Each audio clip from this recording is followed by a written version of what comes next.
decide who you want to do business with, choose us, Mel Hamilton Ford, and experience the difference. Hey, you know what I'm always asking myself? Is work supposed to be this much fun?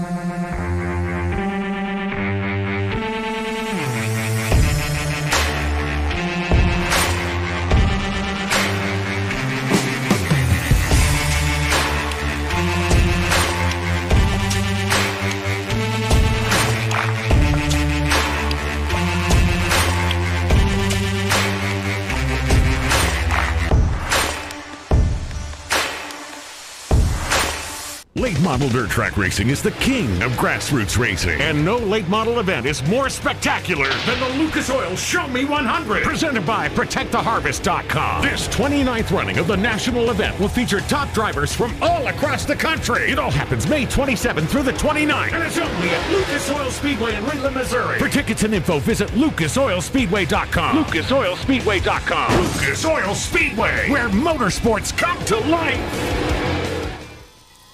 Hi everybody, Marshall Fagers here in the QA1 Precision Products booth at PRI. First, up top here we have the first 2¼ inch diameter drive shaft designed for an open competition dirt super late model. These will hold up to 900 horsepower. We've been running them for a few years now with 0 failures. This is a little bit softer in torsion than your typical 3-inch diameter drive shaft. What that does is help keep the car hooked up coming out of the corner when the car's on the bars, bouncing up and down. On a rough tacky track, it helps smooth out the RPM curve a little bit. It takes your high RPMs, your low RPMs, and just smooths out that transition a little bit. It helps keep the car hooked up. Down below here, we have the 3.2 inch diameter extreme misalignment angle drive shaft. What we've done here is actually done a little bit of CNC work on the tube yoke to let the rear U-joint articulate further before it binds up. And what that does is lets you run a little bit more left rear drop before you run into pinion angle bind. To learn more, check us out online at QA1.net or find us on Facebook.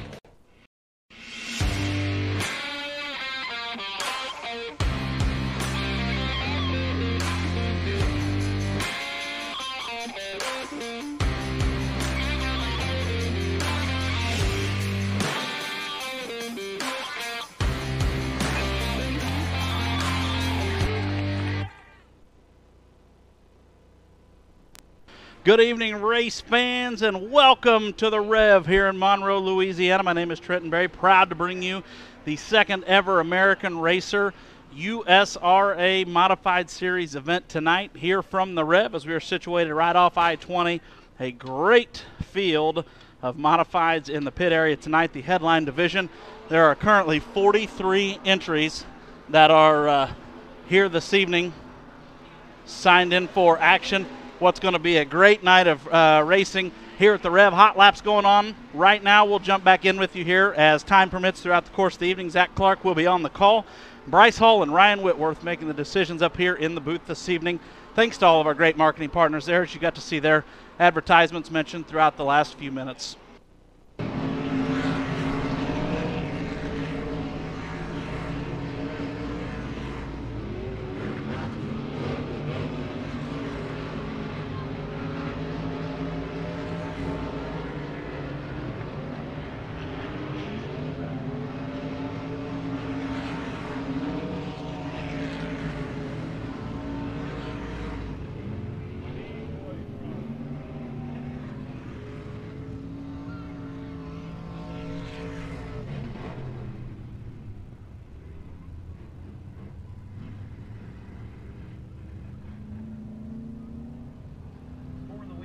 Our second to last event in that BRT performance number V8. And the V8 machine, the first car to roll off the back straightaway here. It's going to be Mark Underwood Jr. tonight out of Ruston, Louisiana. The winningest limited modified driver at this racetrack since this place had dirt put on it last July. Underwood will be one to contend tonight. And that BRT performance number V8 with Tommy Treweek, turn of the wrenches.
So as you can see, we have a nice, healthy field of limited modifieds checked in tonight here at the Revolution Park, maybe the best field ever. So the third session for limited modifieds rolls on. And how about the 29th overall pick by the Houston Astros back in the 2003 MLB draft? And the number 69 machine out of Marshall, Texas, the 6-time Louisiana State Dirt Track champ, the Marshall Missile, Derek Grigsby.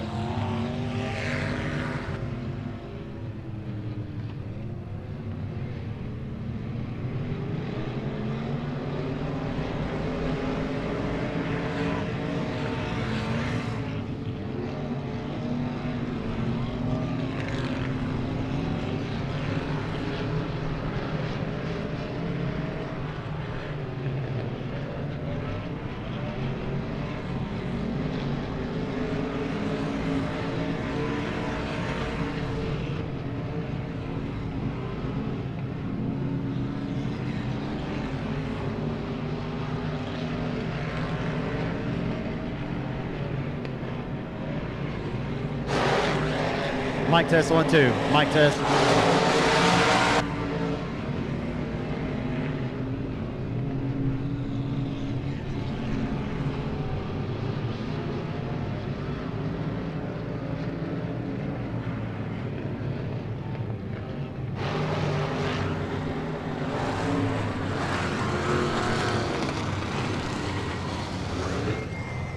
Again, folks, if you just made it here to the racetrack tonight, what you're seeing right now is what we call hot laps. Couple practice or test and 2 laps for each and every class. Every competitor checks in. We do this every week at typically any dirt track in the country. The good news is we didn't have to pack the track, so Nick Brown's got that part figured out. But this also helps the track prep crew tightly compress that clay racing service to provide you folks with the best possible racetrack and result give you the best possible show tonight. It takes a few moments to roll through hot laps whenever you have quite a few cars, but you've yet to see a competitive lap turn here tonight. So this happens to be your first time here, first time ever to a racetrack. You'll know when we rack them and stack them and the going gets tough, so won't be long. Again, as I mentioned a few moments ago, he's a 6-time Louisiana State champion down the road in Greenwood, Louisiana at the Boot Hill Speedway, making his first ever start at the Rev tonight. I mentioned 29th overall pick by the Houston Astros. People always find that pretty cool. He throws a hell of a slider on a dirt track. He used to be able to throw in a really good one on a pitcher's mound as well. But Derek Grigsby, the Marshall Missile, and the 69 machine here tonight for the first time ever. Should be exciting to see what he can do here. 43 USRA American Racer Series Modifieds have checked into the pits tonight. Notably, your reigning Hooked Up 50 factory stock main event winner, also won the $15,000 win A-Main in Chatham, that factory stock throwdown last season in Chatham. Chris Hennigan behind the wheel of his number 16 mod tonight, where he loves to make his hay, and he earned the moniker Hennigan. And here we'll have a look at the first session for the American Racer USRA Modified Series here tonight at the Rev. He's a former USMTS Modified winner down in Corpus Christi at the South Texas Speedway, a many-time Lone Star Speedway track champion, a multi-time Louisiana State champion. It's racing Jason Ingalls, his first time ever at the Rev tonight, and the IRP Chassis Mac Tools, Mr. Plummer, number 12. Justin Cook behind the McCoy Motorsports, number 360 tonight. I believe David Beach going to be in the number 5B. Clint Main behind the wheel of the number 87. East Texas racer Clint Main making his first ever start here at the Rev tonight. So these are open motored modifieds, ladies and gentlemen, and they should be able to carry a tune around this joint here tonight.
So you got Justin Cook tonight as the Pro Mods are taking the night off. You've got Justin Cook. You got actually a few Pro Mod drivers that have converted their cars to mods tonight. Justin Cook toting the left front around the Revolution Park Speedway here in the number 360. Again, Jason Ingles behind the wheel of the number 12 tonight. Ingles scored the biggest win of his career down at the South Texas Speedway in Corpus Christi. Kickoff with USMTS last season. Ingles had a good hot rod racing his factory stock at the Boot Hill Speedway last weekend. Unfortunately, I believe he got a flat tire with just a few laps remaining, but you always know when Ingles, it doesn't matter which Ingles, Ricky Ingles, it was Doug Ingles back in the day, or Papa Ray Ingles, who we just lost a couple of months ago. The Ingles family gets the job done more often times than not. If it has 4 tires and a steering wheel, he'll be one to keep your eyes on. Once again, Jason Ingles in the number 12.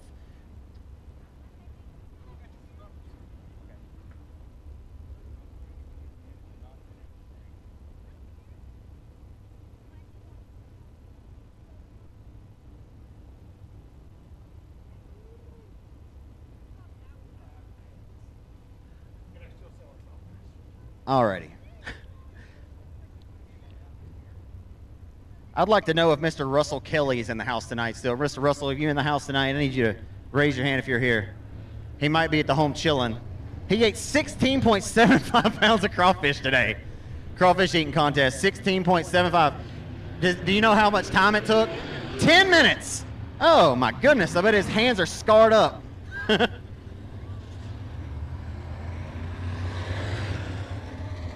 So Russell Kelly ate 16.75 pounds on the crawfish eating contest in 10 minutes.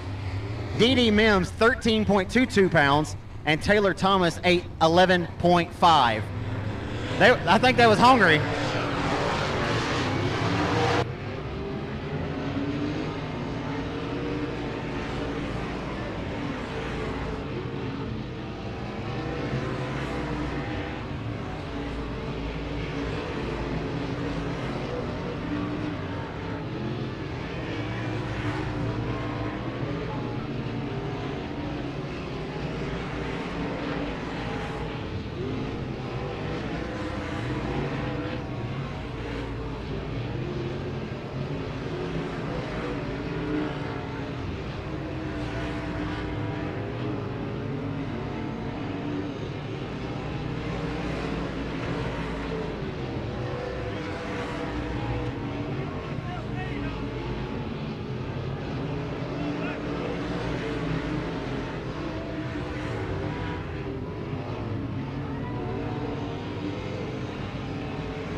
So once again, you're getting a look here in hot laps of the USRA American Racer Modified Series tonight.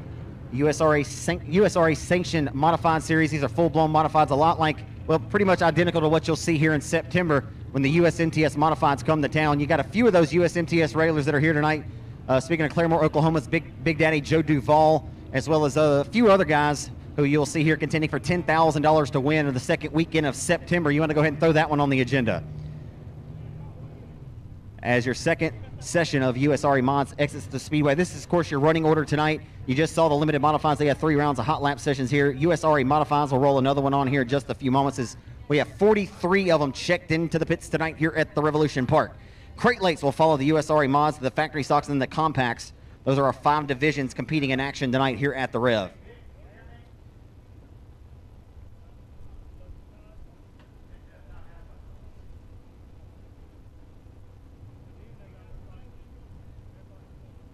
Again, folks, it's still a good time to get on the phone, maybe take a picture of this beautiful racetrack and share it with your friends and family on social media, Facebook, Instagram, or Twitter. Social media can be a powerful tool to get some more folks out here to the racetrack. We want to see this pace packed out because the racers have done their part and they've packed the pit area to put on a great display for you great race fans tonight. It'd be nice to see a full house here as we've come to expect here week in and week out.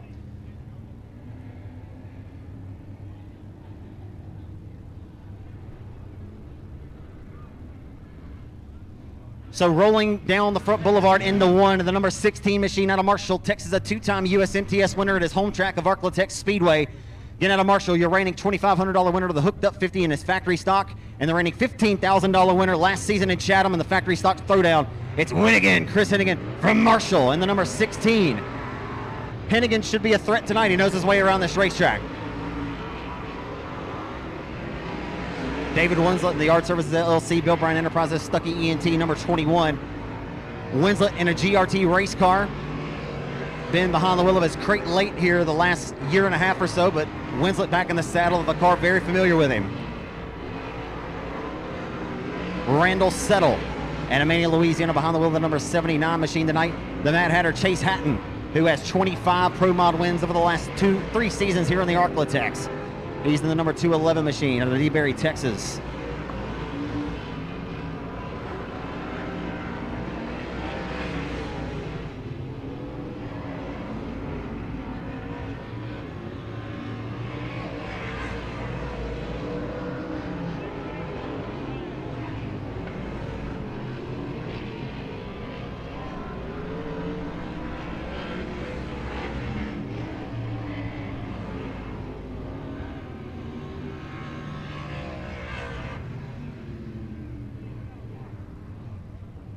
Well, I don't know. Sometimes you can just tell when a driver's passing the eyeball test, and Jack Sarton looked awfully quick out there on the speedway right now on that IRP chassis number 47. Sarton scored his first ever United States Modified Touring Series victory earlier this season at the RPM Speedway in Crandall, his home racetrack, and a pretty cool deal. I just spoke with Kevin Sestaire earlier, the promoter. He and Kevin Rogers, of course, promoters of the RPM Speedway in Texas over in Crandall. They have a $100 hard charger and $100 to the highest finishing, or $100 to the highest finishing driver in points at the RPM Speedway tonight here at the Revolution Park. So pretty cool incentive there, as those guys are always supporting dirt track racing in many different ways. Joe's Auto Sales also has an extra $200 to the winner and a $100 hard charger as well. K. Dillard Racing and S&S Fishing and Rental, a $300 bonus to the highest finishing CDR consulting driver. Of course, K. Dillard's the reigning Hooked Up 50 late model winner here, won $7,000.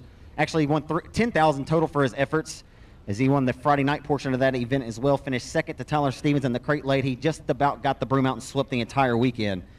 Dillard racing with the World of Outlaws this weekend.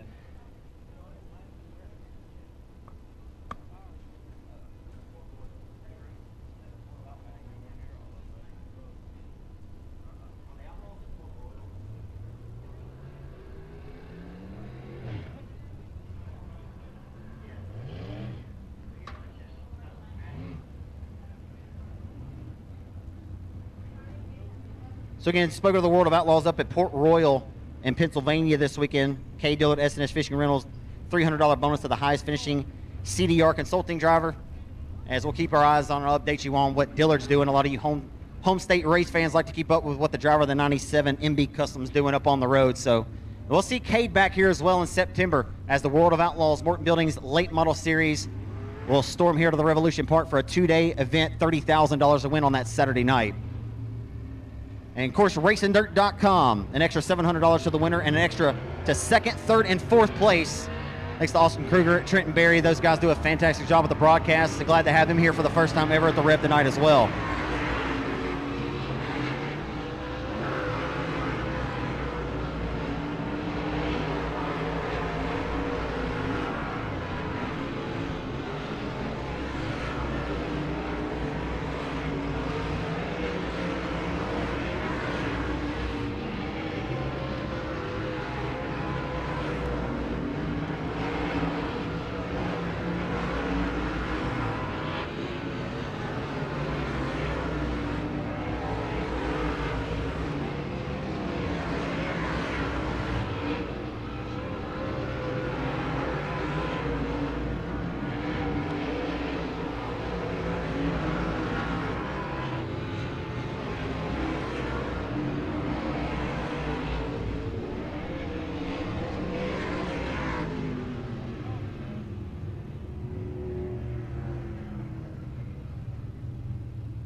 Wichita, Kansas racer to the number 65, Tyler Davis. Tyler Davis finished second in that first USRA American Racer Series main event down in Monarch Motor Speedway, Wichita Falls, Texas. He exits the speedway in car number 65. He has been one to keep your eyes on the USMTS Tour again out of Wichita, Kansas. Tyler Davis in the number 65.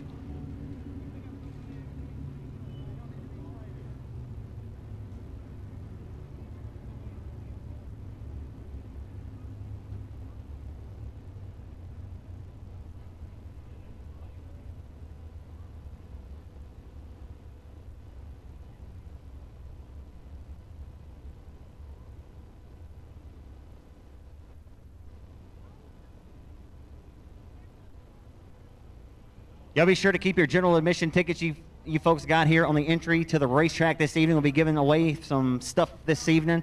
Everybody loves free stuff. I know I do, so y'all be sure to hold on to those ticket stubs.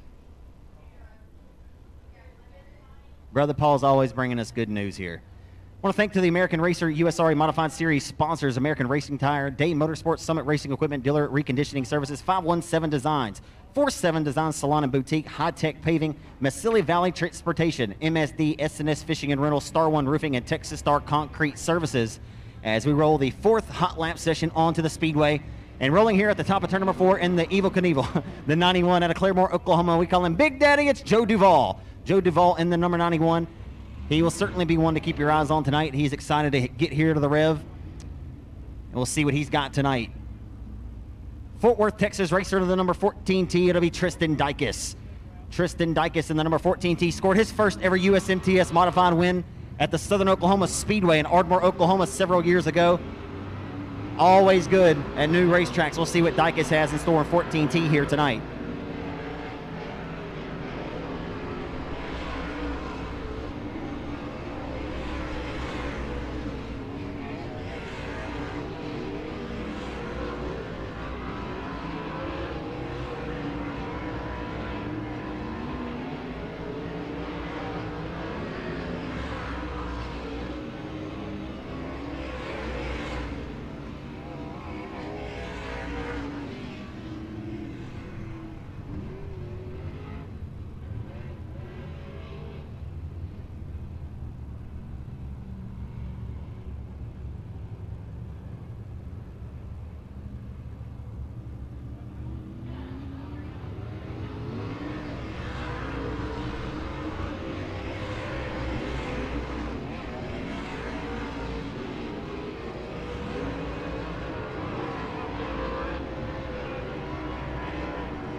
Fastest car in that hot lap session here tonight at the Revolution Park, and that number 91 machine out of Claremore, Oklahoma, USMTS modified regular hot shoe on the tour. He'll be back here to race for 10,000. Came here this weekend to test and tune for that event, so he'll have all guns blazing here come September. The 91, the fastest lap time with a 17 flat, 17.04 for Claremore, Oklahoma's Big Daddy Joe Duvall in the 91.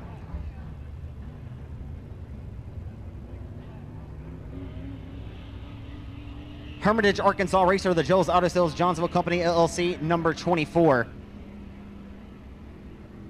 It'll be Zane Farrell tonight. Zane Farrell in the number 24. Who's in one of those MB Custom by CDR. K Dillard helping fabricate that car. And the Pro 1 transmission, number 24, out of Falk, Arkansas. It'll be Mason Williams.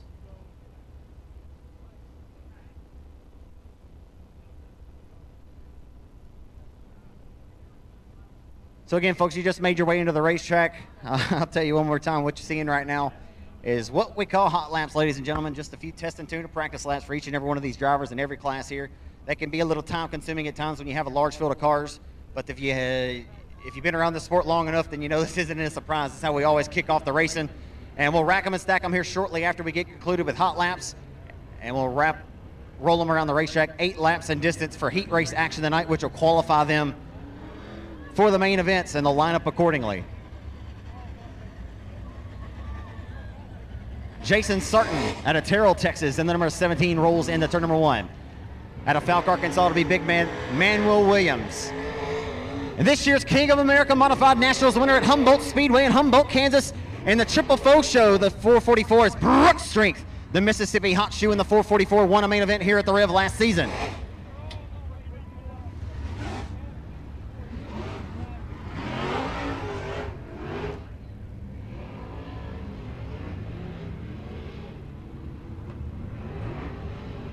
So a $20,000 victory for Brooke Strength, who comes in tonight with his head held high, a lot of confidence on his behalf, as he has been rolling here in 2021.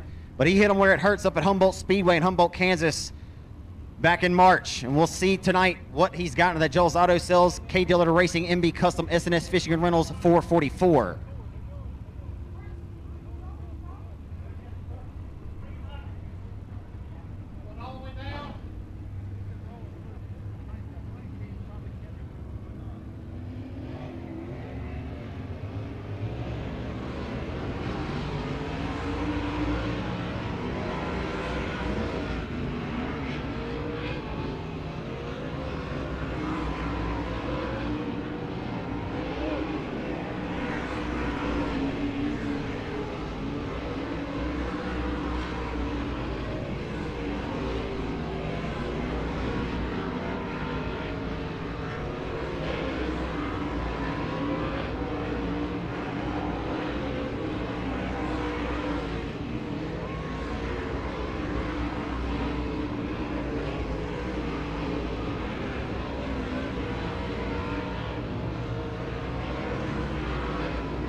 So again, folks, if I didn't mention every single one of these drivers, no worries. I'll be sure to get each and every one of these guys when it comes out for heat race time as we conclude the American Racer USRA Modified Series here tonight at the Revolution Park.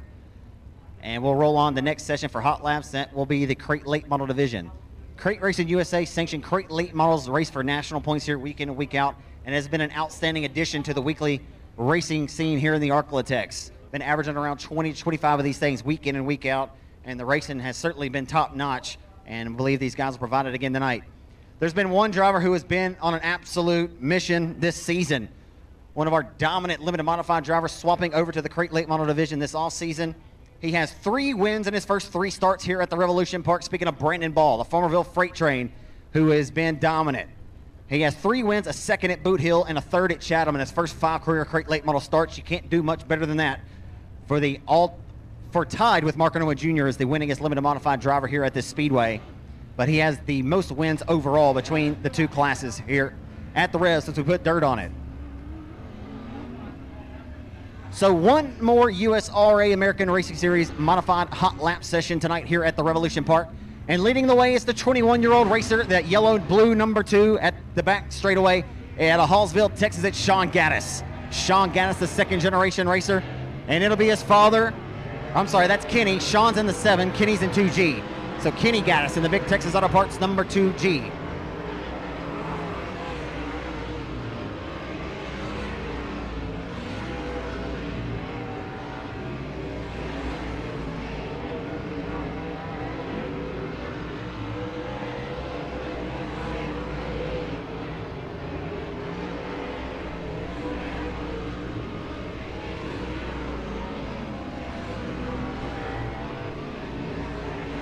Crate lights, go ahead and get it on your mind and get ready to head to the staging area. Crate light models, go ahead and get it on your mind and get ready to head to the staging area.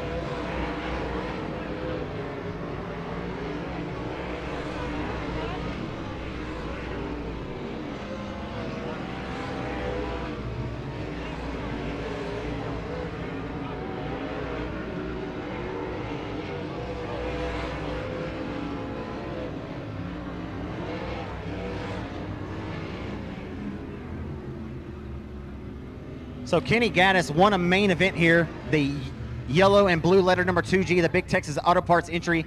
Hallsville, Texas racer again, Kenny Gaddis, the family affair, showing up tonight. His 21-year-old son, Sean, right there in tow in the orange number 7.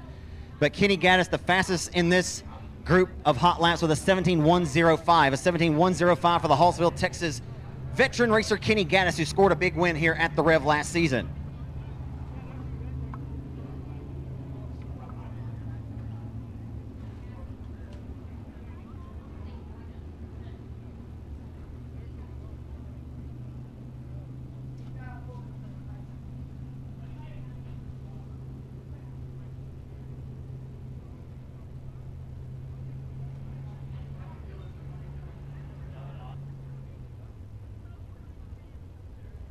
May have another USRA American Racer modified hot lap session here tonight. And once again, we'll roll the crate late model division tonight onto the speedway.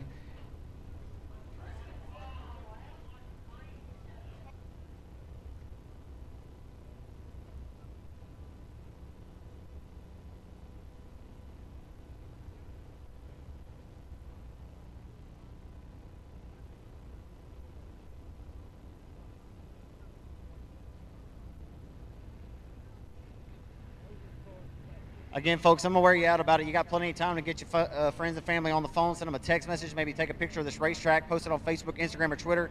I want to see a packed-out grandstand tonight. These racers have packed the pit area, and now they just need a full house to put their talents on display in front of.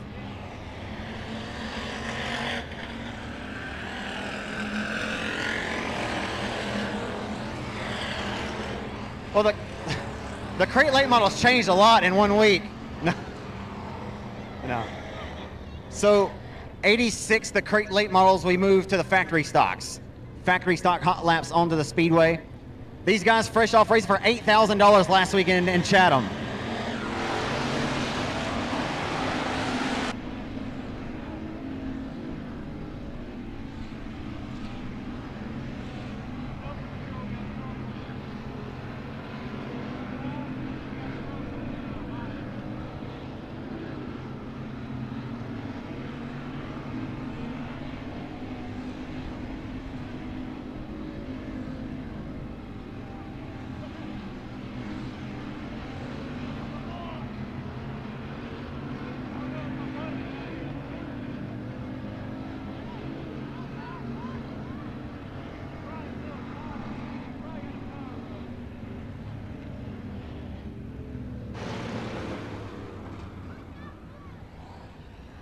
So again, the factory stock division is one of the most ultra competitive classes, any stock car division you'll find anywhere in the US of A. We love our factory stock racing here in the Arklatex, and these guys are always guaranteed to put on a great show. Last weekend, second place finisher to Lee Patton in that 8,000 win factory stock main event over at the Chatham Raceway, the Triple X Rocket out of Shreveport, Louisiana. Sean Graham, the owner of Hitman Designs, looking to score his second career victory here tonight at the Revolution Park. Has one here in that number Triple X. He rides out of Shreveport, Louisiana. The number 88M, second to last factory stock main event winner here. It'll be the 88M machine, J&M sandblasting, Parker Lee Project, Outlaw Racing Chassis, CB powered 88M out of Colfax, Louisiana, Joshua Martin. He scored a third last Saturday night at the Boot Hill Speedway in Greenwood.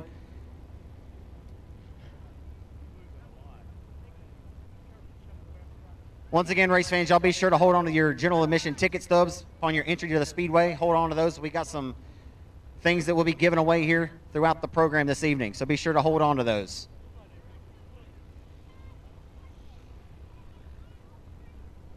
Again, guys, if you know anyone that was on the fence maybe about coming, or they think they missed something, they have missed nothing. Just hot laps. Just tell them we're about halfway through hot laps. As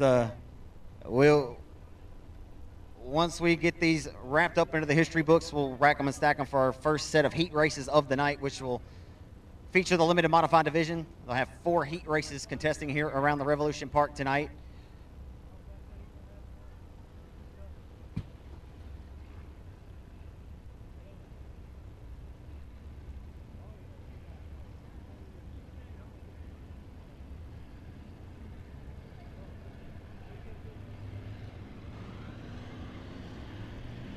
And again, it may be taking a few extra more moments to roll through these hot laps tonight. This is our largest car count ever here at the Rev, which is an exciting thing. And we're excited to see a lot of new drivers, new faces that we have not seen compete here at this racetrack. Many talented drivers represented from all over the country here this evening here at the Revolution Park. As your second session of factory stock hot laps rolls on to the speedway. And that black and lime green number 65 out of Minden, Louisiana will be Michael Turner. Michael Turner in car number 65. Riding out of Texarkana, Texas tonight in the Roto-Rooter number 38 machine. He's in an outlaw chassis with the best engine underneath the hood. It's Mighty Mike Wells. He's a 4-time 67 Speedway over in Texarkana. And Manville, Arkansas, 67 Speedway track champion. And that number 38 making his first ever start here at the Rev tonight.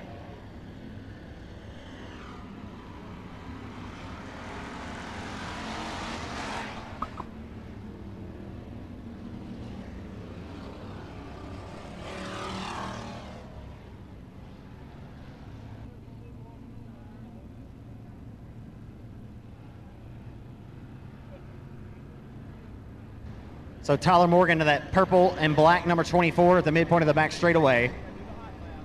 Luke Wheat in the Arklatex Animal Clinic number 32.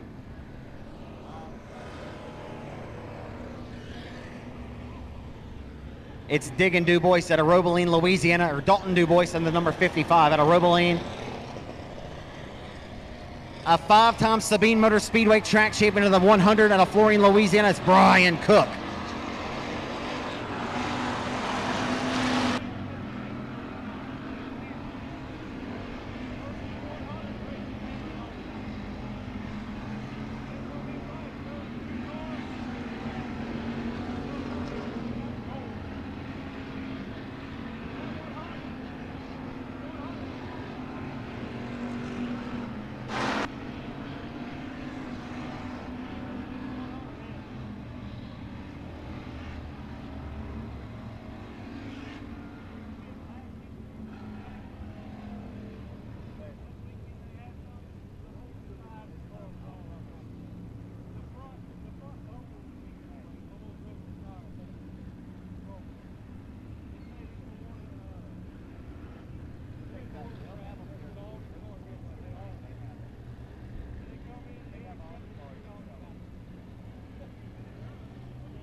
So that's a wrap, ladies and gentlemen, WRAP here for the second factory stock hot lap session of the night.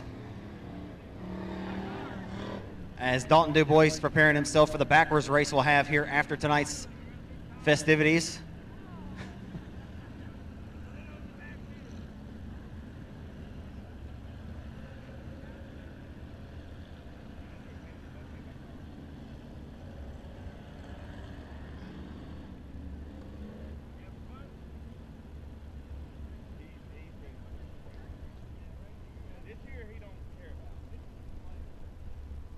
I just had a race fan, or actually a friend text me who's here tonight who hadn't been to the races in a while. He said, "Are they on slicks?"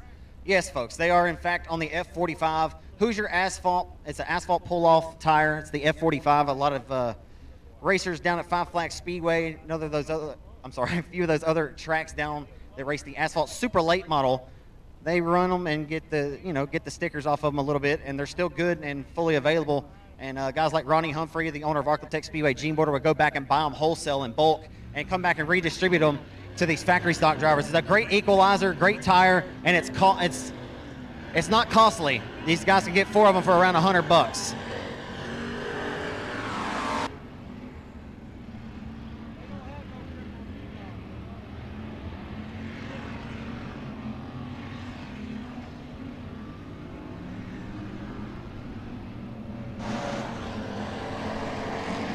And the factory stock heavyweight Justin Whitehead is checked into the pits tonight as he works down the front boulevard just underneath the flag stand here at the Rev.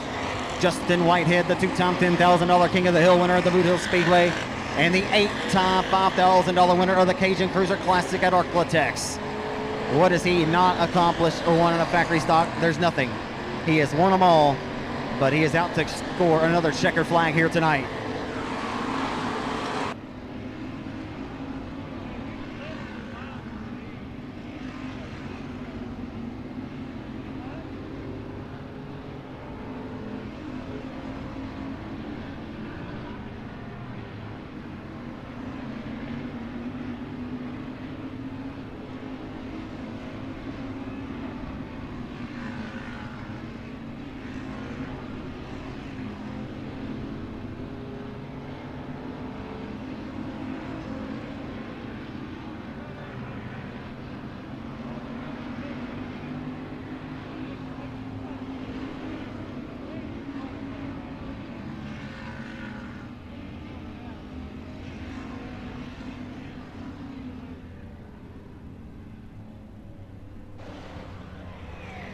So that blue, lime green, white number 36J rolling here out of the infield. He is the 8-time $5,000 winner of the Cajun Cruiser Classic at Gene Borders Arklatex Speedway and a 2-time $10,000 winner of the King of the Hill, making his second ever start. He made our first ever race when we put dirt on the Rev July the 11th of 2020. Justin Whitehead from Hooks, Texas, the owner and fabricator of Outlaw Race Cars, has made his way back down I-20 to compete here at the Rev tonight. And you know he'll be a tough customer.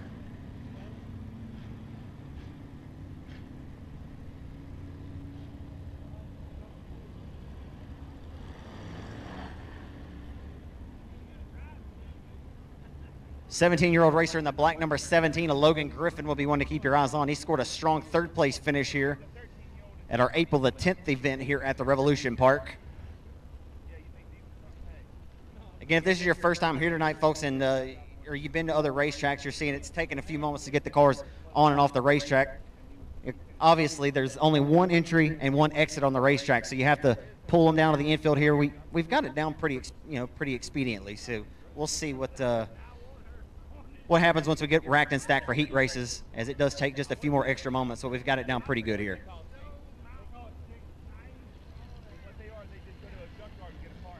That's what I'm saying.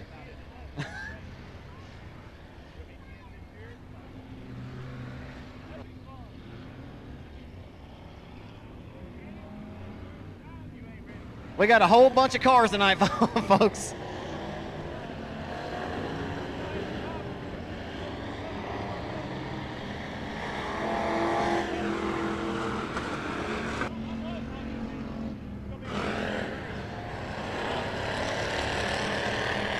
It's a who's who tonight with a long laundry list of accomplishments for these drivers that have checked in each and every class represented here tonight at the Rev. As the B75 former Comp Cam Summer Nationals winner and his limited mod at the Arklatex Speedway. This is way back in 2009. As Waylon Ball on the number B75. That B75 number in tribute to his grandfather, Richard Ball, who won many races here in Northeast Louisiana back in the Gap.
So John Parker Jr. exiting the racetrack, and then in the number 9, he has quite a few victories down at the Thunder Valley Speedway, and also has some wins at the Chatham Raceway, and has a win at the 171 Speedway down in Leesville, Louisiana. These are the last several years. Sat on the pole of last year's 15,000 a win I'm sorry, he was the top qualifier in passing points last year at the 15,000 factory stock throwdown at Chatham. Once again, B75, that's Waylon Ball. $10,000 winner at the King of the Hill last season at Boot Hill, and that number Club 20, Outlaw Chassis Nilly Service Center, Best Engines Club 20 out of Kirby, Arkansas. It's still Neil Kemp. Kemp scored a second here, the first ever race here at the Rev, July the 11th of 2020, and he's back for some more tonight, his third career start here in that number Club 20.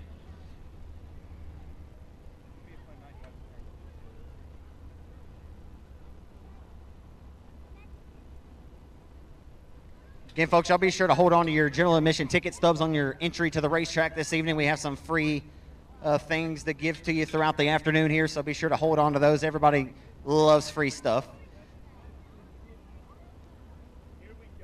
And in order to keep the lines down at the concession stand located over there at the top of turn number 1, they do have the drink station located down underneath here. They have all your cold beverages to cool you off just a little bit. They got the Revolution Park t-shirt stand open for business, as well as they got the snow cones down there. The line's a little bit long right now, but maybe you can send your little brother.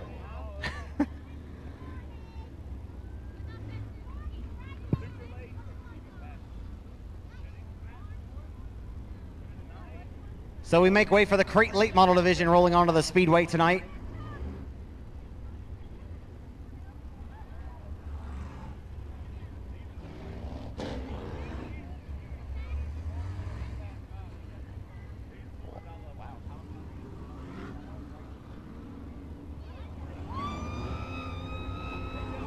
So how about this new entry rolling here off of 4 right here at the flag stand in the number B1.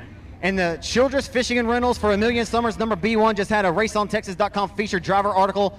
Won $5,000 at the Boot Hill Speedway 2 weeks ago in his factory stock, and that paint scheme to the late great Rusty Cummings, the 1998 Super Champ, who we lost to ALS 10 years ago.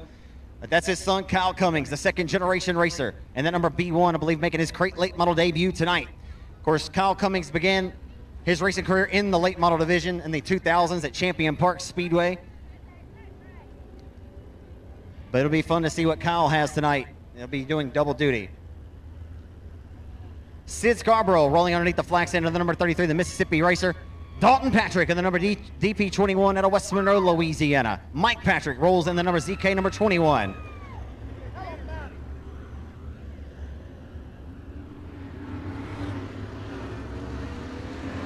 Dean Abbey, former Icebreaker winner down at Abilene. $10,000 victory in the limited modified division. Dean Abbey out of Waco, Texas. No street or victory lane. He is a good shoe indeed, and we'll keep our eyes on the number 26 throughout the racing program this evening.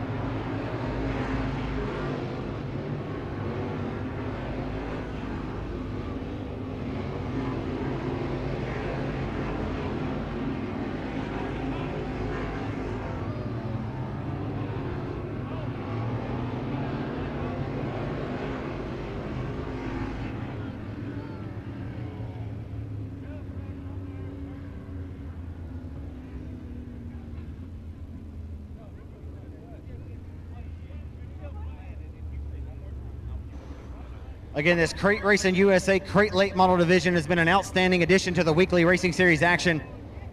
A part of the Advanced Powder Coating Weekly Racing Series action at the Boot Hill Speedway. Every week they've averaged around 20 or so cars there. We've averaged around 20 here. Even when both of those speedways are competing on the same night, it's been pretty awesome to see this class growing so rapidly in a short period of time. And you've got a lot of great drivers represented behind the cockpits of these cars. So should be a great show in each and every class tonight.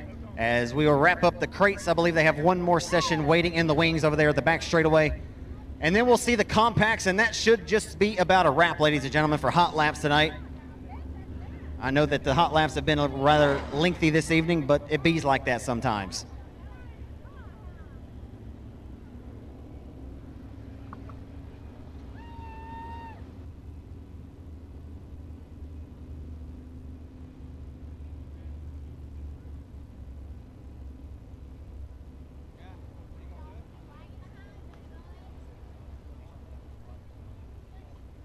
I want to see a show of hands. How many folks, I need you to raise your hand if you think you can eat 16.75 pounds of crawfish. I just want to know in general. All right, keep your hand raised if you think you can eat it in 10 minutes. Yeah, that's what I thought. Russell Kelly today ate 16.75 pounds of crawfish in 10 minutes, and he was awarded the victory in today's crawfish eating contest. How about a hand for that guy? Oh, my goodness. He came, he came to the Rev hungry this evening. D.D. Mims, 13.22 pounds of crawfish, came up a strong 3 pounds short at the scales. Taylor Thomas, not Zachary Taylor Thomas, but Taylor Thomas with an 11.50. 11 and a half pounds in 10 minutes. I'll tell you what, that's pretty impressive.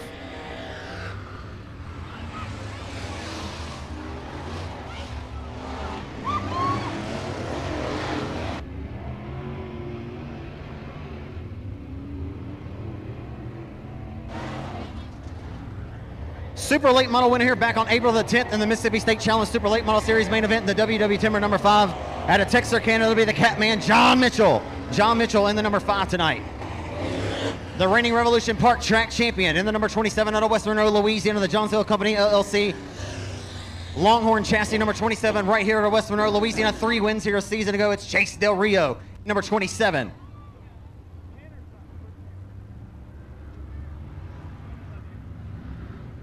So again, John Mitchell rolling underneath the flag stand in the Integra Shocks and Springs number 5. Del Rio as they set them full throat down the boulevard in the 1 for your 3rd crate late model hot lap session of the night.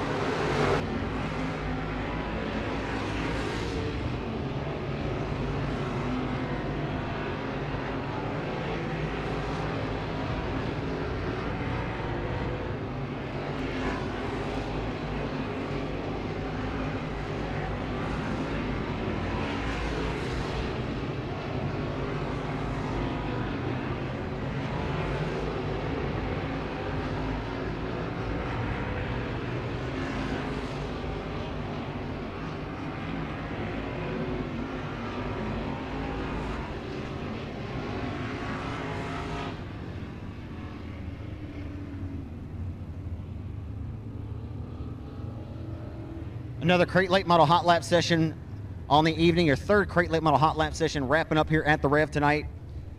As the number 23, it'll be Cody Tupper, or Cliff Tupper Jr., the former Louisiana State Dirt Track Champion at Boot Hill Speedway. And that's SimpleChurch.tv, a Baitic sponsor, Cliff's Welding Service, Harmon's Automotive and Towing, number 23, MB Custom.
So I want to jump in here and welcome again all the great viewers that might have tuned in here in just the past couple of minutes on the Racing Dirt and Race on Texas broadcast. I want to send a special welcome out to all the great folks watching along on the Race on Texas tonight.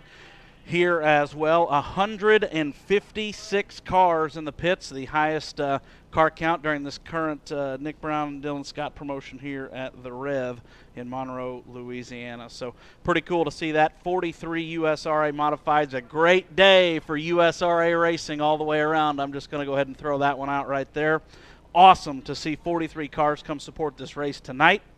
It'll be 5 heat races coming up, then it'll be B mains, and we'll follow that up tonight with a feature paying $3,200 to win tonight. And waiting just for final confirmation, we are going to go how many laps tonight, Mr. Bryce Hall, as we look right to the right. We're going to go 30 laps in tonight's main event. So those of all of you at home couldn't see the the gesturing going on right there. 30 laps tonight for the main event is what was being told to us here. I want to thank all the great folks that helped get us up and down the road, and to all these great races. Of course, you see Integra Shocks, you see Kaiser Manufacturing up on the screen a little bit later tonight. All the FK Rod-Ins replays will be coming your way as well. We'll do our best to capture what we can of those. 3 great angles for you to look at tonight, and of course, glad to have Michael Jackson with us here high up on the roof. And be remiss if we didn't give a shout to the great folks at Mel Hambelton Ford in Wichita, Kansas. Online 24/7 at mhford.com, mhfordracing.com. If you're interested in racing parts, you can create an account there, view your cart, and all the great things there, mhfordracing.com. Great website, great folks. They do a ton for dirt track racing, drag racing, short track racing. Phil Nightingale, Lisa Hambleton, all the great folks there. Maybe you'll deal with Nick Ballman directly if you're working on some race parts sales. And boy, they're just first-class people and do a great job. We're just honored to represent that brand and fly that flag all across America, and grateful to have their support to get us up and down the road. There is nothing in the world like a Ford truck. Take it from me, I can tell you that firsthand. We're going to throw another checkered flag out on this set of hot laps tonight. Zach Clark roaming the facility somewhere. He's on the public address, but not up here currently in the booth right now. Next week, going to be a big week for the USMTS. We're going to have 3 big events, followed by 2 big events and 2 Lucas Oil MLRA Super Late Model events coming up here in the month over the next couple of weeks. So Racing Dirt is going to be busy. We're going to log some miles as we're going to head back home from the south here and just make our about way ready to north for a couple of more big weekends of racing. And of course, the month of June will be highlighted by our annual trip to Cedar Lake Speedway in New Richmond, Wisconsin for the Masters, one of the can't-miss dirt modified racing events. Really proud, too, of the stick-to-itiveness of this group to put this American Racer Modified Series together. This was a brand-new series conceived over the winter, supported by a whole lot of people. Ryan Whitworth came from Humboldt Speedway. He's working on the live timing and the transponders tonight. Bryce Hall is the race director. Kevin Sestaire, racer, and one of the co-promoters of the RPM Speedway down working the infield as well.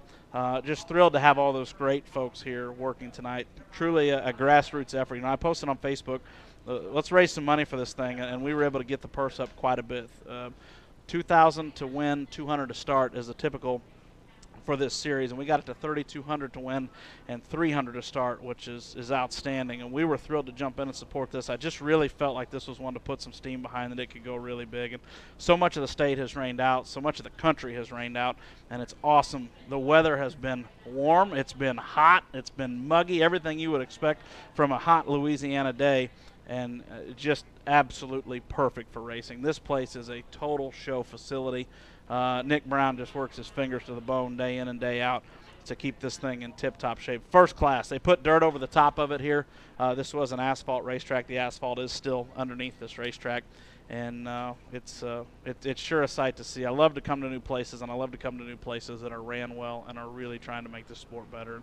This thing sat vacant for 7 years. I was talking to Dylan a little bit earlier, and I've got an interview to play if we get the chance. If not, it'll go directly to Facebook first of the week. Just a super cool guy, and you talk about a guy that's career in his own right is just absolutely on fire right now.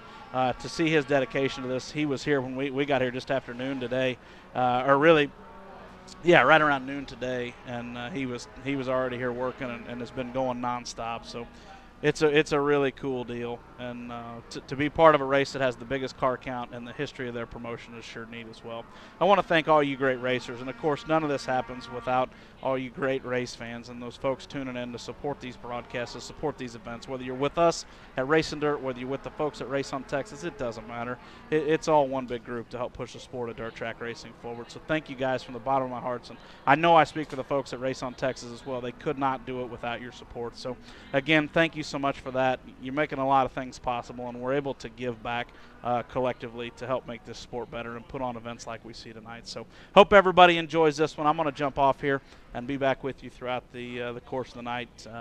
We'll see how the program flow goes and how the racing happens. So again, thanks so much to everybody for tuning in. Hopefully you enjoy this one. It's going to be a wild one. It's a little bit different than what we typically do, but the modified field is fantastic, and I think we're going to be in for something special.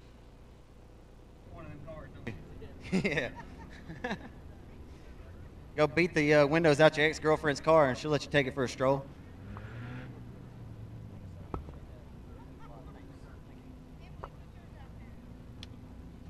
Top of the evening to you. Top of the evening. I would ask y'all if you're having fun yet, but we're not even set to have the amount of fun that we're getting ready to have here in just a second. I'll ask y'all that in about 25, 30 minutes. But nonetheless, y'all having a good time here in Hot Laps? They're having a lot of fun. I tell you what, it's always a fun time no matter where you're at any point of the program, anytime you're at a dirt track on a Saturday night. The good Lord spared us, or Mother Nature spared us here this week, as every single racetrack from here to Timbuktu, I think, got a lot of rain this week and weren't able to get their programs in tonight, which worked in our favor, as we have our largest car count ever, and it's going to be a good one. This is our last session of Hot Laps tonight, ladies and gentlemen. The front-wheel drive compacts, 4-cylinders, they call them Hornets in some places in the country. They're front-wheel drive, bone stock 4-cylinders. That means you could have passed that, I believe that's a Cavalier there. You could have passed that thing going down I-20 about 10 years ago. And here it is on the dirt track tonight.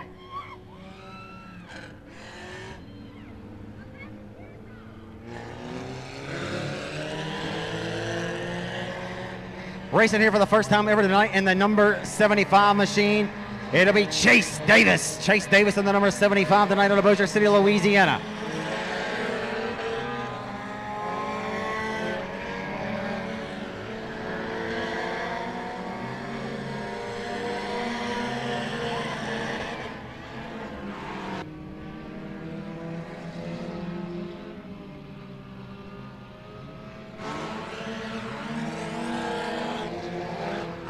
Your 4-cylinder winner here last Saturday night went to Luke DuPont.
So racing on his anniversary this evening, that orange number 75, he and April Davis, I believe, are going to be celebrating an anniversary here, maybe in the coming days anyway, but Chase Davis out of Bossier City, Louisiana, car number 75, just bought that car from former Louisiana State champ Big John Tuggle this week.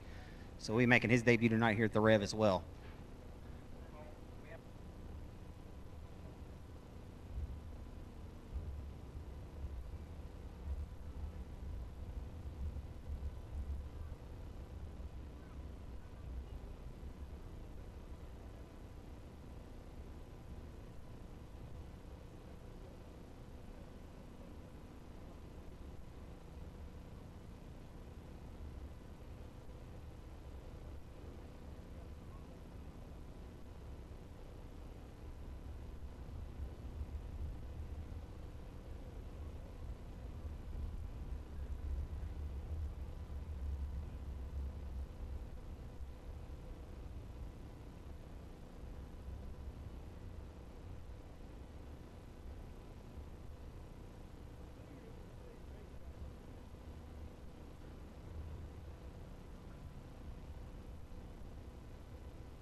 First limited modified heat race of the night. I need you to head to the staging area. Limited modified first heat race. Heat race number 2, go ahead and get it on your mind and get ready to rock.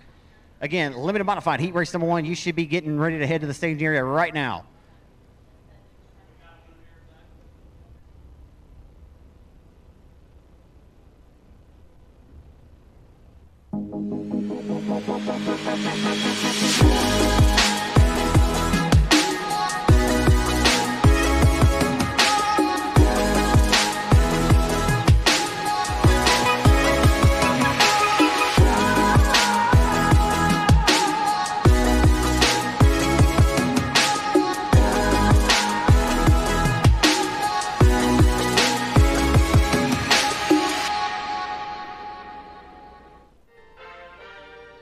Zach Vanderbeek here, Dirt Modified Racer. Been using FK rod ends for about 10 years now. Maria and their crew have provided exceptional products for me, racing competitively on the USMTS Tour. The C-Man does it. Zach Vanderbeek wins in 33C. I choose to put the best parts on my race car, and obviously I choose to put FK rod ends on there. We've had 0 part failures.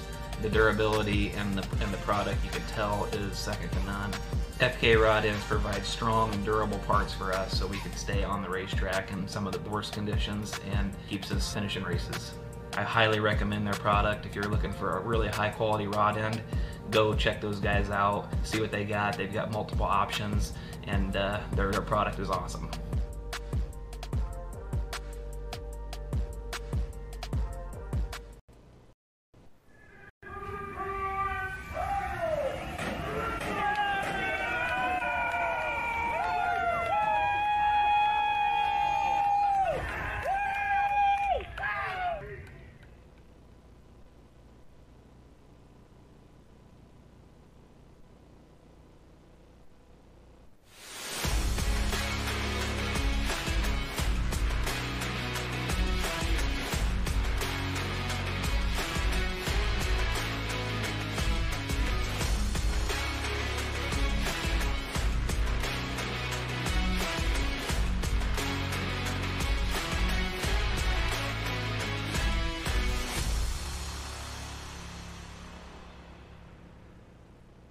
Hi friends, Phil Nightingale, General Manager of Mel Hamilton Ford. Are you looking for a dependable used car, truck, or SUV? With over 350 vehicles in stock at one location, Chevy, Toyota, Kia, Dodge, every make and model, not just Fords. Let us help you find the right vehicle that fits your family and your budget. Every used vehicle on our lot is inspected by a certified technician because we care. Mel Hamilton Ford, taking care of the community since 1984. Come out today or check us out online at mhford.com. Experience the difference.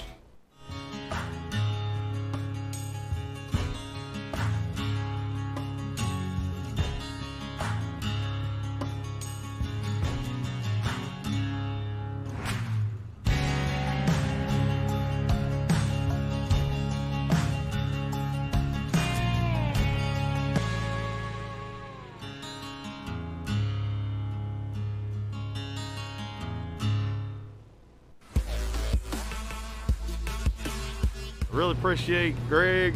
He's no friend of mine. Makes this old man see good. If you need any glasses, cool Oakley stuff like I wear, see Deather's Opticians. Greg's been a long-time supporter for me for lots of years now, and he not only helps me, but he helps a lot of the racers and everything. So if you're looking for sunglasses, definitely should give him a call. He's very supportive of racing, and that's always good to have somebody that gives back to the sport like he does.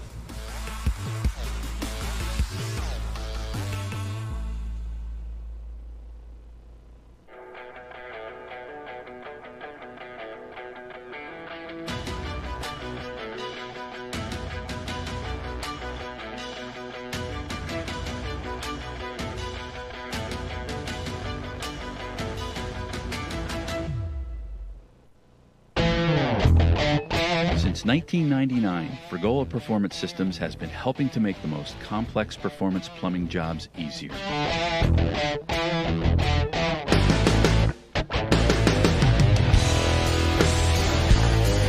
With innovative plumbing solutions like our Real Street hose ends that work in pump gas and ethanol applications, to our expander and reducer hose ends and specialty adapters, no job is off limits.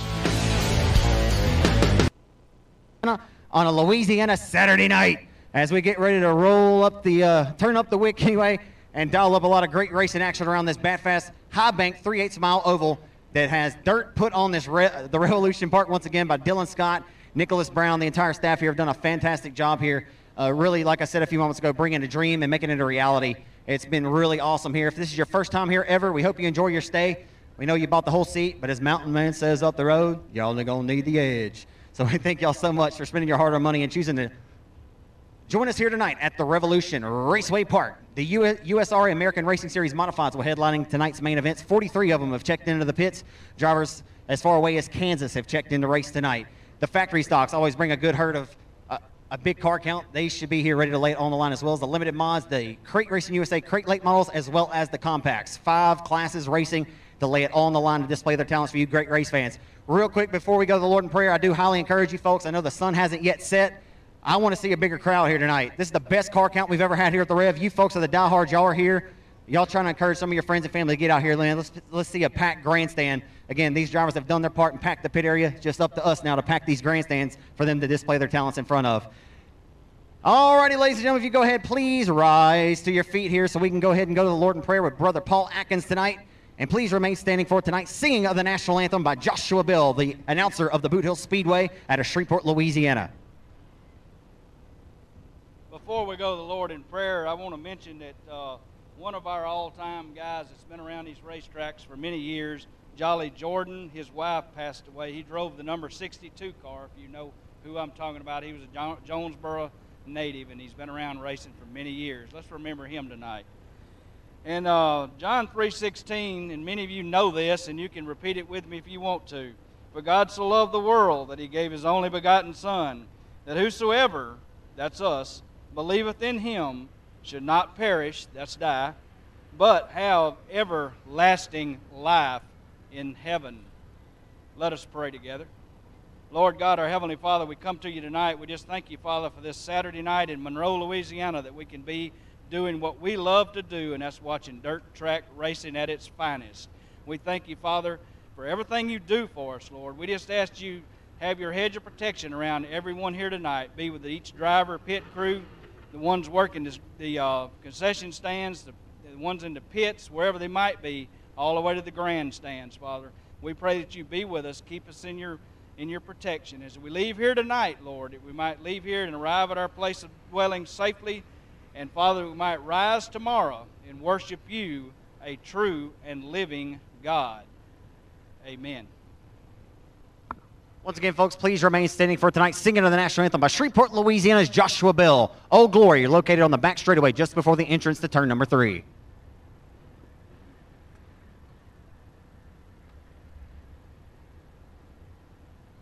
Oh, say, can you see by the dawn's early light what so proudly we've hailed at the twilight's last gleaming, whose broad stripes and bright stars through the perilous fight o'er the ramparts we've watched were so gallantly streaming, and the rocket's red glare, the bombs bursting in air, gave proof through the night that our flag was still there. Oh, say, does that star-spangled banner yet wave o'er the land of the free and the home of the brave? As always, flawless job by Shreveport, Louisiana's Joshua Bill. Revolution Park, I know y'all did it, but y'all give Josh another round of applause. Flawless. If his voice sounds familiar, Me and Josh swapped places a few Saturday nights ago. I was calling the action at Boot Hill Speedway for the first time this year, and he was here at the Rev calling the action when the ASCS sprint cars were here. As Josh is in his first season of announcing, so any track that he may show up at, I believe he's been at Sabine Motor Speedway down in Manny on Friday nights. Anytime y'all see Josh, y'all give him a warm hello and make him feel welcome. He's been around this sport for a long, long time, and he's got a lot of knowledge about it, and he's learning every single week. But like I told him, there's no handbook on this stuff, and I'm certainly no teacher. You just go out here and have fun, and he loves racing, and it's bled over, and he's always singing the national anthem for me probably the last 3 years at every race over there in Greenwood for what it's worth. But want to give a shout-out to Josh. He's doing a fantastic job. I'm proud of him. So getting ready to roll here, folks. Our first heat race should be waiting in the wings. Again, they were doing a little bit of quick track maintenance, but to not build it up for nothing, they're firing them over there right now, folks. We're about ready to get this party started. We got so many cars. We got some out here where you folks parked. It looks like Nate Gaines trying to make his way to the staging area. Again, guys, I'm going to beat the horse dead a little bit. Y'all be sure to maybe take a picture of this racetrack, share it on Facebook, Instagram, or Twitter, or just get on the phone, send a good old text message, make a phone call before it gets too loud. Let your folks know that you're here at the Revolution Park tonight. Maybe they didn't know we were racing, or maybe they thought that they were going to miss something because the advertised start time for hot laps was at 6 o'clock. They have plenty of time to make it here to see some great racing action tonight, folks. Got to get them here. Got to have a packed house. Glad to have Bolivar, Missouri's Trenton Berry out of RacingDirt.com. He and Austin Kruger Stick have done a fantastic job providing broadcasts all over the great country. The USR, USMTS sponsor or broadcast partner, excuse me, and they do a great job. We're proud to have them here tonight at the Rev. I know Trenton had Dylan Scott up at the Rev, had an interview with him at the Gateway Dirt Nationals a couple years ago, so those guys kind of go back a little bit. So cool to see that come back full circle, and they get to come back here to a racetrack now that Dylan promotes. I don't think that he had any idea he'd be doing that at that time.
All righty, I got to wish a big happy birthday to Megan Ewan. Happy birthday to you, Megan Ewan.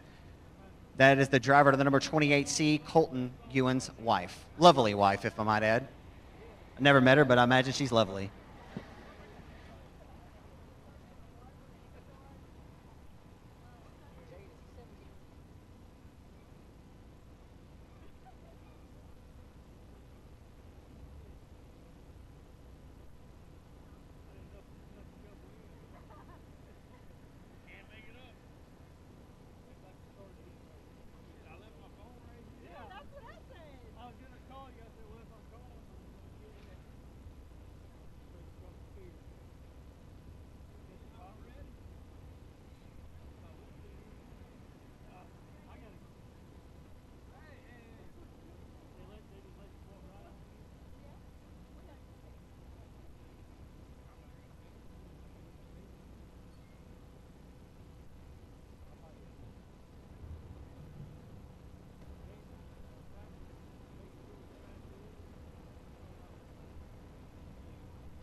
quick, folks, before we get the first heat race rolled onto the racetrack, we'll get the the pace vehicles exited from the speedway.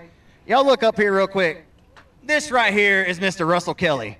You know how many pounds of crawfish he ate today in 10 minutes? 16.5 pounds of crawfish. Yeah. The only reason why you didn't eat more than 16.75 pounds was because the clock went out. Did you eat more after that, or how are you feeling? Pretty bloated. Pretty bloated. You weren't drinking cold beer or milk with it, I'm sure. Yeah, no. Yeah. Well, what did you win for your efforts? Just bragging rights? So I got the guitar signed by Dylan Scott. That's pretty awesome, isn't it? You were bound and determined to eat that many crawfish. Roger that. Did you have any idea how far ahead you were? I mean, really couldn't have any idea, or did you just know you were knocking them down pretty good? Well, the guy next to me was ahead of me there to about pound number 7, and I noticed he took a deep breath, slowed down. I said, buddy, you better not slow down because I'm coming at you. Yeah, you taught them at the scales by 3 pounds this evening. Yeah. That's Three, right. 3 pounds at the scales. Not light at the scales this evening. Where are you from there, Russell? Sterlington, Louisiana. Sterlington, Louisiana. Did you ever make it over to the USA Speedway before that place shut down? That's the first time. Okay. First time ever to a dirt track? Yeah, first time. Yeah. Today? Yes, sir. Wow. Did the crawfish eating deal just get you out of the house, come up here? Yeah. There you go, folks. Good promoting. It works. Yeah. Hey, we appreciate having you, man. All right. And I'm going to get your number. I'm going to get you a Race on Texas t-shirt, too. Happy birthday to Miss Serenity Kelly, his daughter. It's her first time ever to a dirt track. 6 years old. How about a happy birthday to Miss Serenity Kelly? Did you have fun in the bounce houses today? You had to be. Did you get to play in the bounce houses today? Yes. Yeah, that's what I'm talking about. Alrighty, Revolution Raceway Park. I'll ask you the rhetorical question. Are you ready for some dirt track racing action tonight here in Monroe, Louisiana? Glad to have you, Russell. Hope you enjoy your stay, man. If you need anything, give me a holler.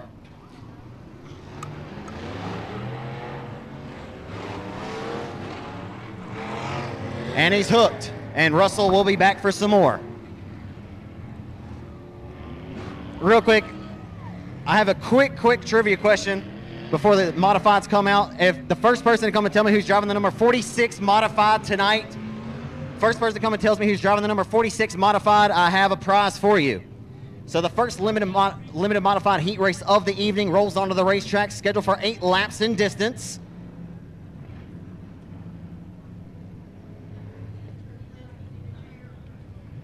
Yes. Oh, it's a new one? Okay. So on the pole out of Shongaloo, Louisiana.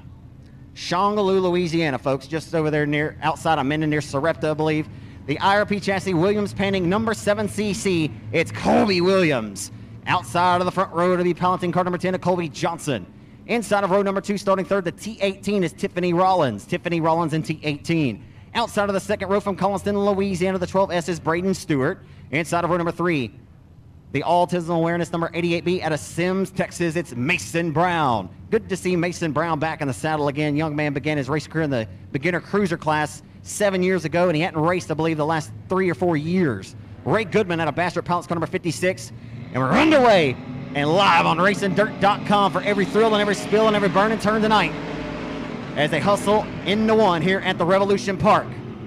Former NASCAR All-American Weekly Racing Series division converted to dirt. The first race held here July the 11th of 2020.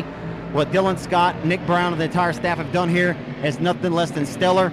And the racing action's been outstanding, and we'll look for some more of that dose of action tonight.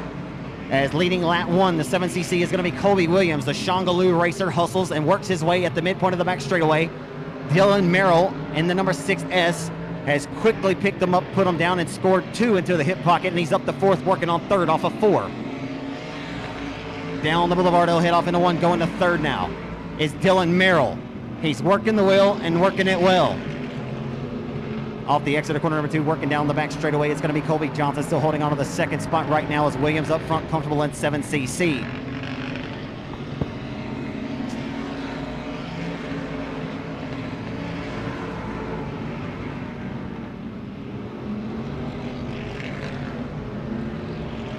Good battle shaping up here for 2nd. The top 4 cars transfer directly to the dance tonight.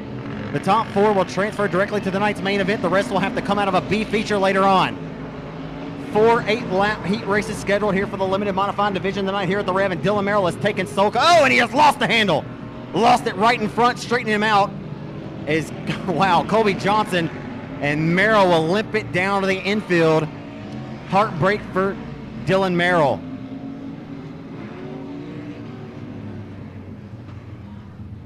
Man, oh man. So the young racer Dylan Merrill was up on the wheel, folks. He had the proverbial both hands and both feet up on the steering wheel. And I think he lost one of those hands on the wheel there off the exit of corner number 2. The car got right there out from underneath him as he and Colby Johnson were putting on a great battle for second, as Merrill had came from inside of row number 4 from the 7th starting spot, worked the second, and just couldn't hold on to it and couldn't corral the number 6 S car. As again, he lost the handle, bringing out our first caution flag of the night here at the Revolution Park.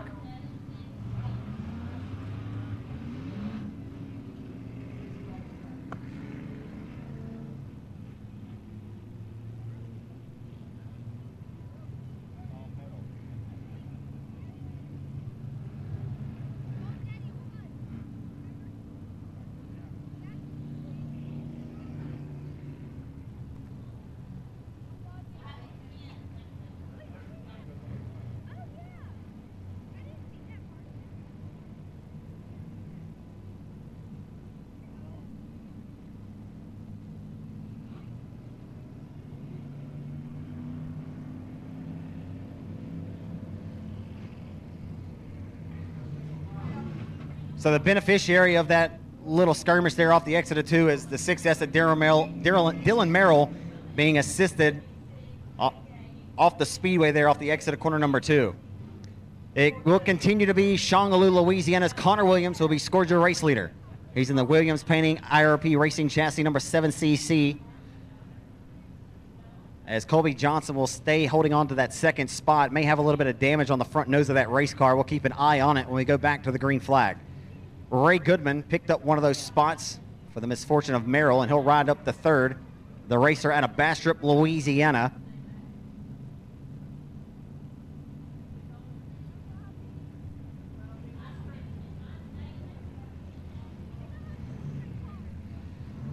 How about the driver of the Kemp's Diesel Service number 48, Papa Pump, Johnny Kemp? Missed him on the lineup. Johnny Kemp's in the house tonight. I'm sorry, Rowdy. Well, nope, Rowdy Prince. Rowdy Prince is behind the wheel of Kemp's number 48 tonight. Been a little while since we've seen Rowdy Prince back in the saddle again, as his son Barron Prince, 15 years old, went to victory lane here at the Revolution Park at our second race of the season. He showed up and showed out his first ever start for that 15-year-old, and he was very impressive. It's his father there, once again, in that number 48. We'll keep our eyes on Rowdy Prince back racing again for the first time in quite some time. Off the 4, the green flag comes out, and we're back underway at the Revolution Park. The hustle and grind resumes, and they'll go full throat into turn number 1. Up the racetrack goes the 56 from Bastrop is Ray Goodman. Using that outside line momentum at his advantage, he'll roll right to the middle this time, wash up the racetrack off the exit of 4. A nasty push, and here comes Mason Brown. Brown won't find the stick he was looking for as Goodman, from all the way from the top shelf, take it down to the basement, and they make a little bit of slight kiss of contact. Oh boy. And now Mason Brown takes advantage, licks his chops, and now he looks to ride to 2nd. All the while they're allowing Connor Williams to skate away up front comfortably in 7cc. Top 4 go to the main event tonight, and you got a 4-horse race for that final transfer spot as they hustle into 1. You're getting ready to see the white flag coming out this time by is Shongaloo, Louisiana's Connor Williams. He'll roll off the exit of corner number 4, this time down Main Street into turn number 1. Mason Brown, methodical in his efforts in this one. Oh man, that was close. A very close call by the 56 at Goodman as he slung the car off into the corner. As Johnson will loop the car at the bottom of 1 and 2. It'll be no harm and no foul as a face full of checker flag being received by your race winner, Connor Williams. Williams takes the victory over Mason Brown and Ray Goodman, and grabbing the 4th and final transfer spot, Braden Stewart. So race fans, each and every one of these limited modified heat races are 8 laps in distance, and we're taking the top 4 directly to the main event.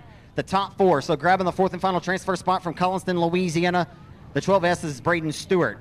Finishing in 3rd out of Bastrop, Louisiana, it's Ray Goodman in 56.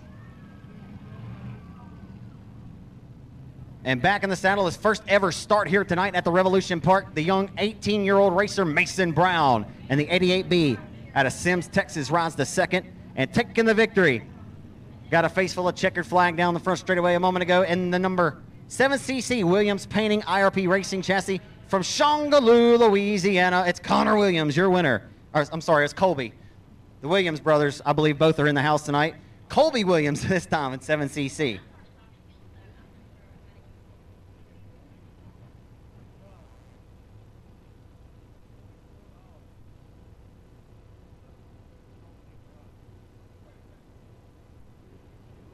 So you usually don't get one without the other, as only one of the Williams brothers has checked in to race tonight here at the Rev. It's Colby, again, taking heat race number 1 victory here tonight at the Revolution Park. As we get ready to roll heat race number 2 tonight for the limited modifieds onto the speedway here in just a few moments. And your pole sitter in the number 9C machine. Former racer here week in and week out on this track, was an asphalt track, racing the Bandolero class and the Legends.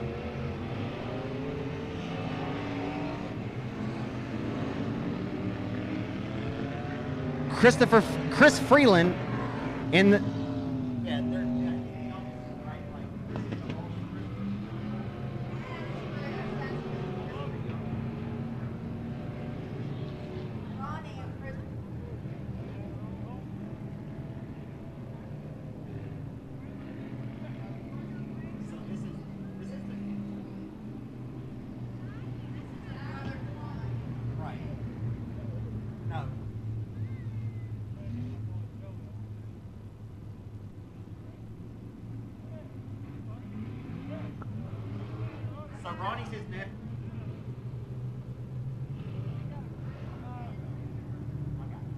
Christopher Freeland is on the pole in the 9C. Outside will be Jody Davis in the BRT Performance number 90 out of West Monroe. Cecil Reed from Monticello, Arkansas, Ponce car number 711. Robert Merrill in 28M. Inside of 3, it'll be Chris Freeland out of Bastrop, Louisiana, in car number 91. Scored the win at the Chatham Raceway in Chatham, Louisiana 3 weeks ago. Austin Storm in 32 in that IRP Racing chassis. Just acquired that car from Brandon Brown. They're trying to go 3 wide at the midpoint of the back straightaway. They'll continue to hold it. And here comes Cecil Reed slipping up the racetrack off of 4.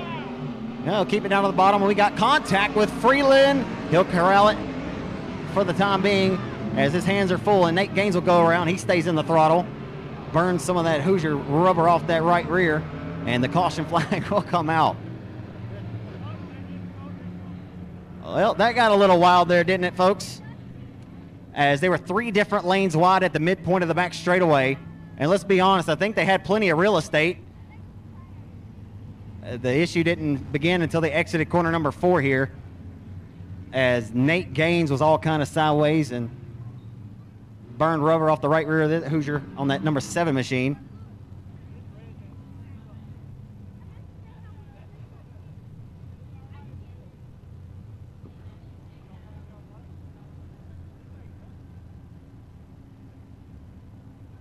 So it'll be an original restart, folks. Once again, your lineup looks like this. It'll be the 9C of Christopher Freeland on the pole. Outside, the BRT Performance Ingalls Racing Performance chassis number 90.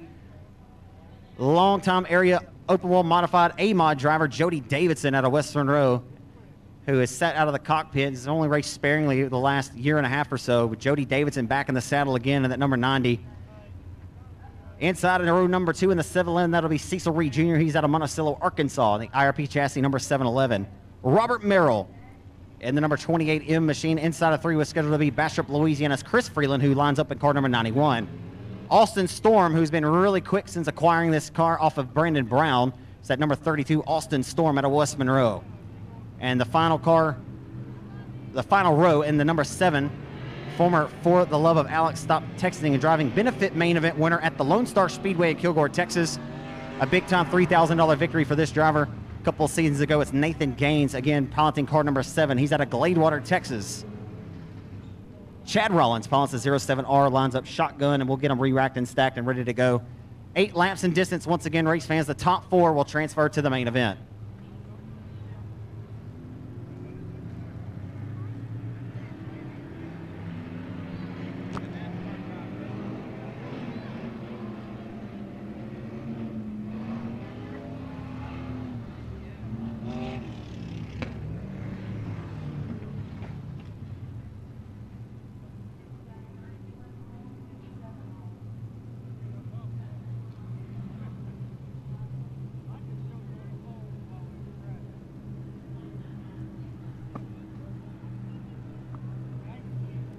So down to 6 cars. We called 8, lost a couple.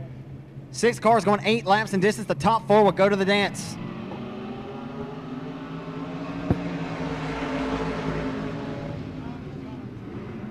They hustle into turn number 1 on the ensuing restart. The 32 of Austin Storm. Goes by his moniker of his last name, and he storms the second as one going spin cycle through 3 and 4. And no harm, no foul. We'll keep it clean and keep it green and stay strolling and rolling. All the while, the JDP Performance, BRT Performance number 90 of Jody Davidson out of West Monroe is out front with the race lead. Davidson works off the exit of corner number 4, gets ready to head down the front straightaway. Austin Storm may have the best race car on the speedway, past the eyeball test as his crosshairs are dialed up on the back bumper of the 90 of Jody Davidson for the race lead. It's one thing to get there, it's another to do something with Jody D. As long time been one of the area standouts, has won at every single racetrack around the Arklatex. Won the Arklatex Speedway's Tootsie Smith Memorial, $3,000 victory in his first year since swapping over from an A-Mod to this limited modified division 3 years ago. As I mentioned a moment ago, Davidson back in the saddle racing here week in and week out, with Tommy Treweek helping turn the wrenches on that number 90 car. Into 3. Jody Davidson, former Go-Kart Nationals winner. Wish I had more information to tell you about that, but I don't. But the multi-time national champion as a youngster. The 90 of Davidson, now the 36-year-old racer out of West Monroe, works off the exit of 4 and 90. Began to stretch it out on the 32 of Austin Storm, who showed much strength in this one, working his way from that final row up to second. Chad Rollins works the third in this one as Cecil Reed, putting his hands and both feet up on the wheel to try to get around the 07R as he has that 4th and final transfer spot. The white flag comes out, the final trip into 1 for the 90 of Jody Davidson. We'll keep our eyes here on that 4 spot, although they'll be both going to the main event. They'll stay at it hard and race tooth and nail for that position, and Reed has it. As exiting corner number 4, receiving a face full of checker flag, Jody Davidson dominates heat race number 2 tonight for the limited mods here at the Rev.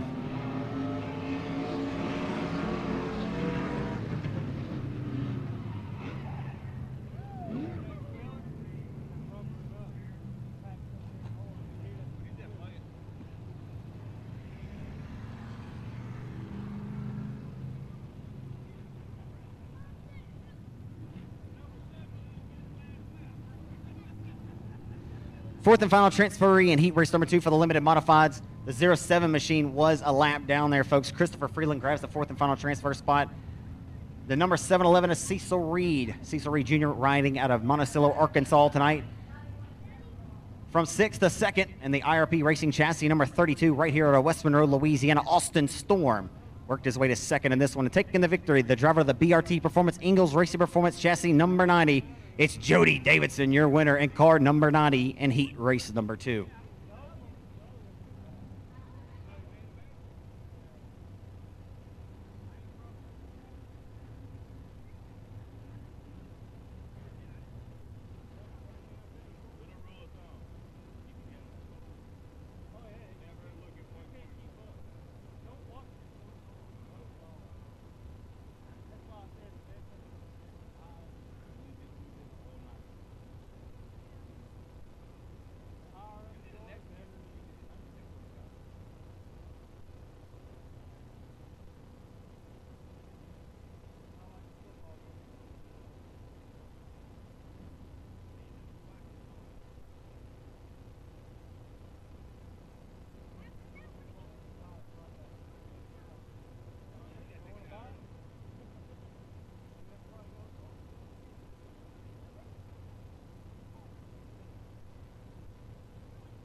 real quick, folks, before it gets loud, I have a quick trivia question.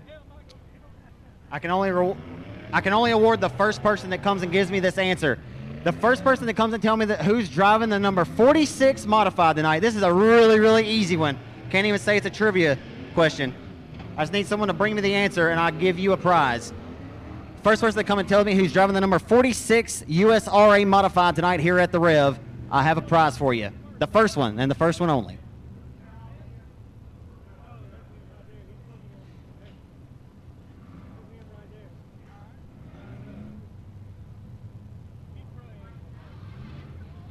So lights are going out for 8 laps in distance once again here in heat race number 3 for the limited modifieds on the pole. The Benton Bullet, Josh Baucom out of Benton, Louisiana. Outside is going to be Cody Tupper. What's for supper? It'll be Cody Tupper in car number 23. R.C. Hagan, last Saturday night's main event winner at the Thunder Valley Speedway in car number 78. Outside's Mason Taylor in 24T. Jacob Birch in the 5J. He's out of Drop Prong, Louisiana. Kelly Lucky, Hollywood, as they hustle and go 3 wide. Back here for 5th. 3 wide as they work off the 2. Okay.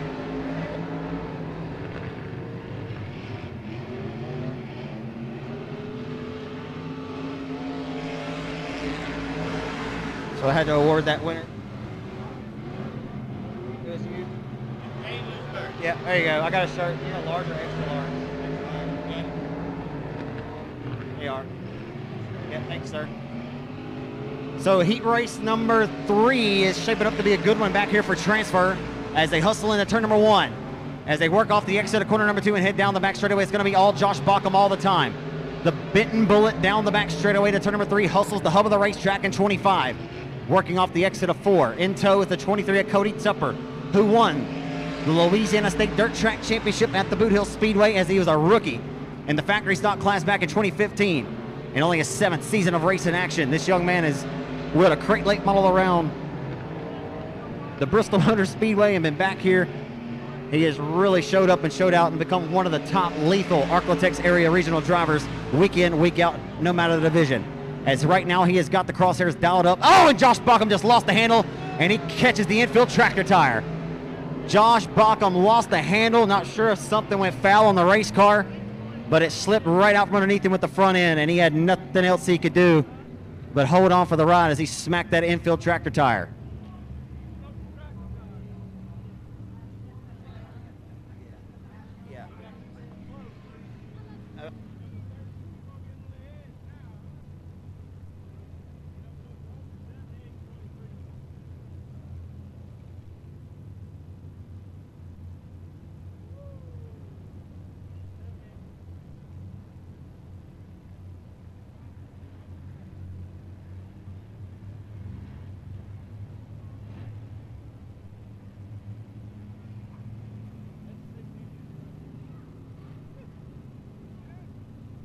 Folks, y'all be sure that you're putting your votes in for Dylan Scott for Breakthrough Video of the Year for the CMT Music Awards on June the 9th. I believe you can still put in votes. I believe you can vote up to 20 times a day. As a racing community, we always have our folks back. We need to make sure that we scratch Dylan's back as he's given us a great place to race. But more importantly, is just let's help support him, as Nobody is one of the nominees this season. So you can go and find that link on the Rev. I'll try to give you more details specifically here in a moment. As Cody Tupper has wrestled the race lead away from Baucom after that mishap off the exit of 2, as Tupper will lead us back to the green flag. Looking for more steak dinners this weekend. What's for supper? Cody Tupper leads off the exit of 2 and heads down the back straightaway as he's got a face full of clean racetrack out front of the nose of that number 23 IRP Effect Series chassis built by Jason Ingalls. Washed up off the exit, doesn't hurt him. These two, Underwood and Tupper, have laid it all on the line here at the Rev week in and week out in this division. As Underwood, the hired gun, once again behind the wheel of that BRT Performance number V8 for Tommy Trade Week tonight. And he's got that Trade Week Performance V8 car scotched up around the hub of the racetrack, working off a 4. It's heating up for the race lead at the Revolution Raceway Park. Here comes Mark Underwood for the race lead. Won't be able to get the job done that time. He works right down the middle line of the racetrack. Tupper does in the 3 with the top spot. But Underwood keeps searching, and he's right around the hub of the track. Couldn't go any lower than a mudcat in the Mississippi River, folks, for the race lead at the flag stand in the 1 for the final time. as Tupper looks to slam the door shut once more. Will he hold him off for the final time in the 3 and 4? Setting up perhaps for a photo finish. Hustling off of 4, this time to a face full of checker flag. Underwood around the hub of the racetrack. They drag race off of 4, and Tupper holds him off. Tupper holds off Underwood in a good one, and heat race number 3 tonight here at the Rev. Well, how about a hand, ladies and gentlemen, for that performance between those top 2 drivers. Coming home just a little bit short, the driver of the BRT Performance number V8 machine tonight, the hired gun for Tommy Treweek, Mark Underwood Jr.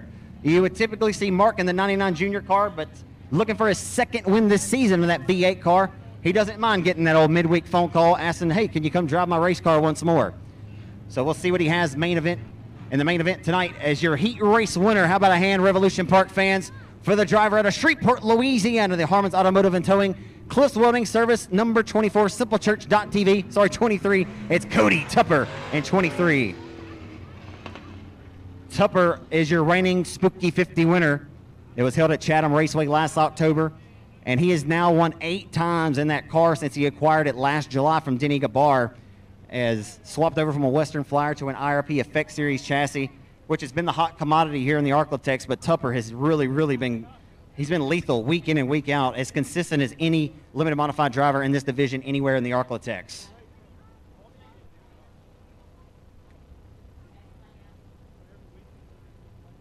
So how about 8 more circuits, ladies and gentlemen, for the 4th and final limited modified heat race of the afternoon here at the Rev.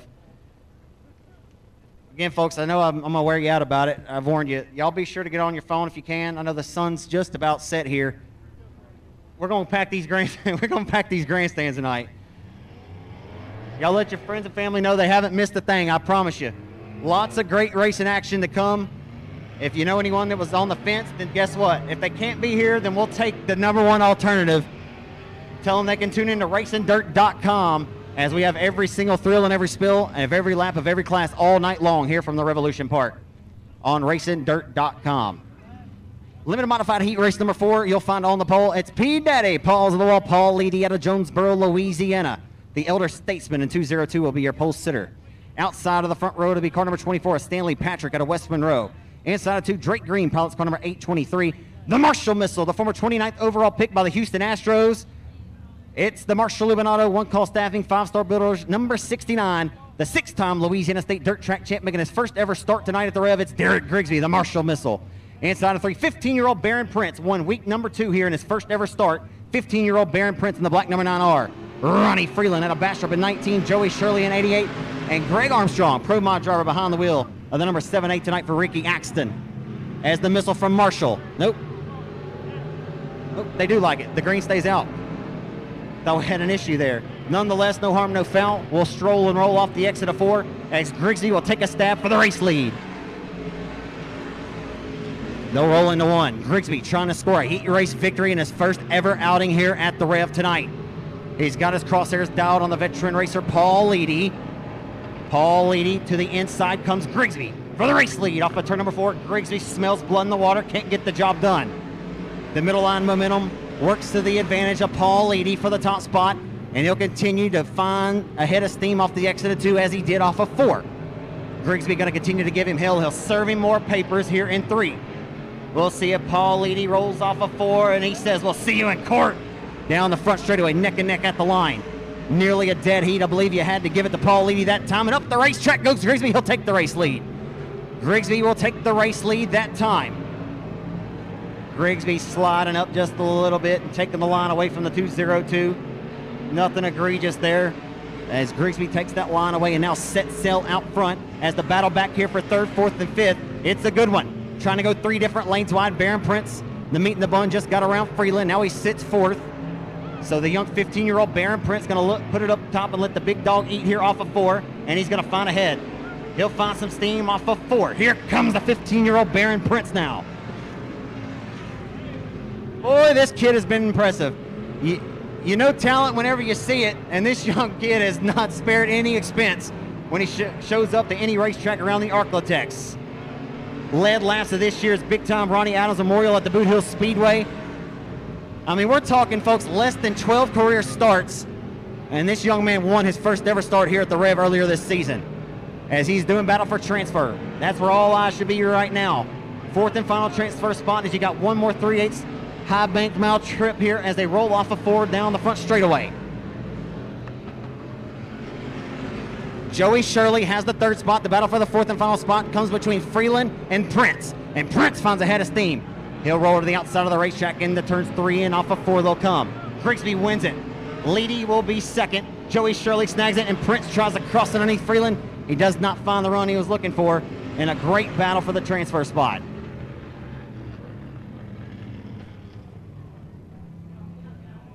Well, what a race that was, folks, for the final transfer spot.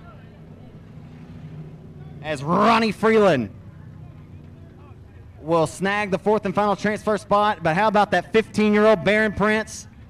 He wasn't going to drive that thing back to the pit area without giving it everything he had. As feature winner here on week number 2, 15-year-old Baron Prince. I try to stick that in your head, folks, because it's so impressive what he's done here this year. I mean, forget the age. I guess, I mean, it is more impressive that he's not even able to drive a car down the streets yet. And he hops behind the wheel of a race car and wins his first ever outing here at the Rev on March the 27th. But Baron Prince missed it by 1 spot. He'll be on the front row of a B-main later. Ronnie Freeland again, the fourth and final transfer spot. Joey Shirley with a good run there in the car number 88, Grimes third, second. In the 202 from Jonesboro, Louisiana, the P Daddy's Garage, Western Flyer chassis of Paul Leedy. And taking the win out of Marshall, Texas, the driver of the One Call Staffing 5-Star Builders, Marshall Lubin Auto, Express Racing Chassis, PTS Power, number 69, the Marshall Missile out of Marshall, Texas. Derek Grigsby, your winner in 69.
Alrighty, ladies and gentlemen, your headline event tonight here at the Revolution Park.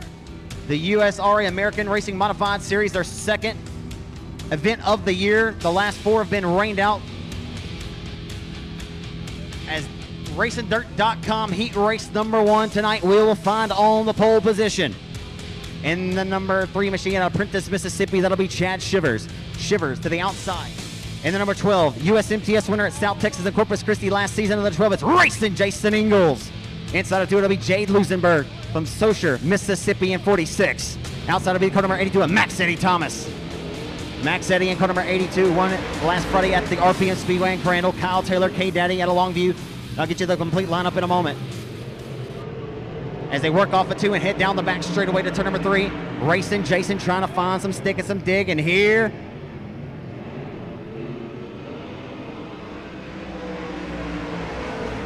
02 rolling to the front. It's 82, sorry, Max Eddie Thomas, from a Lone Star track champ. As they work down the back straightaway, Chad Shivers, the Mississippi racer, leads them into turn number 3. Kenny Gaddis on the move. The top 12 from the heat transfer to the A feature. The passing point system will be implemented tonight. Not necessarily where these drivers finish, it'll be about how many cars they pass to get to where they finish.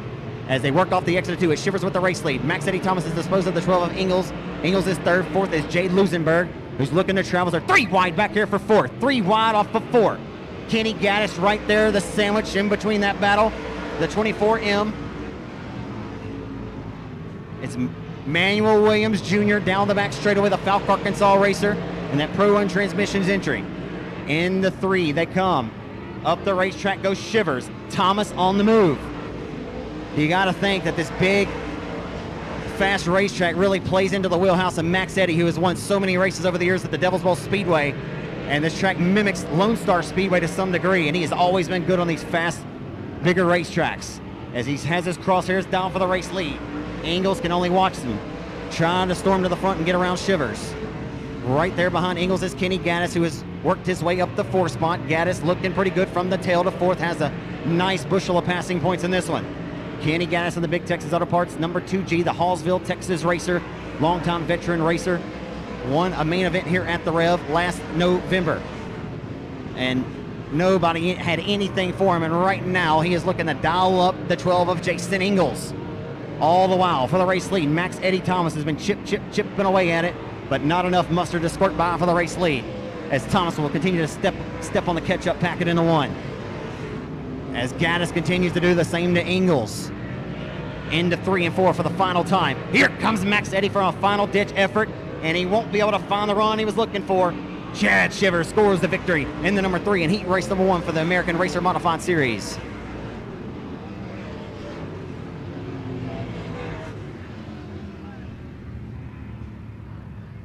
Well, folks, we had a few comers and goers and some movers and shakers in this one.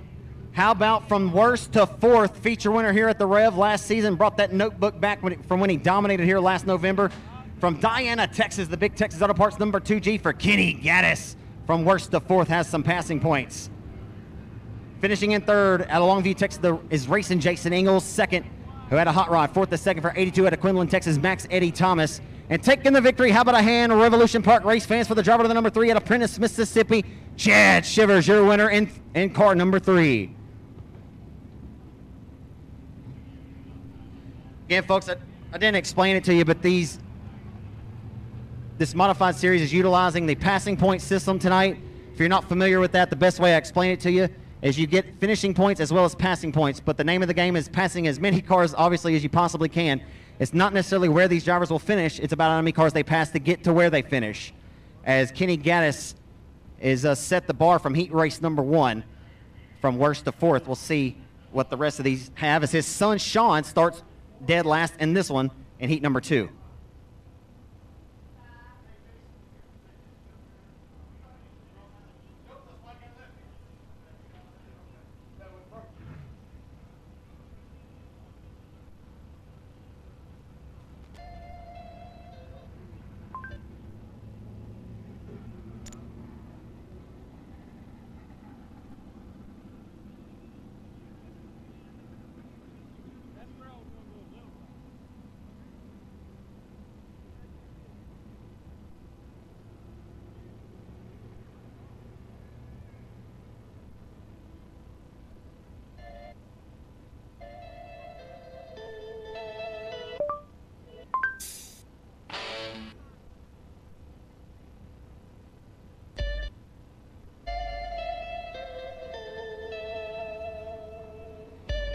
Heat race number 2 for the American Racer Modified Series under the USRA sanction.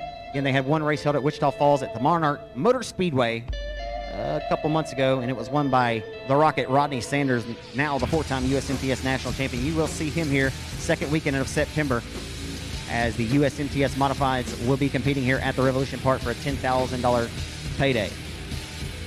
So on the pole of heat race number 2 tonight, you'll find the 2-time USMTS Modified winner and the number 16 IRP OS1 chassis out of Marshall, Texas. It's Winnigan, Chris Hennigan from Marshall. In the CNC Oilfield Services, Rick Sis Performance, number 16. And outside of Chris Hennigan tonight, it'll be car number 14T. He also has a USMTS Modified victory to his credit. Came at the Southern Oklahoma Speedway up in Ardmore, Oklahoma several years ago. The 14D out of May Pearl, Texas, it'll be Tristan Dykes. Inside of road number 2, began his racing career in an open wheel modified. Not often you find drivers starting off a career at a mod, but this young man took to it like a duck to water. It'll be Ty Clampett, who rides in car number 10 out of Henderson, Texas. He's now 19 years old, Ty Clampett. Outside of Ty Clampett, it'll be the 12T of Race Taylor. Race Taylor from Leland, Mississippi in the number 12T. Inside of row number 3 in the 1-star, it'll be Mark Johansson at Maybank, Texas in the 1-star. All the way out of Hayesville, Kansas. Finished second on that opening USRA event that I mentioned at Monarch. Tyler Davis in the number 65. Tyler Davis in 65. Inside of 4, starting 7th out of Falk, Arkansas, the number 24, it's Big Man, Manuel Williams Sr. And the number 24, Bandit Racing chassis. Outside of him, it'll be Chris Huckabee out of Midlothian, Texas in the number 2C. He's got Tommy Jordan turning the wrenches on that 2C for Chris Huckabee. And starting Worst will look to roll his way forward like his father did. Dad Kenny set the bar. Worst the fourth. We'll see what Sean Gaddis can do. The 21-year-old second-generation racer in the Big Texas Auto Parts MB Custom, number 7 out of Diana, Texas, as we get ready to turn the wick up. 43 mods have checked in the battle tonight. The top 12 will lock in from passing points. We're underway in heat race number 2, presented by RacingDirt.com. The hustle and grind will begin and resume as a hustle off the 2 for the race lead. Dykus rockets his way to the outside of Chris Hennigan for the top spot. Dykus right there where that brown is on the racetrack, finding some stick and dig there, gets around Hennigan. He'll lead lap 1. Todd Clampin up on the wheel tonight. Here comes Hennigan for the race lead. Hennigan to the inside, can't get the job done. Sidestepping as the 14T of Dykus, continues to use that outside line and uses all that momentum as they roll off of turn number 4 this time. Hennigan not able to muster up enough to get to the back of the 14T of Dykus, as Dykus is setting sail on the top shelf of the Revolution Park here in Monroe, Louisiana tonight. The 10 of Clampett rides in third, 65 of the Kansas racer Tyler Davis. Every one of these drivers minus Hennigan and the 10 of Clampett and Gaddis, and Winslet. There's quite a few who have raced here, but the majority of these guys have not ever raced at this speedway, as we only had modifieds here 4 times total since this place had dirt put on it last July. So the battle right here for the 5th spot down the back straightaway. How about it? Gaddis trying to live up to his dad here as they roll off of 4. Sean Gaddis going to work his way up to the 5th spot now in car number 7. Boy, the Diana, Texas racer, Sean Gaddis, is up on the wheel here tonight. Got to think that the notebook had to gain a few extra notes here when they came, and they're putting those to the test tonight, as Kenny was lethal fast here last November. Off of 2. Hennigan trying to mount a charge on the 14T at Dykus for the race lead. Tick-tock, the race clock will go as Hennigan is now going to continue to search the hub, drift here up to the top side off of exit of 4. Not able to find enough momentum to reel in your race leader, Tristan Dykus, who continues to lead here at the Revolution Park in heat race number 2. All the while, Hennigan takes another stab at the 1465, but Tyler Davis drove it deep off into 1 and 2. As Hennigan's searching, and he's found something off the exit of 4. Is it a little too late? Chris Hennigan in that TCC, Total Custom Cars, and down on number 16. Here comes Hennigan. Hennigan around the hub of the racetrack. Dykus going to continue to use that outside line momentum to his advantage. Final time in the 3 and 4. Oh, no.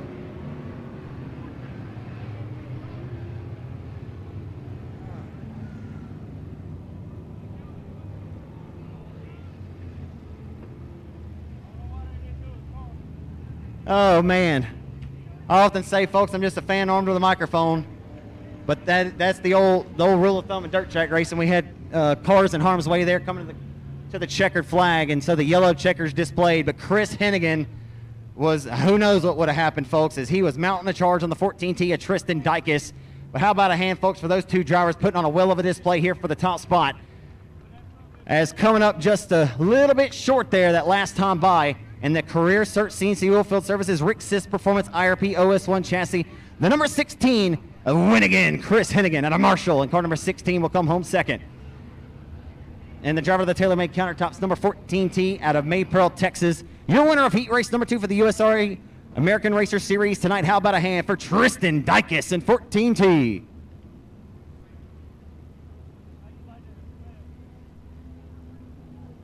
They got it.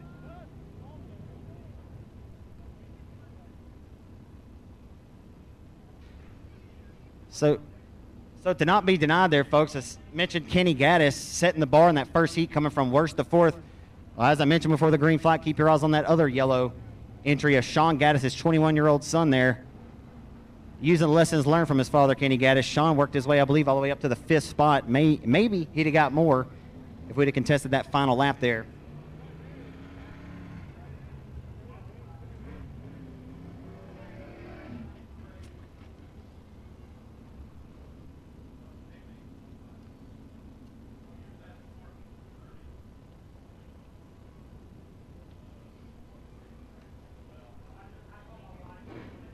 I want to thank a lot of the American Racing Series sponsors. American Racing Tire, of course, Day Motorsports, from all the parts you need, from the front to the back bumper and all parts in between. Day Motorsports will get you back on the racetrack. Summit Racing Equipment, Dealer Reconditioning Services, 517 Designs, 47 Designs, Salon and Boutique, High Tech Paving, Mesilla Valley Transportation, MSD, S&S Fishing and Rental, Star One Roofing, and Texas Star Concrete Services. We thank those great supporting sponsors here of the American Racer Modified Series, presented by Day Motorsports. As we'll get ready to roll heat race number 3 onto the racetrack here in just a matter of moments, ladies and gentlemen. The third of 5 USRA Modified heat races. Again, all going 8 laps in distance. If you didn't hear me explain it a few moments ago, the top 12 tonight in passing points. So the top 12 in passing points will lock their way in to tonight's A feature. And we'll have a few qualifiers and transfer those in heads up. I'll let you know a little bit more here in just a moment on how many we'll take out of those qualifiers. I want to thank the great folks at RacingDirt.com, an extra $700 to tonight's main event winner, which made it a possible $3,200 to win tonight here at the Rev for the first time ever. The USRA Modifieds, who brought 43 standout stars here to the Speedway. And also an additional $100 to second, third, and fourth, thanks to RacingDirt.com. K. Dillard Racing, S&S Fishing Rental, $300 bonus to the highest finishing CDR driver. And Joel's Auto Sales sponsoring an additional $200 to the winner and a $100 hard charger. And RPM Speedway at Texas, I'm not sure if KR is here, but I know Kevin Sester is here. Spoke with him a little bit earlier. At RPM Speedway, a stand-up thing for these guys to do. A huge USRA weekly racing series track, an additional $100 hard charger, and a $100 highest finishing driver in RPM Speedway points. So thanks to those guys. As heat race number 3's lineup will look like this. Out of Batesville, Arkansas, on the pole in car number 31M, it's Travis Mosley. Outside, it'll be Seth Reed out of Risen, Arkansas, piloting the number 2. This year's King of America Modified Nationals champion at Humboldt Speedway in Humboldt, Kansas. It's Triple Faux Show. It's Brooks Strength out of Raymond, Mississippi, in the MB Custom by CDR number 444. Jason Sarton out of Royce City, Texas, in car number 17. Wayne Hart in 18J. Justin Cook in 360. Landon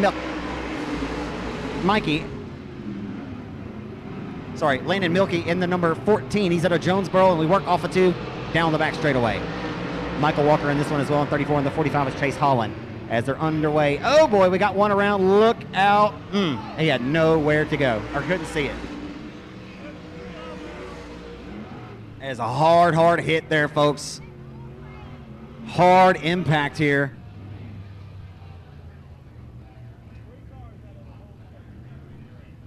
Yeah.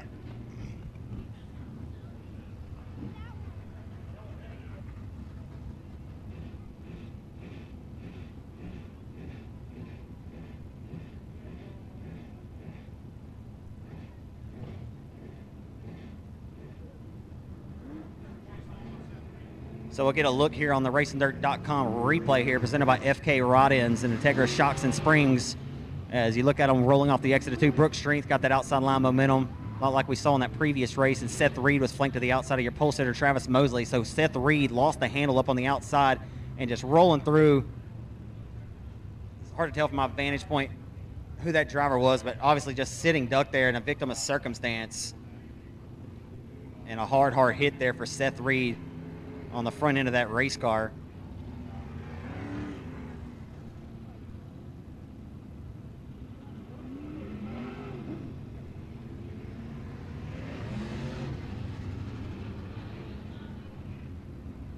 So a nasty heavy hit there in turns 3 and 4 here, carrying so much momentum and just coming to an abrupt stop there with Seth Reed. And boy, if that thing is able to continue, then that is a well-built tank.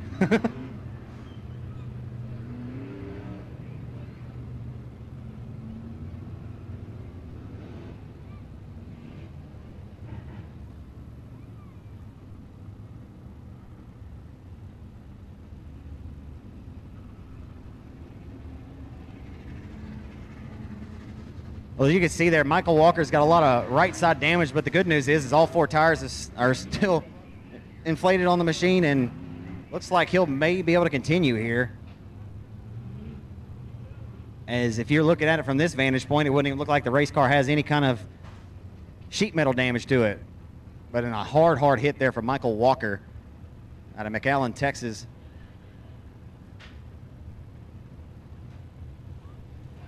Seth Reed and the F2R, been a long time standout from the Arkansas area.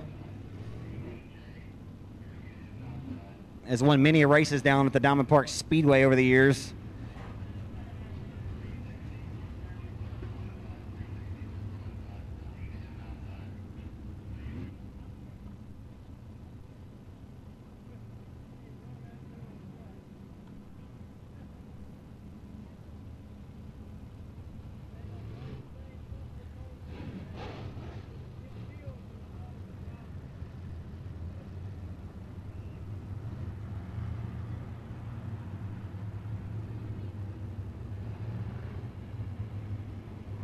Ready to get back underway, the re-racked and stacked, with Travis Mosley leading us back to the green flag as it waves by Justin Martin, your veteran flagman. They'll hustle and grind into one.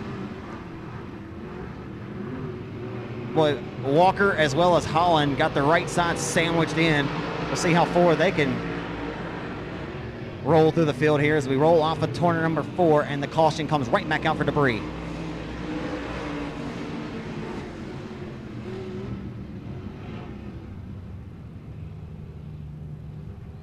So caution flag quickly comes right back out on the Revolution Park Speedway for debris there off just around the exit of corner number 2, and they'll have that removed, and we'll quickly re-rack them and stack them and turn them back loose here again, race fans. Going 8 laps in distance, we'll have one more original restart. Original restart here in USRA American Racer Modified Series Heat Race number 3 of the night. Passing point system, once again, folks, is implemented.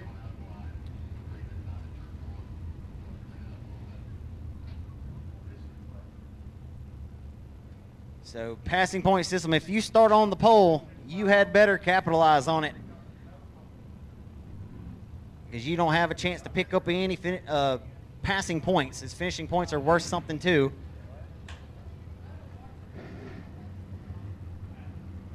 We'll see how it works out tonight, as so far Kenny Gaddis has been the one that set the bar and passed the most race cars as he worked from the tail to 4th in that first heat race of the evening. Heat race number 3, back to the green flag, and Justin Martin has the green flag in hand, and he'll throw it over the Revolution Park, and we're underway.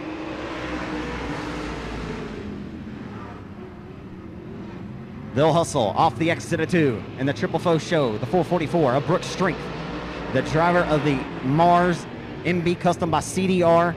That 444 is digging a ride around the top shelf of the Rev, and he'll send it full throat down the boulevard into 1. Obviously, as I mentioned, the biggest win of his racing career, Brooks Strength, winning the King of America Modified Nationals at the Whitworth Humboldt Speedway in Humboldt, Kansas, the most prestigious open wheel modified main event held in the country for open wheel modifieds.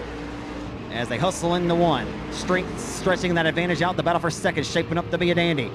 As they work off the exit of 2, Michael Walker working his way forward back here in that number 34. But the 17 of Jason Sarton is working on the hub, and like I say, he's working it well here, folks. Travis Mosley and that Larry Shaw Racing chassis continues to roll on the outside of the Rev as the 17 continues to serve him papers, and Mosley says, we'll see you in court. They head down the back straightaway, and the caution will come out now for the 3rd time in this 3rd heat race of the evening.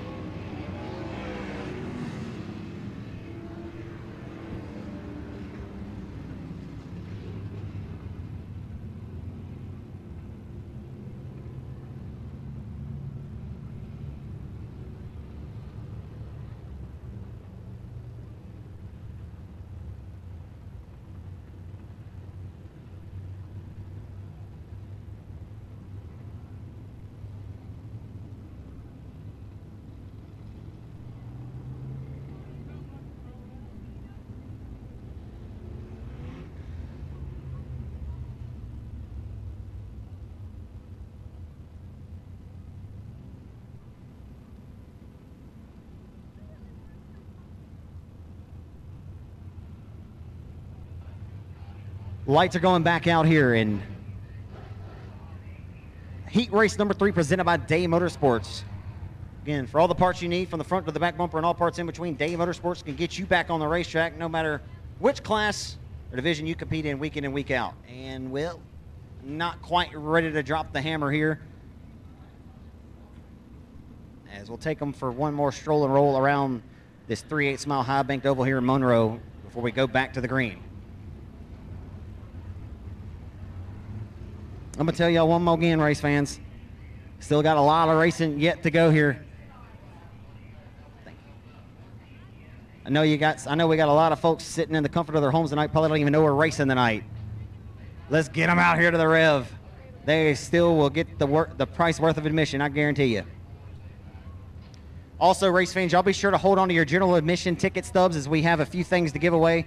We have some Rev t-shirts and so on. So y'all be sure to hold on to your general admission tickets that you got tonight on the entry into the Speedway. I didn't give the proper introduction earlier to the judge, jury, and executioner up in the curb records flag stand tonight, but one of the best flagmen in the business up there in the perch, the man with the plan who has flags in his hands, Mr. Justin Martin. Hey, Justin, give him a quick wave. I'm just kidding. He's doing his job. He usually bows for you if I ask him to before the races start, but we didn't go that far tonight. The Triple Foe Show.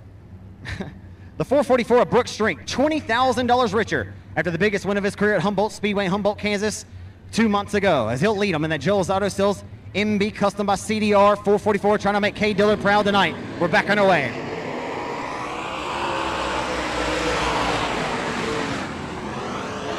The grind will resume. They hustle off the exit of 2 and head down the back straightaway into 3. Jason Sarton. As Mickey Walker trying to work his way closer as they roll into turn number 3. Oh, and around goes Chase Holland there off the exit of 4 and 45. Holland got in there a little hot and heavy, and now for the 5th time, the caution flag comes out in heat race number 3. Wah, wah, wah. 5th, I believe it was the 5th yellow flag of this heat race. Sometimes you get a lot, sometimes you don't get any. This one, we're just marred by a few more than we would like to see here, but Mama always said there'd be days like this. So we'll quickly get them re-racked and stacked and get ready to go once again in just a few moments. This time it's for the 45 of Chase Holland, who just lost the handle down there and whipped her around.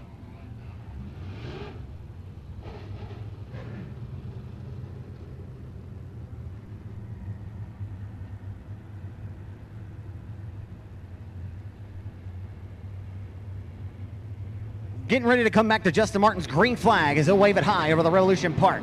Off of 4, we're back underway in your 3rd USRA American Racing Series heat race of the evening.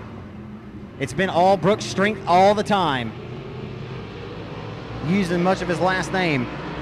That's a strong 444 as he rolls off of turn number 4, this time out front with the race lead. 3 wide for 3rd off of 4. 3 wide. It's pretty impressive that Walker was able to take such a beating on that race car when he got into the Seth Reed on that opening lap that he's been able to continue, and I'm not sure it slowed him down any. The 34 is rolling to the front. As we work off of turn number 4 this time and head down Main Street, it's all Brooks Strink all the time as he once again continues the lead here and heat race number 3 in the 444, and he has long gone out front by his lonesome.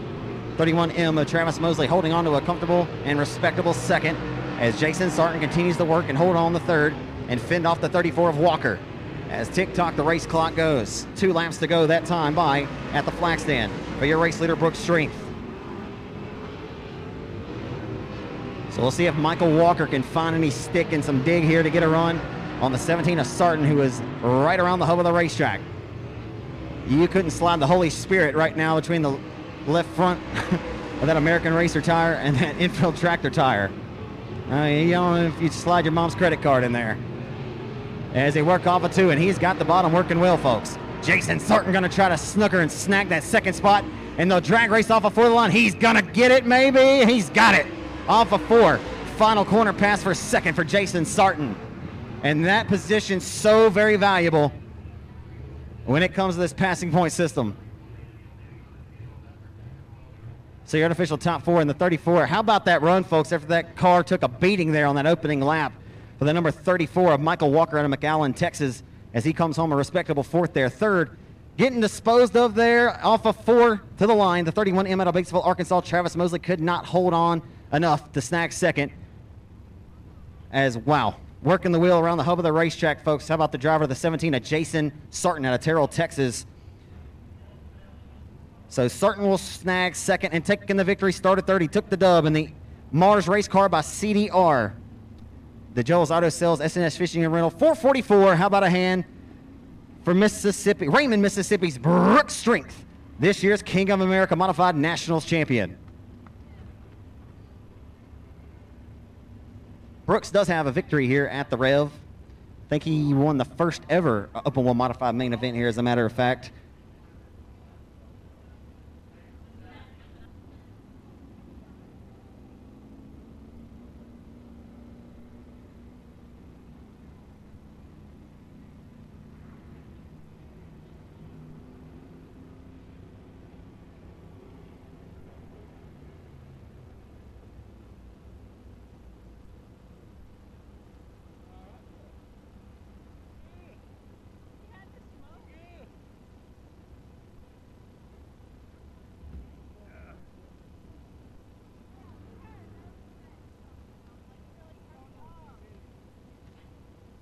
Again, folks, your running order tonight, we've already seen the limited modifieds been followed up here as we'll get our 4th USRA mod heat race onto the speedways. We got 43 standout drivers checked in from all over the mid-south here tonight to do battle for a $3,200 possible to win main event. As our USRA mods are in the 4th heat, we have 1 more remaining out of the 5, and we'll be followed up by the Crate Racing USA Crate Late models, and then the factory stocks and the compacts will round out our heat race action tonight, so they will run again in that order. As we will find heat race number 4 now rolling on to the speedway here tonight at the Revolution Park. On the pole, driving the number B5 machine out of Northeast Louisiana, the B5 is David Beach. Outside of David Beach, it'll be the car number 718 out of Denham Springs, Louisiana, Tommy Cannon. Inside of row number 2 in the 3C machine out of Wascom, Texas, it'll be Colby Collins. Outside of row number 2, the 1H is Bradley Bracey out of Maybank, and the 1H inside of 3, Rusty Cooper, pilots car number 6. James McCurry out of Midlothian, Texas, pilots car number 13J, and inside of 4, Big Daddy Joe Duval in the DriveWFX.com number 91 out of Claremore, Oklahoma, Big Daddy Joe Duval. And outside will be the 24Z out of Hermitage, Arkansas, and the MB Custom by CDR, it's Zane Farrell.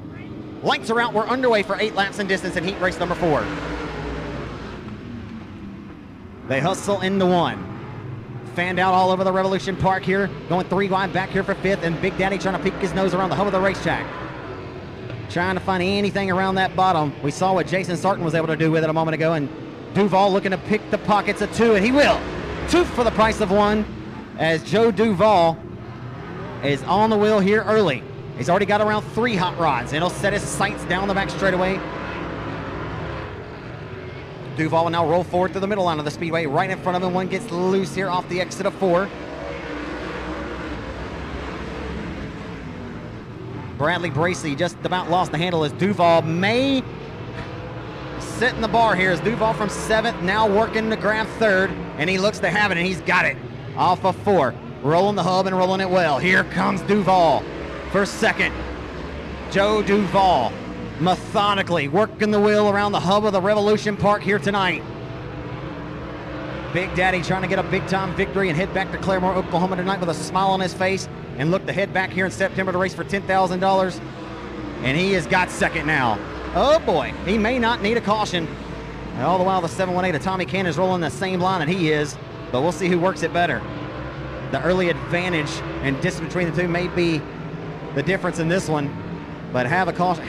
If a caution were to come out, I'd be shaking in my boots there for your race leader, Tommy Cannon. As Joe Duval, using the lessons he's learned up and down the roads, racing with the USMTS Modifieds, with those tireless touring titans, as Jeff Nunn would say, is really showing here tonight as one of the top standout modified drivers in this country. That there is no doubt, as he has methodically worked his way to 2nd as everybody is right around the hub of the racetrack now. As we work off of 4 this time to the white flag.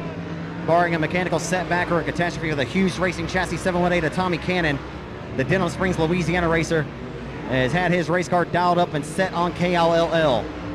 Radio station dialed up on kill. And he will carry that tune off of turn number 4 to a face full of checkered flag. Tommy fires the cannon. He takes the win at 718. 2nd, and a valiant effort for Joe Duval. May have just earned himself the top qualifier of the night, but we'll see what heat race number 5 has in store.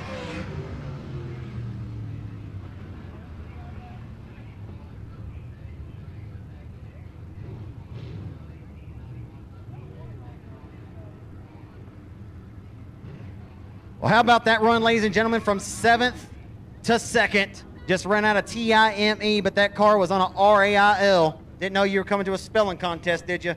How about the Claremore, Oklahoma racer on the DriveWFX.com, number 91 for Big Daddy Joe Duvall, driving to 2nd, and he very may well have just earned himself the top qualifier in passing points tonight. Without figuring them up, he's gonna be sitting pretty. And nonetheless, folks, taking the victory, jumped out to an early race lead, and he held on as he's hit his marks each and every circuit. The Denham Springs, Louisiana racer driving a Hughes Racing chassis tonight. How about the 718 car, Tommy Cannon, heat race number 4 winner, presented by Day Motorsports. So we get ready to ride heat race number 5 onto the speedway here. It'll be 8 laps again in distance. Again, folks, the top 12 in passing points will lock into tonight's main event.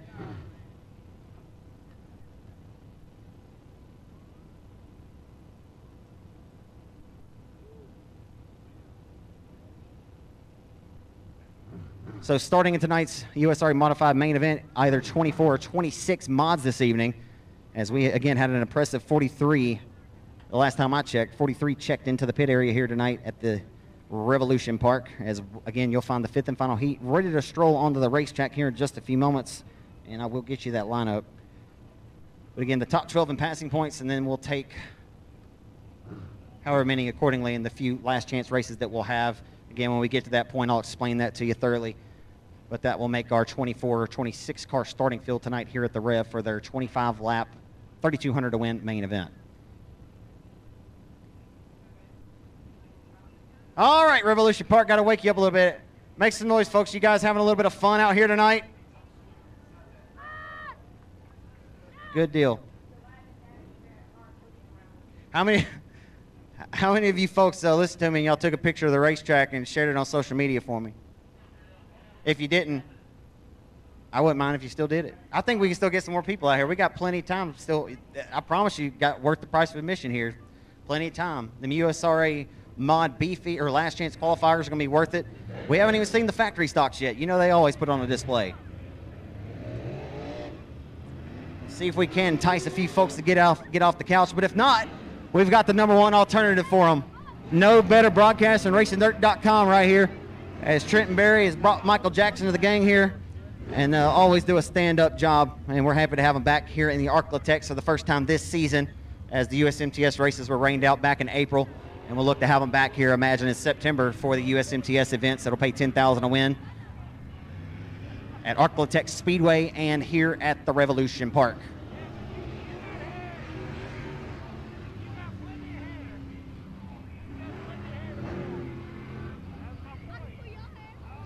Hey, race fans, I wanted to mention real quick as well, if you have My Race Pass, if you don't, you can go in the Google Play Store and the Apple Play Store, and you can download for free the My Race Pass application. Now, if you want to get the live timing and scoring right there in the palm of your hand, as the race happens, you can get the live timing and scoring My Race Pass in the Google Play Store if you have a smartphone. If you have a dumb phone, don't worry about it, but most of us have smartphones. But you can get that for free, and you can look at you can find it, just search the Rev if it's not already on there on the live tab. I'll have to go through it, and I could explain it better if I was doing it right now, kinesthetically, but nonetheless, you can get all that right there in the palm of your hand. I believe the live timing and scoring is $7.99. It may be cheaper. On the pole, nonetheless, out of Bossier City, Louisiana, the driver of the Yard Services LLC, Bill Brown Enterprises, Stuckey, number 21. He's in a GRT racing chassis tonight. It's David Winslet out of Bossier City, the 2-time Boot Hill track champ. Outside's going to be Clint Main at 87M. He's out of Grand Saline, Texas. Inside of 2 is going to be Randall Settle, the son of Dale Settle, in the 79 out of Shreveport. Outside's Devin Richards. And the Curb Records, Dylan Scott Racing, number 4 out of Monroe, Louisiana. Aubrey Reynolds out of Beverly, Louisiana in 99. Jack Sarton, USMTS modified winner at the RPM Speedway earlier this season, the biggest win of his career. He'll be one to keep your eyes on to that IRP chassis number 47. Old Gentleman Jack. As they roll off of turn number 4. As they head down the straightaway, it's all David Winslet all the time. He leads lap number 1 here in 21.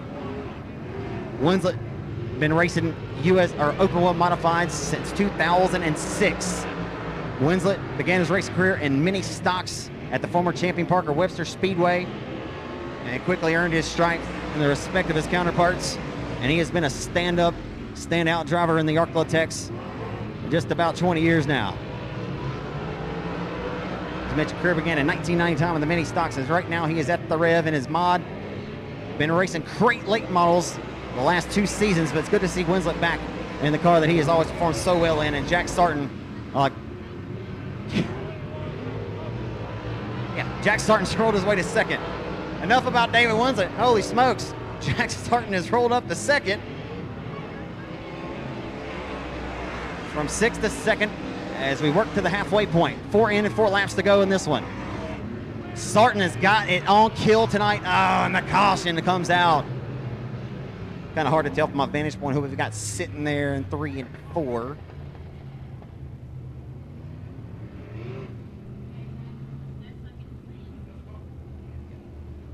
You know what? I knew there was something I was forgetting. I meant to remind you folks, absolutely no smoking in the grandstands.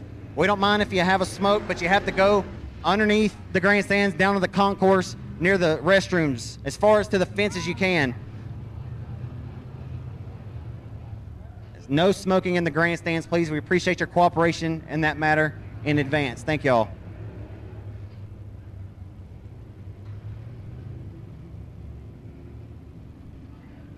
And one more time, just for good measure, no smoking in the grandstands, folks. Again, you can have a smoke. You just have to exit the grandstands and go underneath down here to the concourse and go near the fence where the restrooms are located down that way. We thank you, again, for your cooperation in that matter. As I'm not so sure that Jack Sarton wouldn't have ran down David Winslet and may have stole this race lead away under the green, but the caution comes out. And, boy, I tell you, Winslet may have his hands full here on this restart. Oftentimes you're a sitting duck. You have no idea how far out front you are or where you should or shouldn't go. As Winslet, we'll see if he's the sitting duck or if he can turn up the wick and hold back the advances of Sarton, who fires well on the restart. They hustle off the exit of 2 and head into turn number 3.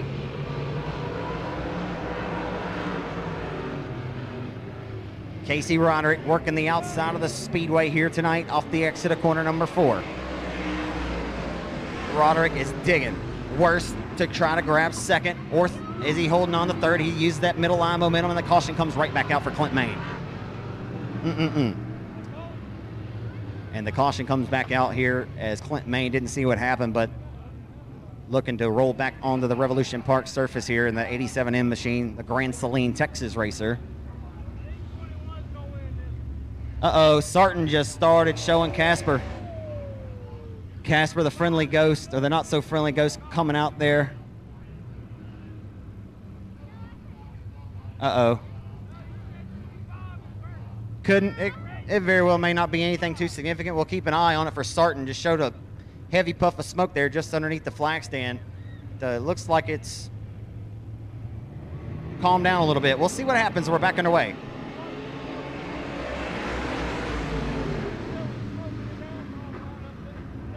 As how about Casey Roderick? The number 25 is rolling to the front, to second, disposing of the 47 of Sarton. And I'm not so sure that Sarton isn't battling an ill car now. All the while, he makes a liar of me. Powers right to the inside for second. And David Winslet will be loving what he sees out of the proverbial rearview mirror right now as those two wage the war for second and allows Winslet to hit his marks and try to skate away up front with the race lead. Roderick undoubtedly right now may have the best race car of this bunch as they hustle down the front straightaway for the final time into turn number 1. The clock is about to strike midnight for David Winslet. Here comes Casey Roderick in car number 25. Into turn number 3 for the final time. Here comes Roderick for the race lead. Winslet pushes up the racetrack, and Roderick may steal it at the line. He's got it. Half a car length victory for Roderick in car number 25 and a photo finish.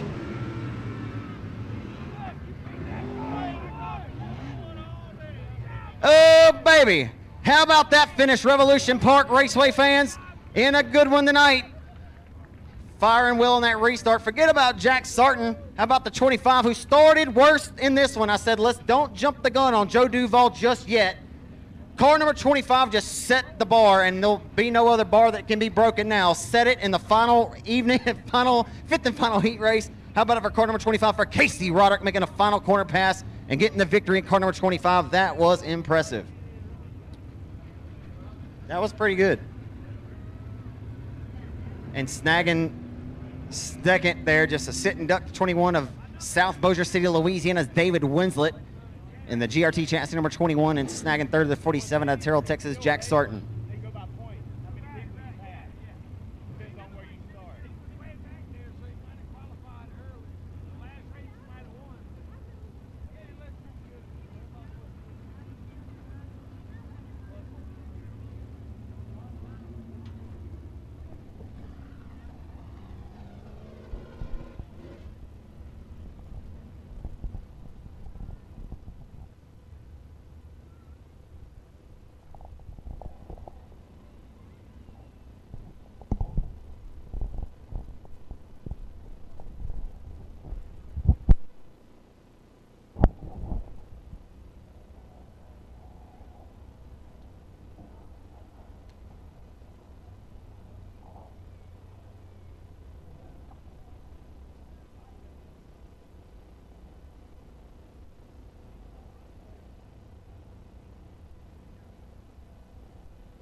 Hey, folks, one more time. I'm going to mention this several times. Y'all be sure you can do it right now while you're sitting in the grandstands. Let's support Dylan Scott as he's supported dirt track racing and done so much bringing this racetrack back to life. This place was sitting dormant. There wasn't anything going on here.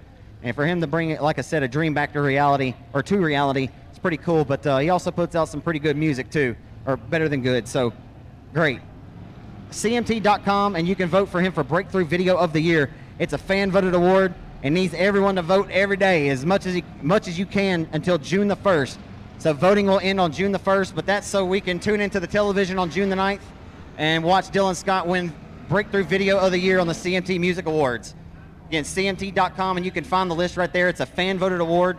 You can do it right now on your smartphone in these grandstands. Let's be sure that we're voting for Dylan Scott and supporting him as he supports this sport that we love so dearly. As the first factory stock heat race of the night has found its way to the speedway, and we'll find on the pole position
So So we've got a Ford going off on the tow chain. Unfortunately, the 27 is Scotty Case.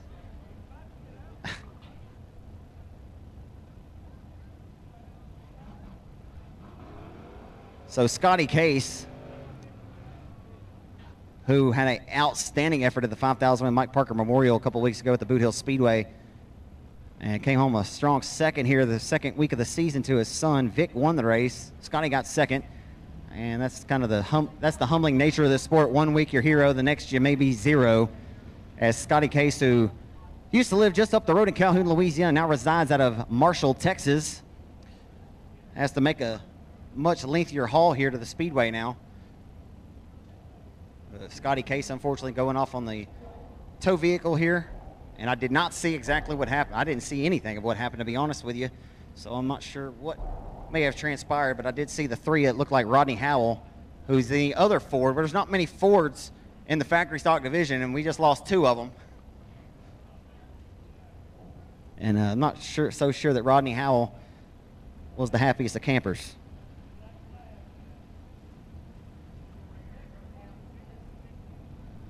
That car's body language was tell to tell.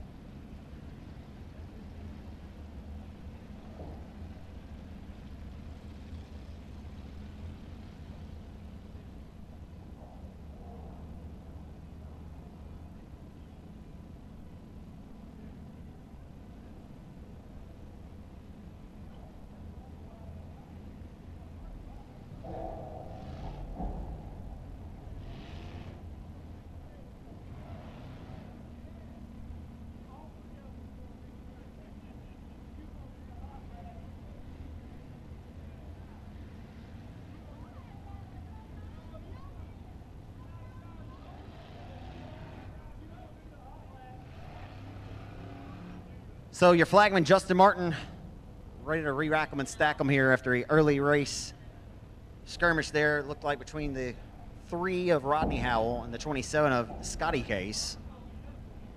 So your initial lineup looked like this. Hunter Hobson in the 34 RY, and to the outside, the 35S of JT Turner at Minden, Louisiana. Dalton Dubois, Diggin Dubois on the 55D. He's out of Robeline, Louisiana. Michael Hurst, pilot's car number 247. He's out of Ruston, Louisiana. He's the reigning Chatham Raceway track champion. Inside of row number 3, starting 5th, the 100 is going to be Ross Cook. And outside of Ross, the number 3 was scheduled to be Rodney Howell. We lost him to the pit area. As well as Scotty Case, who was scheduled to start 7th. And to the outside, the 100 was Brian Cook out of Florine, 5-time Sabine Motor Speedway track champion down in Manny. Keith Herring out of Duboc, Louisiana, pilot's car number 50H. And Kyle Shirley in 00. Down to only 7 cars, ready to go 8 laps in distance, the top 4 to tonight's main event.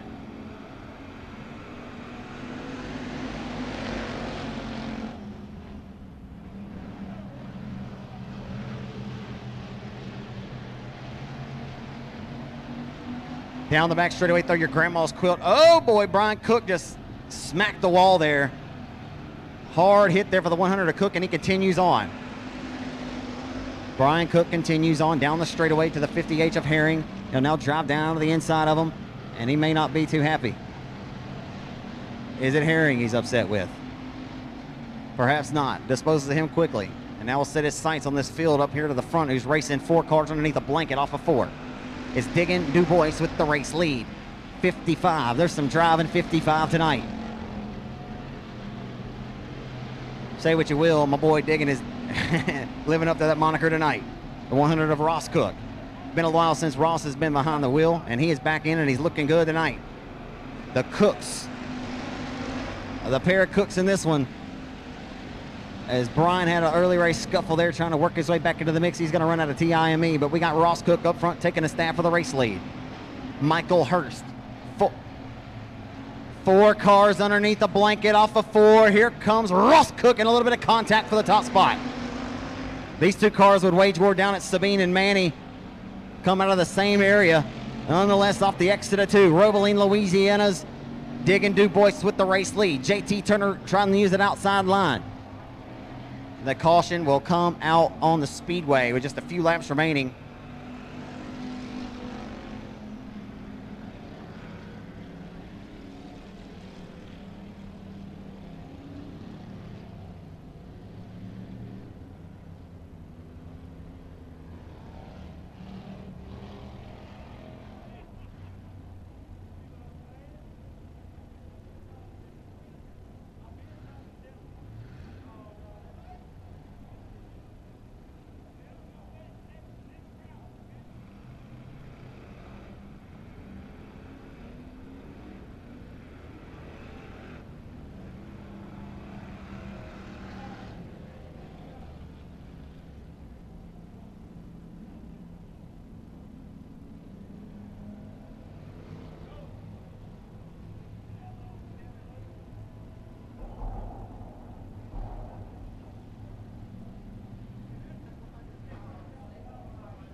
All right, ladies and gentlemen.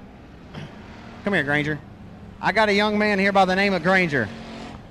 Granger, what are you going to do for me? Throw a t-shirt. All right, I just got one t-shirt for right now. And whoever, he's gonna walk down in front of the stands. Don't be shy. They ain't going to do nothing to you. They can't throw anything at you. They do, we'll have problems. Just throw that to the section or whoever you feels the loudest. You know, or give them a shot. You got to find it. So if you want this shirt, I know it's just one for right now, but I need to know who's going to be the loudest. So if you're all the way down there, you got to make some noise so he can hear you.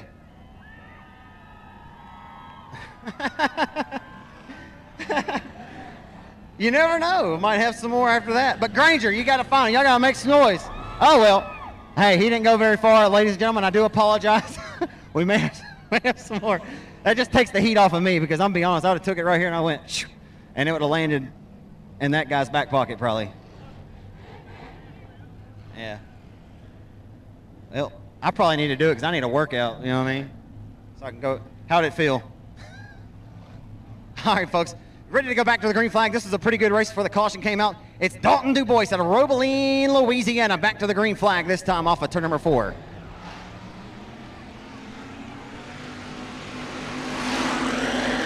DuBois will lead them into 1. Michael Hurst around the hub of the racetrack. Again, the reigning Chatham Speedway, and they're trying to go 3 wide for the race lead. Can't do it.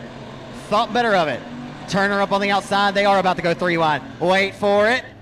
Turner doesn't find the run he was looking for, nor does Hurst, as the 55 of Diggin' DuBois still your race leader. Well, just as you thought the C's were about to part and they were going to find a lane to the in and outs of DuBois, they couldn't find it. As here comes Michael Hurst. Nothing doing. A shot in the shorts to the 55 of DuBois. Hello, I'm here. Off of turn number 4, they'll come. Here comes Hurst again, but can't get the job done. As JT Turner says, forget about it. He sailed it off deep. He almost drove it all the way back to Bayou LaFourche. Works off the exit of corner number 2 and heads down the back straightaway. It's a good one, folks. It's heating up for the race lead at the Revolution Raceway Park. Off of 4. 3 wide nearly for the race lead. It's a good one. Heading down the front straightaway. Hurst gonna look to fit the gap. Can't find enough stick around the hub of the racetrack. He couldn't slide the Holy Spirit. They're 3 wide for the race lead. Heading off of 2. Down the back straightaway, JT Turner. Way up top where Grandpa keeps the good bourbon. Now he'll drive down to the middle line of the racetrack and try to take that spot away in the line away from the 55 as the white flag comes out the final 3/8 mile high bank trip. If you don't like this, folks, then guess what? You can turn to your neighbor like you're at church on Sunday morning and say, if you don't like this, you don't like racing too much, do you? As they'll head down the back straight for the final time, it's been JT Turner who wrestled the lead away from DuBois. And he'll roll off of 4 to the final time in a face full of checkered flag. JT Turner, your winner in 35.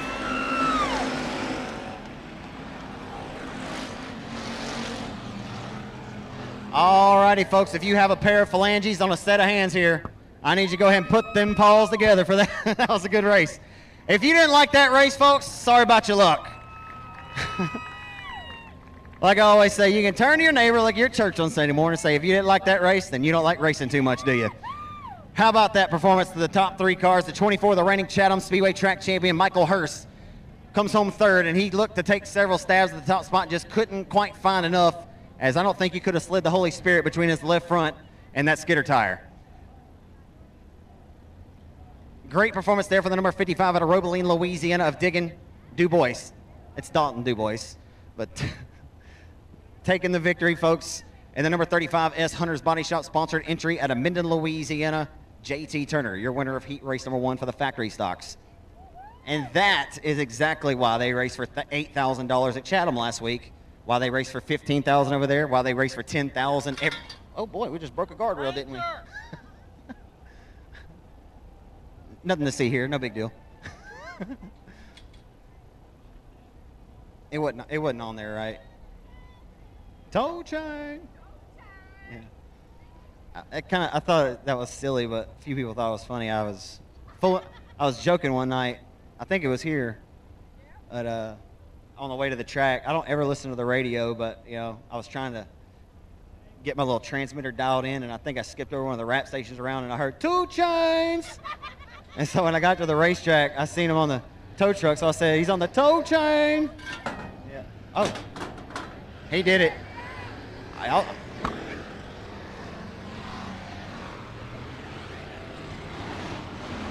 Any of y'all get out of line.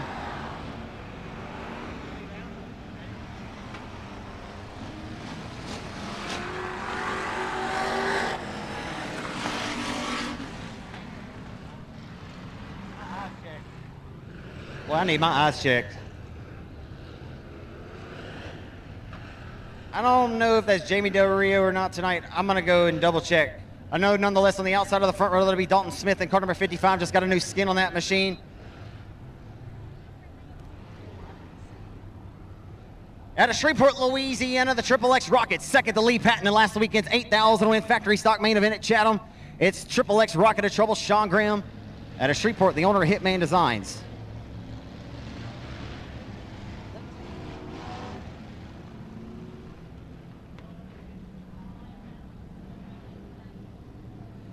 Oh, it's Jacob Mauser, Mighty Mouse, back out here with a new skin on the number 27. Jacob Mauser and the number 27, who's a proud new father. Dalton Smith from Winsboro in 55. You got Colby Cruz in car number 16. Triple X is Sean Graham once again. Chad Ince in the number 5. Jeremy Allen out of Simsboro's in car number 76. Feature winner this season at the Rev in the J&N sandblasting number 88M. And look at that start for Joshua Martin. He just got 3 or 4 for the price of 1. And they're 2 by 2 by 3, 2. As they work off the exit of 2. That last heat race performance for the factory stocks is why we love this class so much here in the Arklatex, and why guys like Chris Hennigan and many great standout drivers all compete in those big paying events, not only for the money, because they're a ton of fun and put on great racing. As Chad Ince in the number 5 loops her around here in the number 5, but no harm and no foul will keep it strolling and keep it rolling, and the green flag stays out. So heat number 1 into the history books with JT Turner as your heat race victor, and we'll see if we'll keep it in the state of Louisiana here, as we had a few Texas invaders tonight, as it's Shreveport Sean Graham, who drove his hour and a half down I-20 and hopes to grab a victory here out of Monroe tonight. Had one here, 2 here a season ago, for the driver of the Triple X. Sean Graham, the reigning O'Reilly Auto Parts Cajun Classic winner at Arklatex Speedway, but right now the battle for 2nd, 3rd, 4th, 5th, it's a good one. CJ Howell, the young 16-year-old racer out of Ball, Louisiana, working to the inside of the 55 and grabbing 4th here.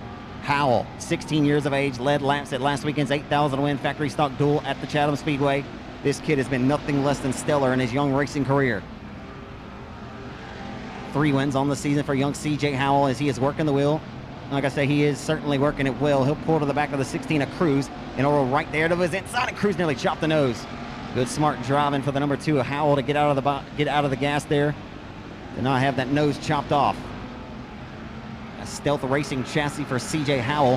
He'll work the outside. He's already tried the inside. Now he'll try out, and the 16 is driving like he's got eyeballs in the back of his head. Goodness gracious. Colby Cruz. He'll be held back no more. Howell rolls the 3rd. Howell in front of the 16 of Cruz. Now sets his sights and works 4th, the 88M of Josh Martin, who rides in 2nd as we tick the race clock here in the turn number 3. It's going to be 2 more trips around this time. Oh, Sean Graham just broke off the exit of 4, and now Josh Martin inherits the lead. The WCH power plant perhaps just expired on the Triple X Rocket of Graham, and the caution will come out. Heartbreak Hotel for the driver of the Hitman Designs Triple X Rocket, the WW Timber entry of Sean Graham, who has been one of the top 3 factory stock drivers in the region. Zero doubt about it. The results show it. As how about a hand for Sean Graham? Not because he broke, folks, but just for the misfortune here. Sean looking for another win here at the Rev. Gonna roll to a stop here on the front straightaway. Sean Graham been partnered with WCH Racing Engines and Jamie Wells, I think, for the last 6 or 7 seasons, and he's had seemingly nothing but good luck out of them, and not so sure that that was a power plant expiring, but obviously not going to be able to continue here in a tough break for trouble. Sean Graham has some trouble of his own here, lives up to his moniker in the way that he wouldn't like to.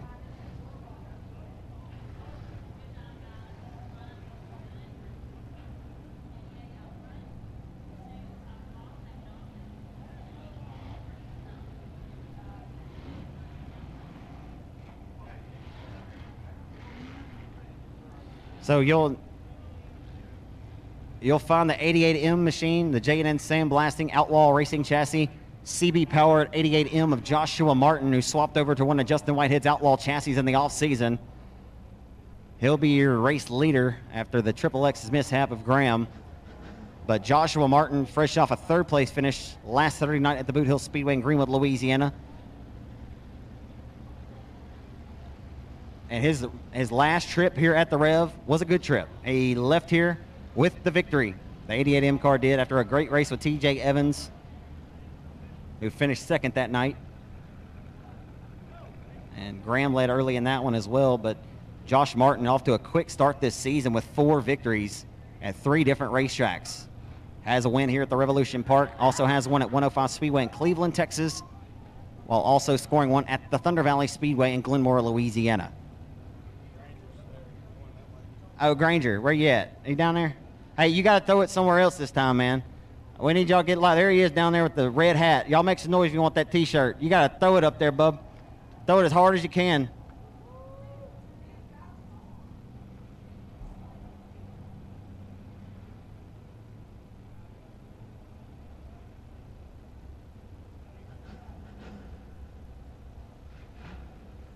Hey, folks, y'all get those ticket stubs out. I'm going to give a few of these shirts away by your ticket stubs that way, because I know we can't reach, you know, it gets difficult to throw them into the crowd. That was just to make sure you guys are still alive. 223-3560. That's the first ticket. The white ticket at 223-3560. If you have that ticket, then come on down or come on up.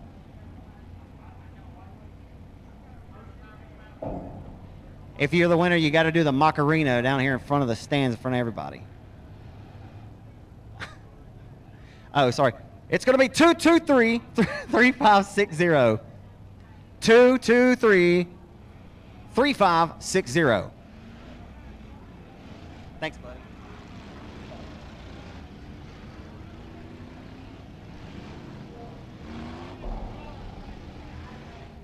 Sorry for hollering at you folks sitting at home on the couch watching tonight via Race on Texas or Racing Dirt.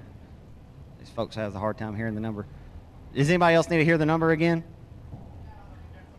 Okay, we got somebody coming. 223-3560. We're getting ready to go back to the green flag. Oh, sorry, sir. Better luck next time.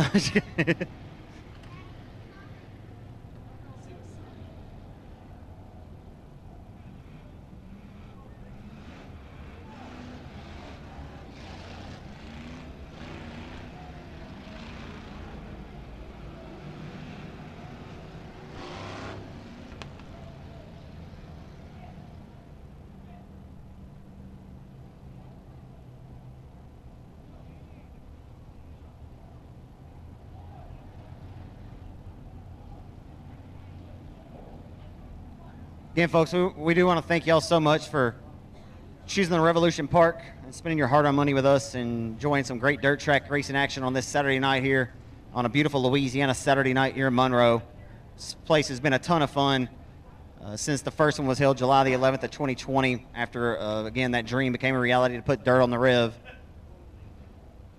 I know if you folks...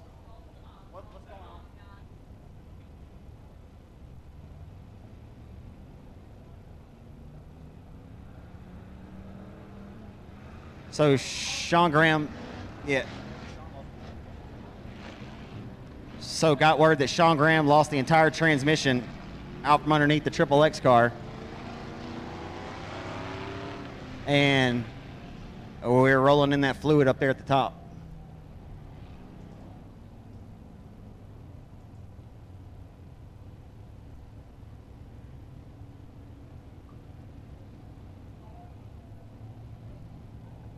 So again, folks, y'all be sure to check out go to cmt.com, and for Breakthrough Video of the Year, please go and vote for Dylan Scott. I think you can vote up to 20 times a day up until June the 1st. So you can go do it while you have nothing to do right now. We all have smartphones these days. Help me help him out, as he's certainly deserving of getting as many votes from all of his racing family. I believe he's earned that much. So if you folks could help us out in that regard, I really would greatly appreciate it.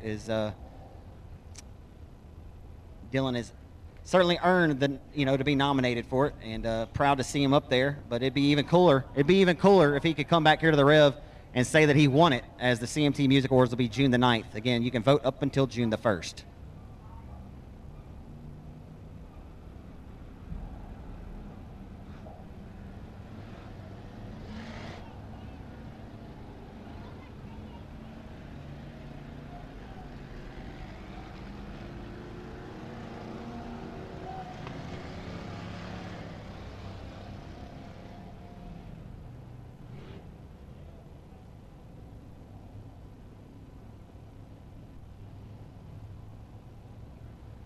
Thanks to dirt track racing enthusiast Colin Bell for his insight. Dave Blaney won tonight's World of Outlaws Knott's Energy Drink sprint car race. Not sure where they were tonight. You'd have to let me know. But Dave Blaney won it past Sheldon Hodenshield on the last lap coming to the checkers.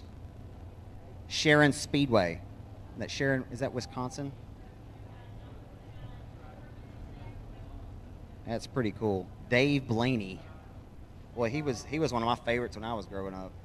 They had Dale and Dave. Yep, Dave Blaney, the 1995 World of Outlaws Knott's Energy Drink sprint car champion. And, of course, his son Ryan is now with Team Penske on the NASCAR Cup Series.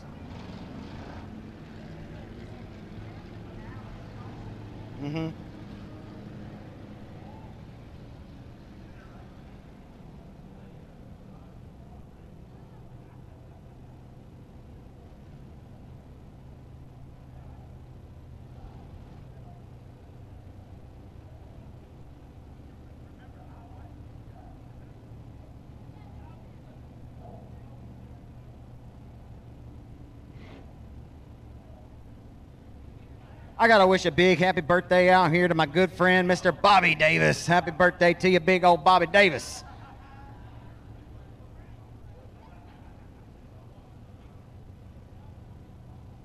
That's a happy birthday from, of course, Chase and April and Miss everybody, the whole clan. That's from the whole dirt track community. Hey, everybody, on the count of three, y'all do me a favor, say happy birthday, Bobby, on 1, 2, 3. Happy birthday to you, Bobby.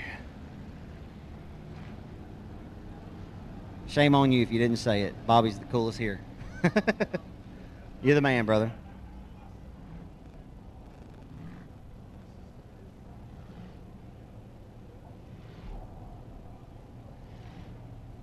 Dang it, Bobby.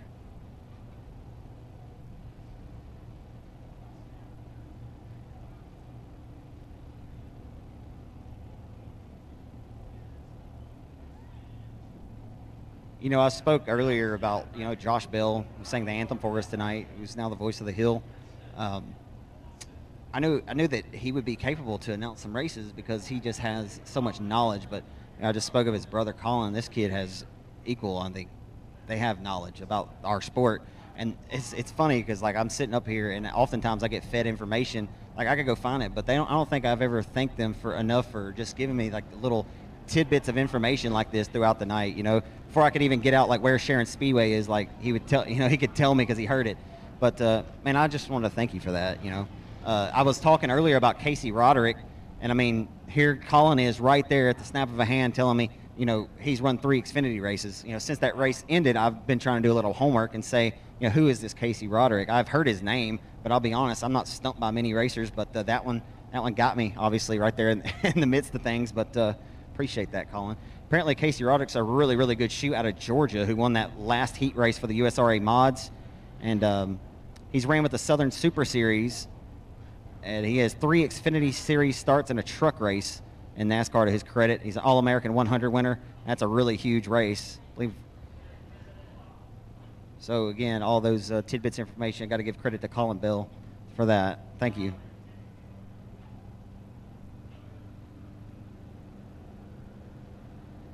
I got to give a big shout-out watching back in Searcy, Arkansas tonight. Oh, my boy, Even Stevens ain't got the number 2 car here.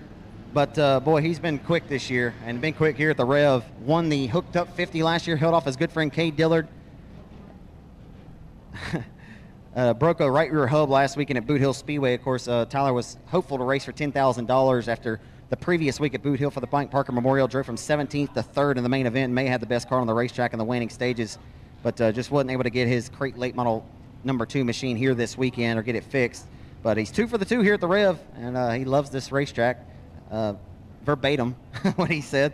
But I want to give a big shout out over there in Searcy, Arkansas, watching live tonight on RacingDirt.com and Race on Texas, to Miss Presley Stevens. Happy birthday to you, Presley Stevens. I've been wanting to tell you a little story, Tyler, about your daughter, man. We was at Chatham the first weekend of the year. I'm just talking to some folks sitting at home watching folks on the couch, so y'all don't worry about this. But we're trying to pass a little time here before we go back green. But your wife and your daughter, I was so tickled at how cute your daughter was cheering for you over there that day in Chatham. And I was trying to get a picture, but also not like a weirdo. So you're like, who's this guy taking a picture? I was trying to get a picture of your daughter throwing her hands up cheering for you every time you crossed the front straightaway. It was honestly one of the coolest things ever. But I figured that'd make a dad proud. I'll have to check up and see what I got. I'll send them to you.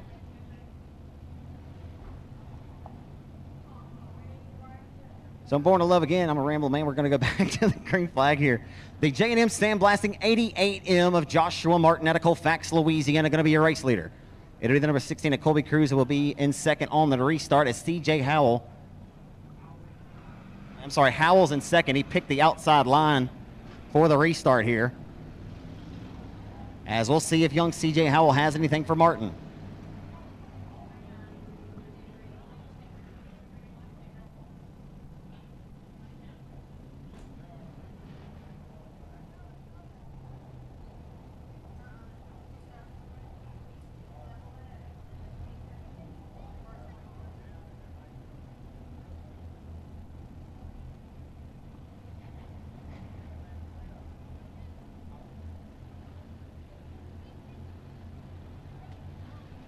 Josh Martin trying to get his second victory of the season here at the Rev, and his 5th on the year. He'll have to first come and win this heat race as we're backing away here at the Revolution Park.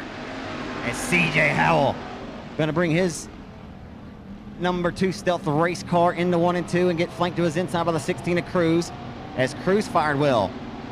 As Howell trying to get that thing sticking like it did for the first half of this one. As they roll off of 4, a nasty push being developed by the 2 of Howell, and he slides up out of the groove, as now the 55 may be getting a charge on him. As Howell, who has went to victory lane a few times this season, outside of that has ran into tons of bad luck. He had a heavy dose of the bad luck biscuits this year for breakfast, lunch, and dinner. And off of 4, he may get back to second at the line, and he will at the line. CJ Howell still second back from Cruz. A valiant effort by CJ Howell, the young 16-year-old out of Ball, Louisiana, for getting back up on the horse and putting a whip to it and getting to the hub and getting around at the line of the 16 of Colby Cruz. CJ Howell will grab second in car #2. And taking the victory in the J&M sandblasting outlaw chassis, CB Power number 88M, trying to get his second win here of the year at the Revolution Park and his 5th on the year. Joshua Martin out of Colfax, Louisiana, your second heat race winner for the factory stocks tonight.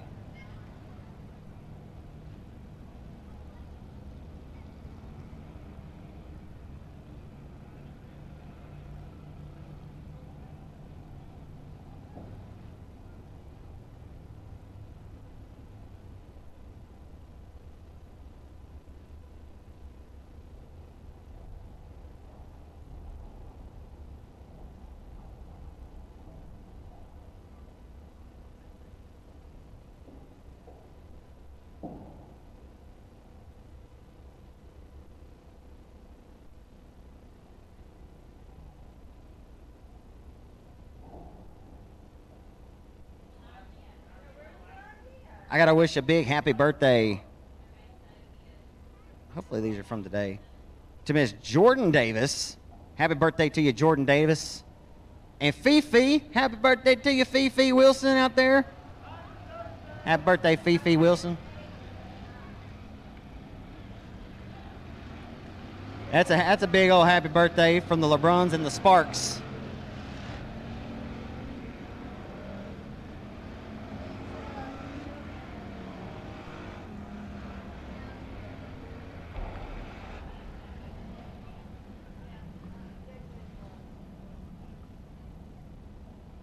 How about another heavy dose of factory stock action, ladies and gentlemen, as we've got the third heat race of the night rolling here to you on the boulevard.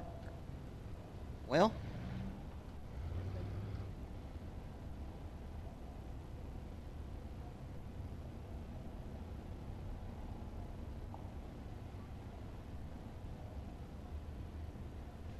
on the Polo Factory Stock Heat Race number 3.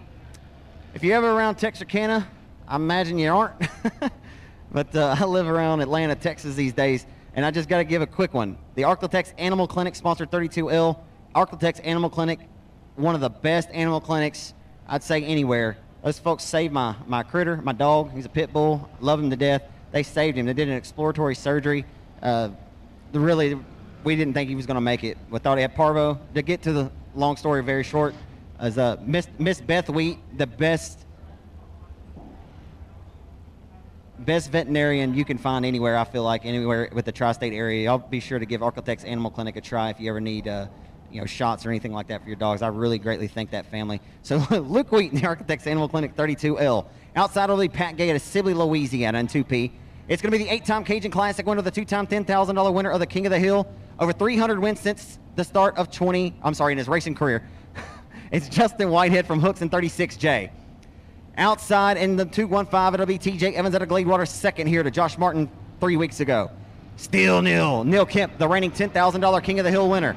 Tyler Morgan and Amendon in the 24. Dominic Flores and Montgomery in 45. Chris Burrows, Charles Duck, Shannon Wilhite. Whitehead contact with the 2P of Gay as they go 3 wide momentarily and the caution flag comes out. We'll go in original restart.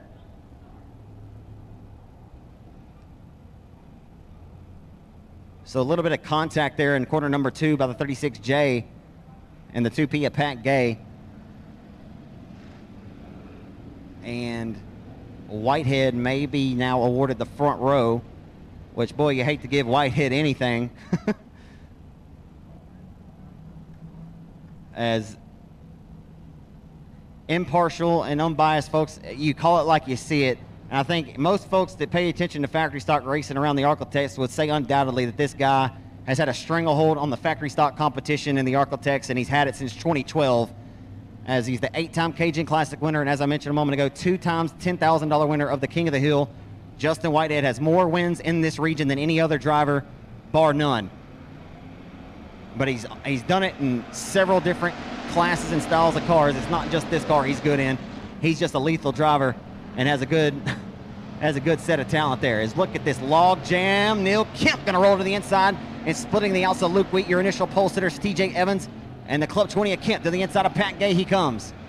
Oh my goodness, this is wild. Off of 4. Gay got a little cattywampus there off the exit of 4, as he has got a flank all the way to the in and outs and all parts in between of him. As TJ Evans will now get by unscathed. They got hairier than Kerry there for a few moments, as Gay now coming down the racetrack and leaving the door open for the 24 of Tyler Morgan. Morgan now will get by. So your front row Joes here, Wheat and Gay, have slid backwards quick, fastly, and in a hurry. All the while, Gay gets back up on his horse as a mishap there for the 24 in turn number 2 for Morgan. He gives that spot away, and he'll have to get it back here off of 4, and he will not find the run he was looking for. All kinds of loose, perhaps has a tire going down, as Justin Whitehead's out front with the lead, but closing in fastly is the former Factory Stock 50 winner, Neil Kemp. Halfway in, 4 laps to go. The driver of the WW Timber Foam Pros, number 36J, raceontexas.com entry. The owner and fabricator of Outlaw Racing Chassis with the lead, but Neil Kemp is chipping away at it right now.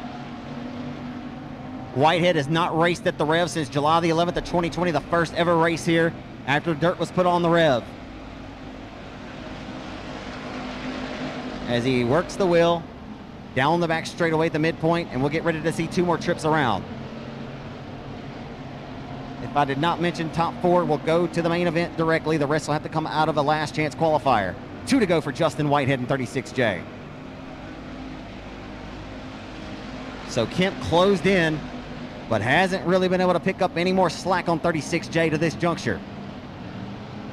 He'll have to give it one last final lap prayer as they go to the white flag this time. Battle for third. Door to door, it's Evans. And the 7 of Burrows.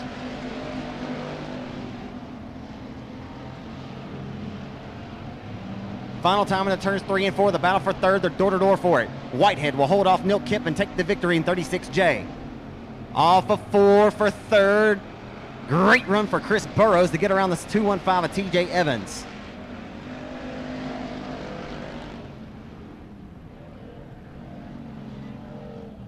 For as little as Chris Burrows has raced in the 2021 season, that was as impressive a performance that we've seen in this division all night to this point.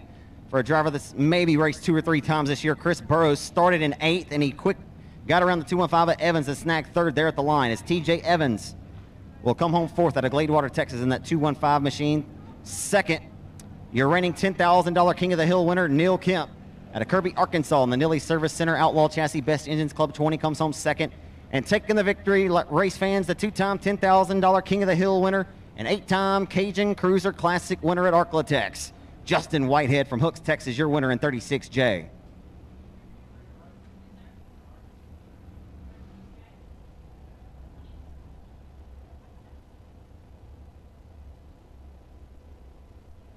Your 4th and final factory stock heat race of the night is getting ready to roll onto the speedway here in just a moment. On the pole tonight in the Victor chassis number 6 car, he's out of Keithville, Louisiana. It'll be driven by Stephen Harris. Outside of the front row, at Minden, Louisiana, the car number 65, it'll be Michael Turner. Inside of 2, 17 years old, it'll be the L17 of Logan Griffin. Logan Griffin, who has a 3rd this season. This young man gets better every time he sees the rev. Outside of him, 2 youngsters starting row number 2. It's young Will Owens in car number 12. Got a 2nd here last Saturday night. And inside of row number 3, the 4-time 67 Texarkana Speedway track champion, the Roto-Rooter Central Hitting and Air Outlaw Chassis Best Engines number 38. That's Mighty Mike Wills out of Texarkana. Outside of row number 3, starting 6, the S100 Southern Roofing, Tommy Mercer Motorsports Raptor Chassis S100. That'll be Jamie Shirley. Inside of 4, it'll be John Parker at a Dry Prong Louisiana Palatine car number 9. 9L, that's Ryan Lewis. And Cortland Smith, the son of Doherty, in the Henry's Auto Salvage number 7S. We'll see what the big fella can do from the tail here.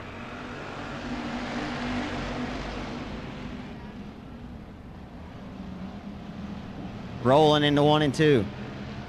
Off the exit of 2 with the race lead. How long can he hold on to it? It'll be Stephen Harris right now, who has the field in command off of 4.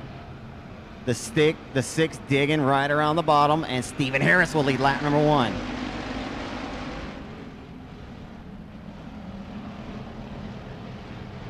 What a race we have brewing here throughout the field. They're 3 wide for 3rd down the back straightaway. 3 wide into 3, and wow, what a power move.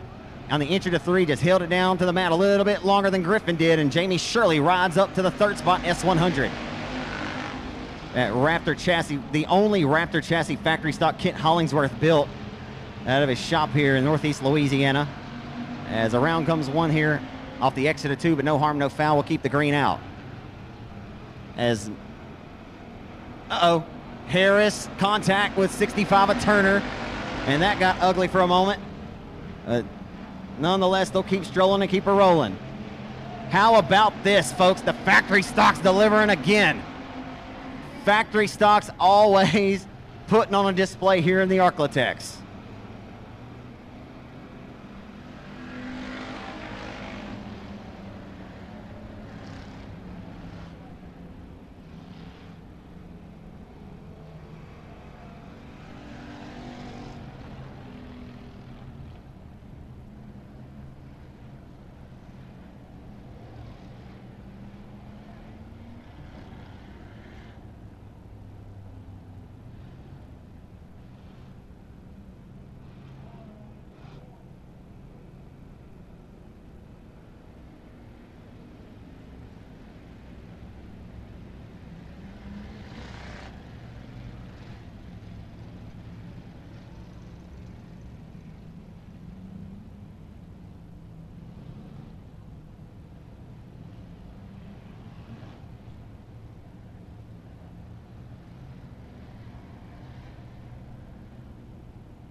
So Michael Turner out of Minden, Louisiana, going to send us back to the green flag as your race leader in car number 65. Out of Minden, Louisiana, just down the road off of Interstate 20, about 50 minutes or so. Into 1 and 2, they're going to go 3 wide for the race lead. 3 wide around the outside is going to be 16-year-old Will Owens. Second last Saturday, they're still 3 wide for the race lead. And here comes Jamie Shirley around the hub of the racetrack. They're still 3 wide. How long can they hold it? I don't even think they made any kiss of contact. That, folks, was impressive. Speaks volumes of the racing action you'll find in this division week in and week out anywhere in the Arklatex. And nothing less being laid on the table tonight here at the Revolution Park. Rolling in the 3 now with the race lead, that Raptor chassis S100 of Jamie Shirley. Driving for his grandfather, Tommy Mercer, tonight. His teammate, the hired gun last week, won the 8,000 win in the other 100 car. Probably wasn't able to get it put back together this week, but Lee Patton left Chatham $8,000 richer. Trying to put 100s back in victory lane for 2 consecutive weeks is Jamie Shirley out front, hustling with command in 1. John Parker, the Dry Prong Louisiana racer, has other plans, looking to spoil the party. He rides in a strong second right now. He has his crosshairs dialed up. Will really run out of time. Mike Wells in tow in car number 38. In the 4th and final transfer spots, Will Owens in 12. They head down the front straightaway into turn number 1. Will Owens has that spot. Turner trying to get there. Owens was your race leader on that last restart, and he has lost 4 positions. He sits 5th. Off of 4 this time to the white flag for Jamie Shirley.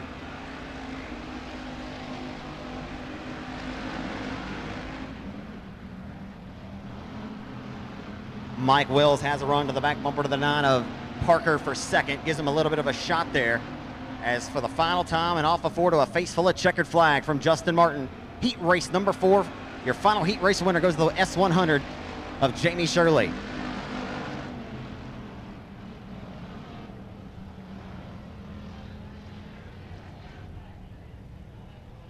How about that 3 wide battle there, folks, for about 2 full whole laps on that restart? That was impressive. Has taken the victory, folks. He started 6th in this one and gobbled the top 5 up and put them into the hip pocket, as they say. The S100 in the Raptor Racing chassis. Southern Roofing Bodies Body Shop, number 100. Jamie Shirley, your winner right here out of West Monroe, Louisiana.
So Crate Racing USA, Crate Late Model Heat Race number 1 on the racetrack, ready to roll. This division here has been a great addition to the weekly racing action around the Arklatex. We did not have a crate late model class in 2019. 2020 shows up, and we got about 20 the very first week, and it just keeps growing and growing and growing.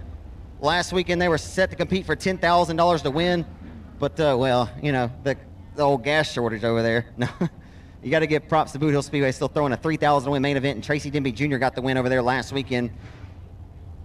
A little side note there for you. So, on the pole tonight, you'll find good drivers like this coming around to run them here and there. How about the WW Timber and Integra Shocks and Springs Kennesaw Performance number 5 of the Catman? John Mitchell from Texarkana, your pole sitter tonight in the number 5. Outside, 3 for 3 at the Revolution Raceway Park. It's the Farmerville Freight Train, Brendan Ball in B17. And I don't know about it. And we're going to re-rack them and stack them. Justin Martin did not like the start of that one.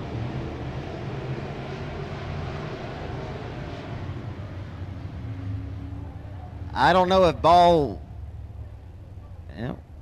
looked like the car fired well once he fired, but nonetheless, Justin Martin did not like the start, so we'll re-rack them and stack them one more time. So your pole sitter is the Catman, John Mitchell, looking for some cat scratch fever tonight in the Healthcare Express Kennesaw Performance WW Timber number 5.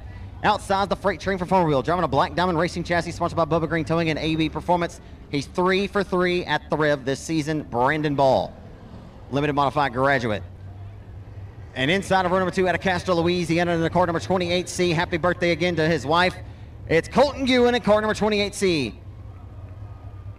Was it Megan? I'm trying to, that's what I said to his wife. I couldn't remember if it was Melinda or Megan. Getting older, my memory's shot. Happy birthday, Miss Ewan. That works. I'll tell you what, he's on my radar, folks, for being most improved driver. RaceOnTexas.com, most improved driver on the year. 54G out of Houghton, Louisiana, Garrett Gibson. He has been really, really quick here as of late. Scored a second here to Brandon Ball a few weeks back. Had a good run at the hill as well. The 00 is James Shirley. Outside is the DP21 out of West Monroe, Louisiana, is Dalton Patrick. Carlton Treyweek Jr. in the 96. Mason Little's the 16-year-old in M16. And Sid Scarborough starts shotgun. Keep your eyes on the black and green number 33. He's a quick one. Lights are out. We're ready to go to the green, and we are. Uh-oh. Oh, my.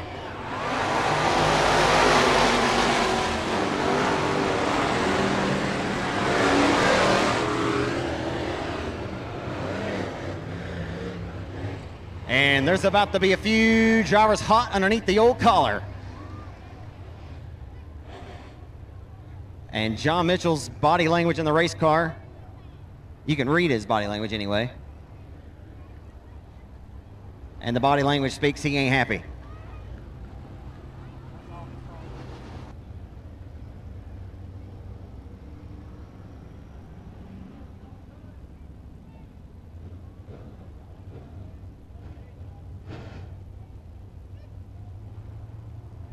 So I wasn't at the driver's meeting, ladies and gentlemen, but we can all put our heads together and figure out where we're supposed to fire. We haven't had a ton of problems tonight with restarts or starts. We saw one called back earlier in a factory stock heat. But right there were those two.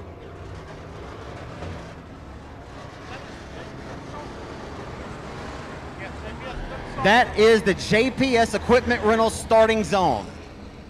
JPS Equipment Rental starting zone, right in between those two flags there. What'd you call those flags? I mean, what do you call them? Wait, it's just the starting zone. That is the starting zone right there. If you fire anywhere outside or before it, then guess what? That story ain't gonna wake. We'll give him one more shot as Colton Ewan has the left rear crunched in quarter. We're back underway.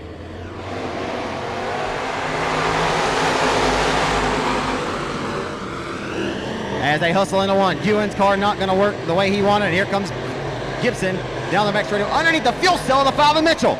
To the inside, Ewan to the outside of the 5 of John Mitchell for the race, the first second. Off of 4, the freight train leads lap number 1 at 17. Colton Ewan and Mitchell door to door off the exit of corner number 2. First second, down the back straightaway to number 3. It's heating up for second as John Mitchell will smoothly take the second spot away from Cassers Ewan as they hustle and grind into 1.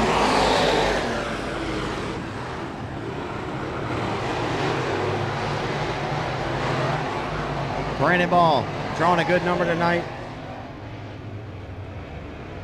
Everything has to go your way in these events. Drawing well, the whole package.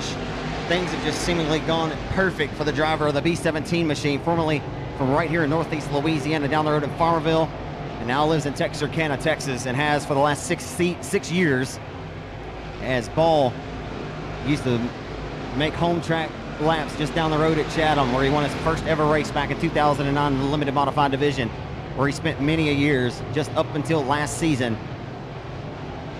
And in his 7th career crate late model start tonight, it's Ball, who has 3 wins and 4 starts here at the Rev. Actually, he was 3 for 3 prior to last weekend's event. So as they roll off of 4, it'll be two to go for the freight train, who's rolling like a locomotive and living up to his moniker, Brandon Ball, who's absolutely gone. And the caution flag, though, will come out, and that's not what Ball wanted to see, because John Mitchell was certainly proving that he had a fast race car here during that green flag run.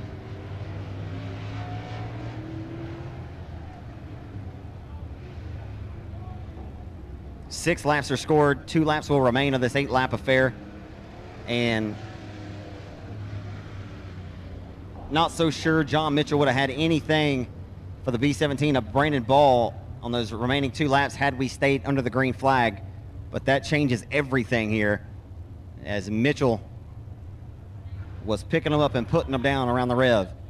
John finished 2nd here 4 times since we put dirt on the Rev, until he won the April 10th event,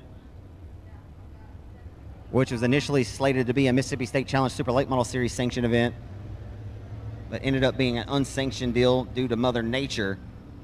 And nonetheless, John was able to score his first one ever here at the Revolution Park. John Mitchell, the former PNWSL Southern United Professional Racing Series Late Model Regional Champion, also former Comp Cam Super Dirt Series Late Model Regional Champion. Able to race a little closer to home in the crate late model division these days. We'll see a lot of John as we're back underway off of 4. Ewan trying to slam the door shut on the restart. Mitchell will have nothing of it. He'll go right back by to 2nd.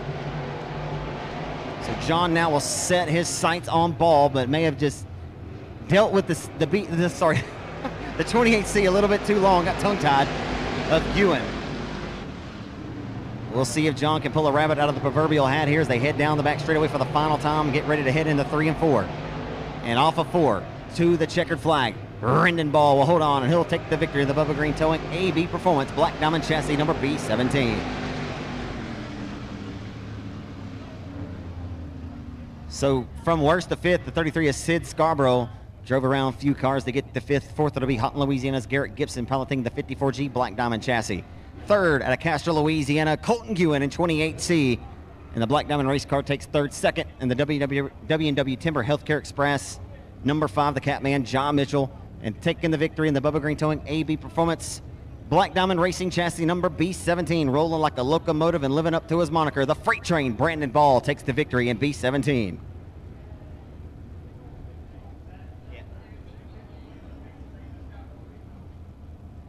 Hey, ladies and gentlemen, Johnny's. Everybody loves some good old Johnny's Pizza. They just got fresh Johnny's Pizza down at the concession stand, so if you went down there and they were out, guess what? They got Johnny's. They just dropped it off over there. So, but if you go get some, bring me back a slice or 2.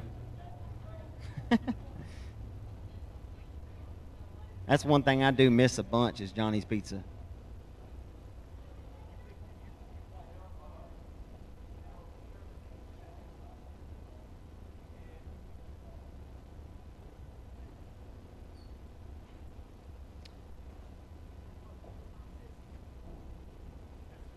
Trenton, you ever had Johnny's Pizza? Man, you need to get that on the way out of here tomorrow or something for lunch. It's fantastic. They have it here, too. But you got to get a fresh one. So, can't believe I've never told you about it before. Crate Late Model Heat Race number 2. Crate Racing USA Crate Lates about to roll on to the Speedway here each and every week, racing for national points. As on the pole here, a 2-time winner a season ago in car number 30 out of Alexandria, Louisiana, it'll be Joel Cuvion. Joel Cuvion on the pole in car number 30. The 24X machine outside, it'll be Jason Cowan. Inside of 2 in the car number 27, that'll be Chase Del Rio. Chase Del Rio, the reigning Rev Track champion with 3 wins here a season ago. his year started off ugly. Was able to finally score a victory over at Chatham Raceway. But Del Rio out of West Monroe, who's always got the family watching. Miss Teresa, hello to you, as well as anyone else who's watching over there in the comfort of your home. We thank y'all so much for always supporting the races and the racetracks. No matter if you're here in person or watching the broadcast, thank you, Miss Teresa. We know you're cheering on Chase here. So it's Cuvion and Cowan on the front row, Chase Del Rio and Chase Holland in row number 2. Inside of row number 3, it'll be Chase. How many Chases do we have here? Chase Williams inside of row number 3 starts 5th in the number C11 Junior. Outside it's Cliff Tupper Jr. in the 23 Junior. Cliff Tupper Jr. on an MB Custom Racing chassis. SimpleChurch.tv, a Baitic sponsored. Harmon's Automotive and Towing Cliff's Welding Service sponsored 23. Aaron Armstrong pilots the number 19 A car. He starts inside of the final row in 7th, and outside starts 8th, and shotgun on the field. ZK21 right here from West Monroe, Louisiana. Where's the fan club? It's Michael Patrick.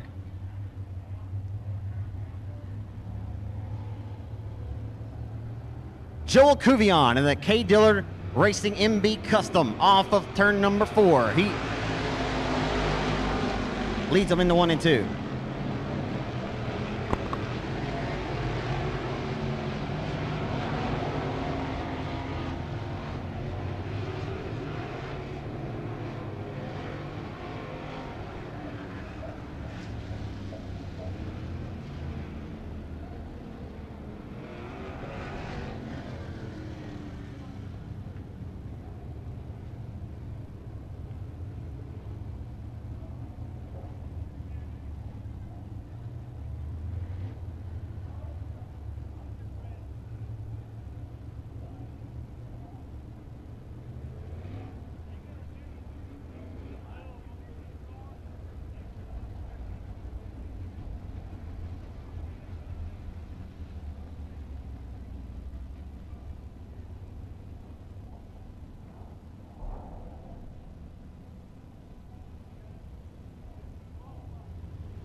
Alrighty there, folks. Sorry about the breaking the action for what it's worth.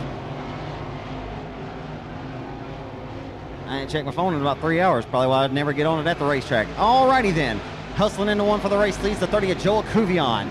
Cuvion trying to get back to victory lane here. Joel in the offseason had a scare, and the caution comes out. And it's hard to tell who had a scare up here in top of turn number 4.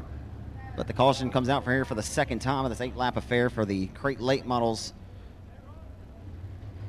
second heat of the night of 3.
I want to wish a big 4th happy birthday to July Pickens. Happy birthday, July Pickens.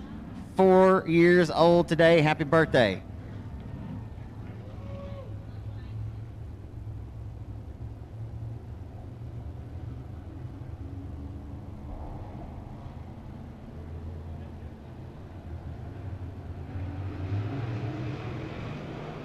Back to the green flag in your second crate late model heat of the afternoon here at the Revolution Park. Into 1 and off the 2, I believe it's Jason Cowan on that sweet new wrap, that 24X machine. And I believe, can't get off the phone. The 24X of Cowan just quickly rolled to second, right to the inside of his good friend Chase Del Rio, and relegated in the 3rd. Del Rio, boy, not often he just gets disposed of quick, fast, and in a hurry, but Cowan has many a plans here, and he is certainly looking to be on a mission. Off of 4, he'll come down the front straightaway into 1. Del Rio back up on the wick here. He'll turn it up into turn number 1, back to the inside for 2nd. Can not quite get the job done this time, as all the while out front, Joel Cuvion skating away up front with the race lead. Got a good pair of skates underneath that number 30 machine that Joel's auto sells. Entry, I got to get Joel's new sponsors here. And we got a couple new additional ones. So off of 2, down the back stretch. Cuvion, I believe, is making his 2nd start of the season here tonight. Off of turn number 4, down the front straightaway, 6th their score, 2 laps to go. 4-went caution. Began to mention that Cuvion had a really wild, I wouldn't say wild, but a scare in the offseason. Good Lord looked over him, fell and hit his head and had some brain bleeding and so on. But again, due to many prayers and Cuvion's tough nature, he was able to battle his way through that and back to full strength. But certainly doesn't take anything for granted, as we're glad that Joel was able to survive through that deal. So Joel Cuvion will this time roll off of 4 to a face full of checker flag right where he left off in 2020. Joel Cuvion back to victory lane, and what a race for 2nd at the line. Cowan gets it.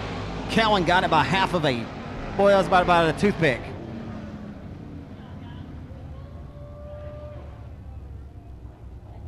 How about that race for 2nd, ladies and gentlemen? Playing Indian giver there. Those last several laps, the 27 of Chase Del Rio came up just a little bit short, and the West Monroe driver comes home 3rd. 2nd, a great performance there, showing up and showing out with a new wrap on the car. Jason Cowan right here out of West Monroe snags it and scores 2nd. Long gone out front by his lonesome, though, taking the victory in your 2nd crate late model heat. The driver of the Joel's Auto Sales MB Custom by CDR, the number 30 from Alexandria, Louisiana, Joel Cuvion, your winner in 30.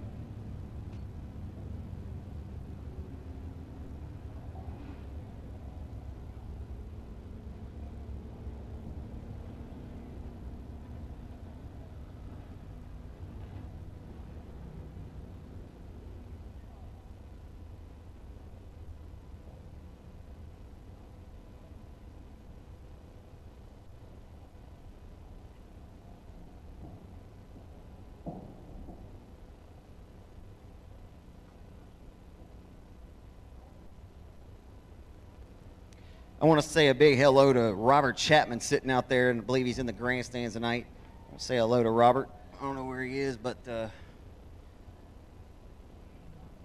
me and Robert got off on the wrong foot one time on iRacing.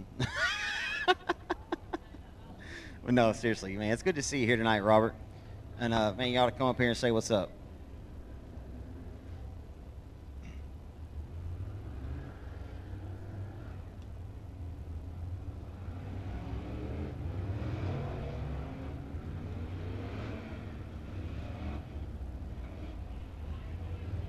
Happy 27th birthday to you, Robert Chapman, by the way. Happy birthday to you. Happy 27th birthday. They're all downhill from here, brother.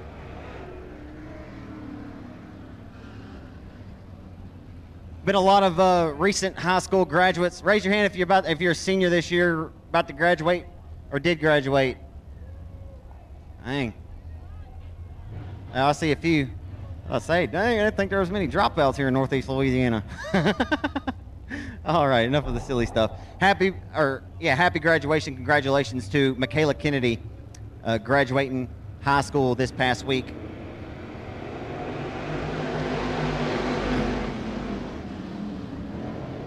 Rob Litton, the only 4-time P&W Sales Super Late Model Champion, was your pole sitter with Kyle Cummings in the B1.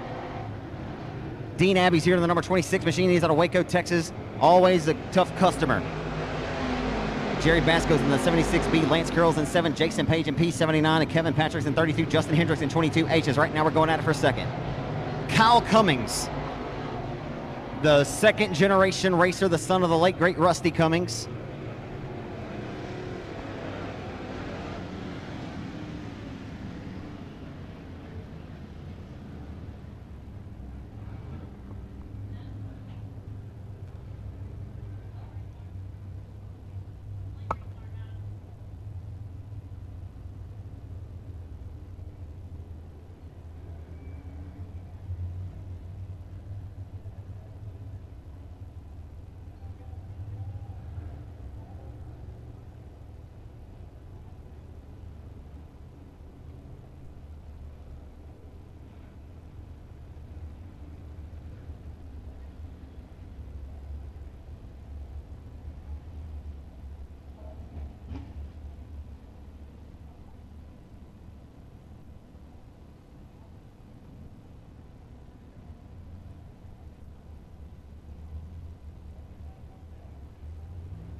So, Rocket Rob Litton out of Alexandria, Louisiana, the LMS Truck Center number 6X, who has a victory here at the Rev.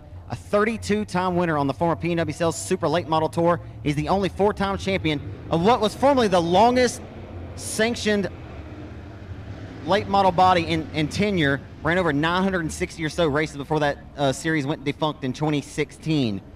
But Litton was a standout on that tour for many, many years, as well as your outside pole sitter Kyle Cummings in the number B1, the son and second generation racer of Rusty Cummings, who we lost to ALS 10 years ago. If y'all didn't check it out, go to raceontexas.com and look at the featured driver article on Kyle Cummings, who just won the 5,000 win factory stock main event at Boot Hill, the Mike Parker Memorial, 2 weekends ago. But his debut this season in this crate, Kyle Cummings in a sharp B1, a tribute to his late great father Rusty. Dean Abbey, former limited modified standout around the great state of Texas and beyond, is here tonight at the Rev in the number 26, the Waco Texan. He'll keep them honest as they roll off of 4 this time. Basco will sit forth on the ensuing restart here as we hustle them full throat off the exit of 2 and down the back straightaway as they hit toward turns number 3. It's Rob Litton right now with the race lead. Kyle Cummings inching in closer. Cummings back in a late model tonight, where he began his racing career back in 1995. Raced pure stock sparingly at the Bayou Speedway as a young man at 17 years of age. But now the 36-year-old racer out of Minden, Louisiana. Obviously, he's went the victory lane to the factory here this season at the Rev. And back that big win up here at the Rev just 2 weeks later, 2 weeks ago, at the Mike Parker Memorial at Boot Hill for $5,000.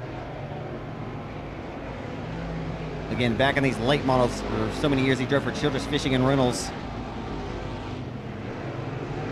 As he heads off the 2, trying to hold back the 26 advances of the Waco, Texas hot shoe Dean Abbey. As it's all Rob Litton all the time as the 22H machine is around here as Justin Hendricks, and the caution has no other choice but the wave on the speedway.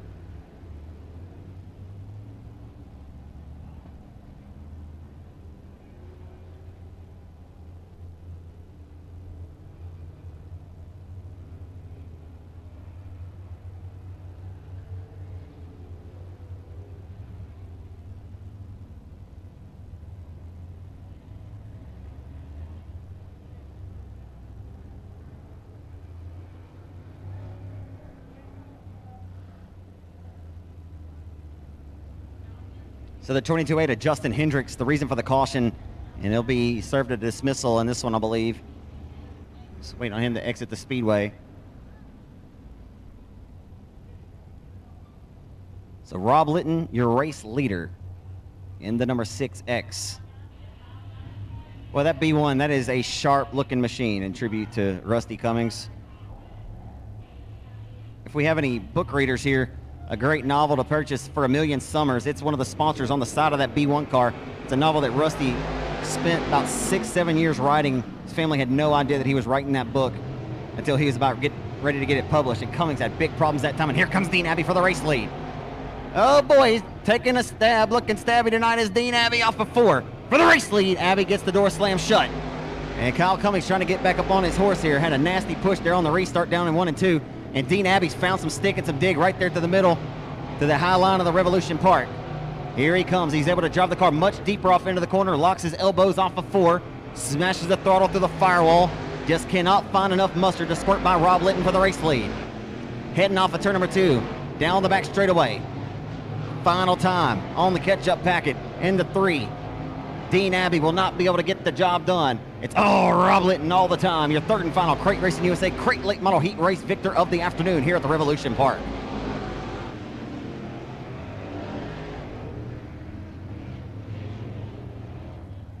So your unofficial top 3 cars in the number B1 for 1,000,000 Summers book sponsored Childress Fishing and Rentals number B1. It's Kyle Cummings from Sibley, Louisiana. Second out of Waco, Texas, the driver of the number 26. It's Dean Abbey. I believe Dean's in a Longhorn. I'll double check that in just a moment. And taking the victory, like I've mentioned, former 32-time winner on the former P&WSL Southern Non-Professional Racing Series Late Model Tour, and was a mainstay on that, the only 4-time champ of that deal. Rocket Rob Litton trying to score his 2nd career victory tonight here at the Revolution Park. He'll be sitting pretty after winning heat race number 3.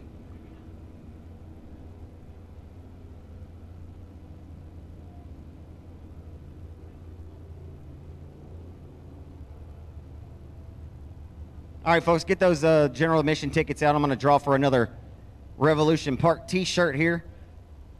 Get your white ticket stubs out. I'll draw another number here. 223-3665. 223-3665.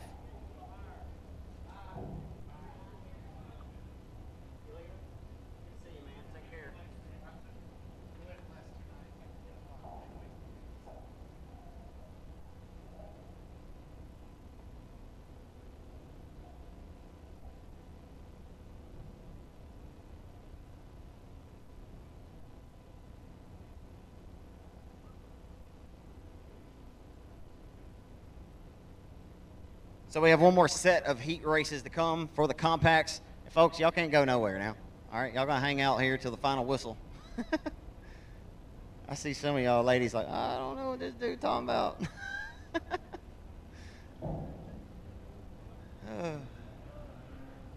What you got?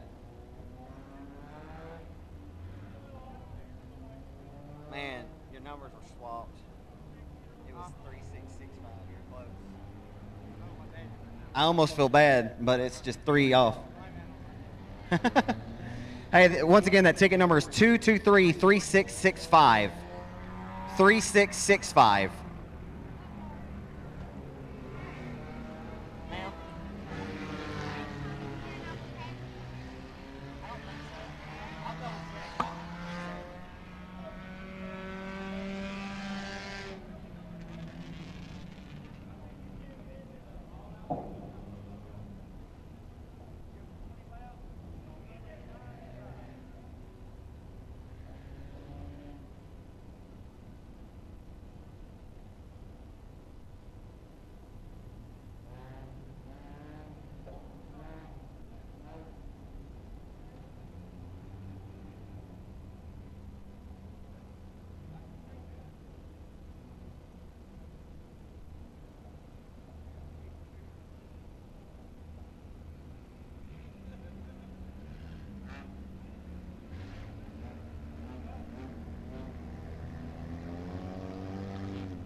If you ever had goals and aspirations to get out here on the dirt track and you don't want to spin an arm and a leg, it's hard to say anything in racing is affordable, but this is going to certainly be your meal ticket to get out here and not spend a fortune. Get your feet wet, get that right foot a little heavier. A great starting class for anyone that, like I said, has goals and aspirations to perhaps move up and race on the dirt. So the 4 cylinders, front wheel drives, take to the green flag. And it looks like this, the 20 is Justin Frith. Jamie Crudoff, pilot's car number 25, is in that red entry. In second, the 75, that's going to be Chase Davis, who just acquired that car from John Tuggle. It's Chase Davis right now riding in the 3rd spot, started 5th in 75. Kelly Roden in 71K up to the 4th spot here as they roll into turn number 1. Ashley Culp in the 511, the lady racer who has won quite of her share at the Chatham Raceway. And Jaylee Cage in the 00C, and that's your starting lineup here in this one.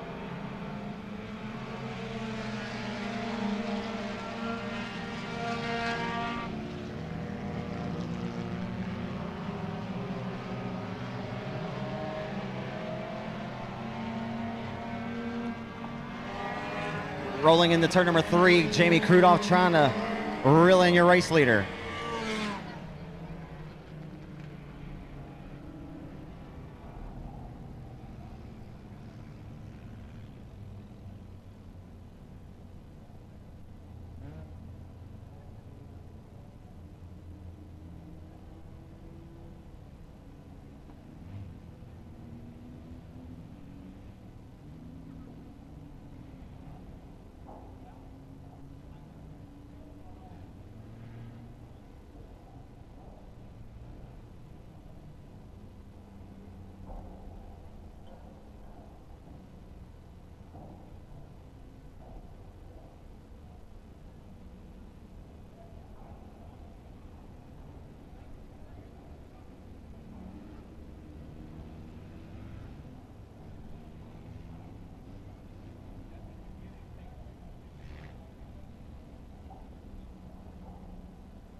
We resume action here at the Speedway.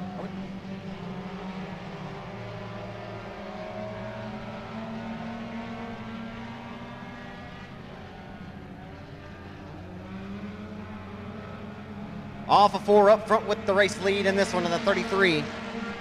It's David Thompson. David Thompson, your race leader in the 33T. And the driver in the 75 looking to celebrate his anniversary tonight with a cold cut victory. It's Chase Davis out of Bossier City, Louisiana. And that car competes weekly at the Boot Hill Speedway in Greenwood, Louisiana. Just acquired it from Big John Tuggle. Chase Davis did. And the number 25 who has the victory at Boot Hill Speedway this season, Jamie Crudoff, is hustling around the top shelf of the Rev. All the while, the 511 of Ashley Culp is reeling in this lead trio as we wind the clock on the action on our first heat. Look out, lap traffic. Lap traffic nearly coming to a problem here as Jaylee Cage, to my knowledge, maybe making her first ever start here tonight, ever.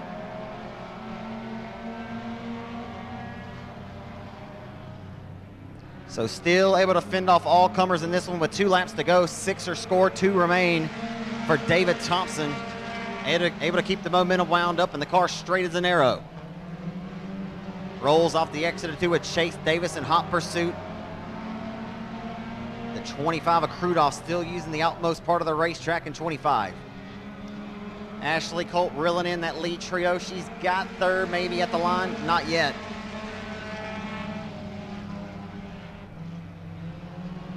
So the top 4 or 5 cars separated by the same distance around the Revolution Park here, as they'll head through 3 and 4 for the final time to score and complete the 8th and final lap of this first heat race for the compacts. And to a face full of checkered flag, David Thompson holds off Chase Davis and scores the dub.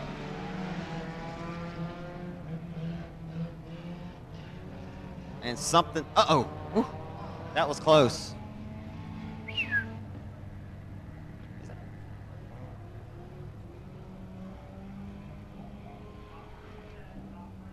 That just about got ugly there, folks. As the 25, unfortunately, something went south here on the driver of the 25 of Jamie Krudoff. Mentioned during that green flag run, Jamie Krudoff scored his first ever 4-cylinder victory at Boot Hill Speedway on their second Advanced Powder Coating Weekly Racing Series event of the season. But Krudoff had a good run going there, but again, something went south. Jamie Krudoff, the son of Charlie Krudoff. Charlie Krudoff won a lot of races here around the Arklatex in many different divisions, and this kid gets it honest.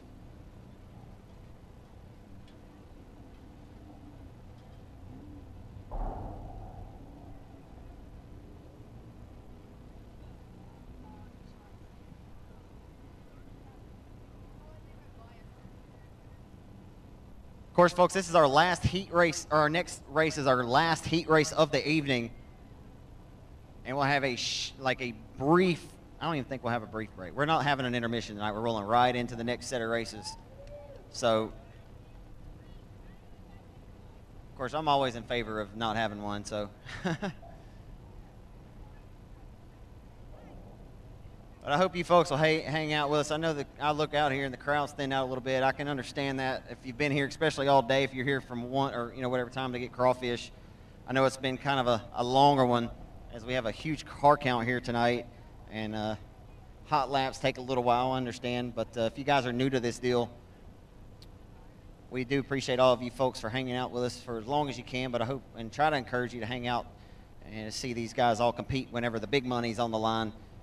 And we turn it up for the main events, as we do have a couple of last chance qualifiers following this last front-wheel drive compact heat that'll roll onto the speedway here in just a moment.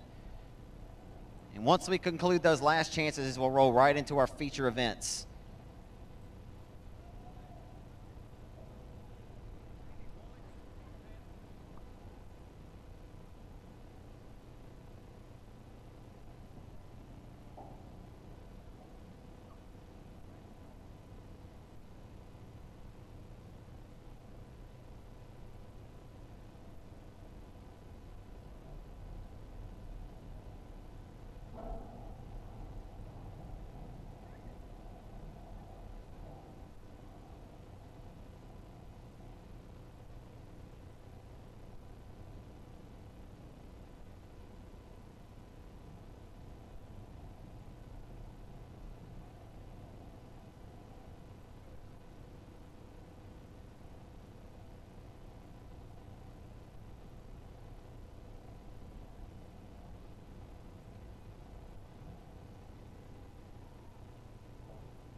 Folks, we do appreciate your patience in advance. You'll hear me say that several times, but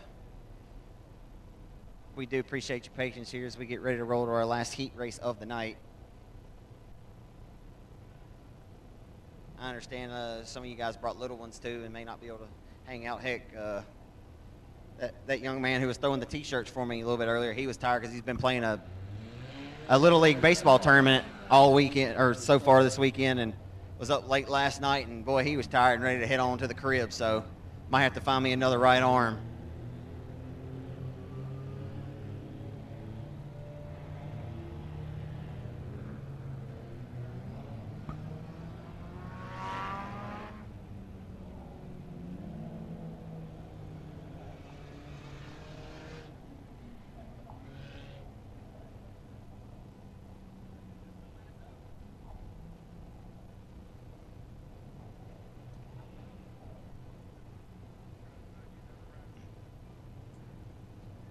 Who wants to call this race so I can go get a snow cone?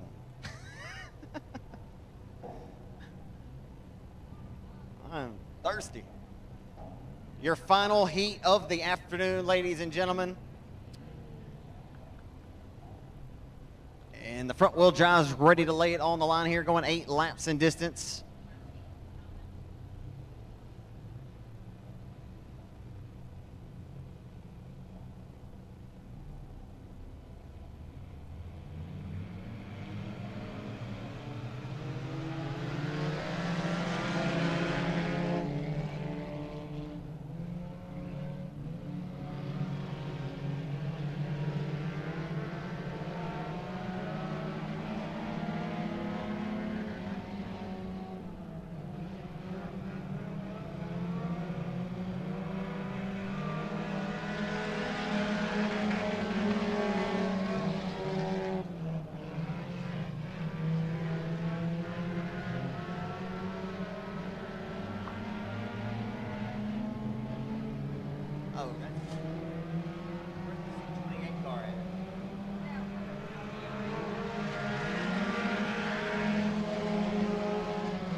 Kenny Merchant. Nope, it's Ben Merchant. We'll tell you about him in a minute. Right now, we got a race brewing here for the top spot off of turn number 4. They head off into turn number 1. It's going to be car number 10 with the race lead.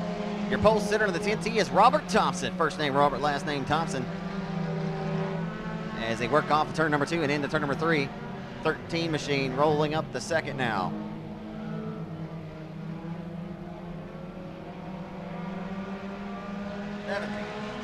So 17T, I would take a stab and take a guess that they must be relatives. Robert Thompson leading Daniel Thompson. 10T over 17T right now, and 17T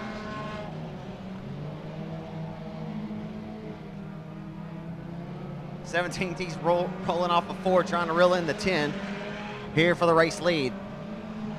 Winding the clock. The race for the third spot is looking to heat up here as we work the race clock. Whittington, Zoe Whittington in that purple number Z8 car, trying to work down to the inside to grab third. As starting shotgun on the field in the 7th spot in that 17T, trying to run down and dispose of the 10 machine of Robert Thompson. Robert, not sure if he left the rear view mirror in that 4-cylinder or not. But right now, if he does, he's got a rear view full of Daniel Thompson as they get ready this time to see one more trip around the Revolution Park in your final heat race of the night. Can he do it, folks? Can he do it? He's passed every single car in this heat race except for the final one that matters the most. And he'll get ready to send it off into 3 and 4, hold it down to the floorboard. He did it. Into 3 and 4, final time off of 4 to the checkers they come. He ain't gonna get the job done, but he gave it a valiant effort. As the Thompsons finish 1 and 2, Robert Thompson holds off Daniel and takes the victory.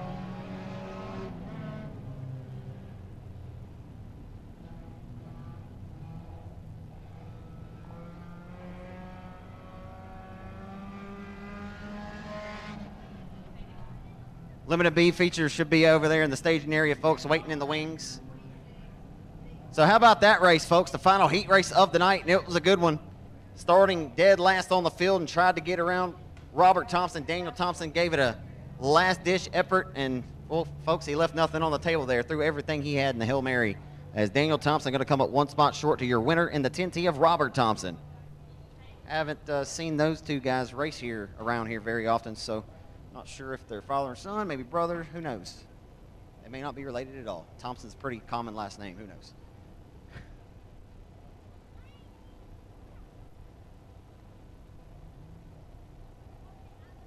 did want to give a shout out though. How about the C28 out there? Raise your hand, folks. Class is in session. This will give me a good idea of what kind of race fans we have left here tonight.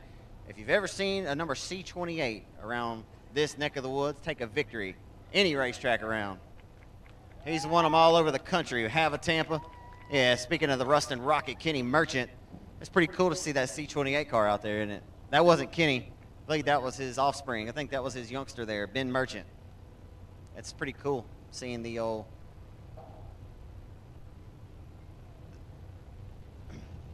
the racing addiction being passed along to another generation of the Merchants. But miss watching the Rustin Rocket Kenny Merchant wheel that number C28 late model. One of the best to ever do it.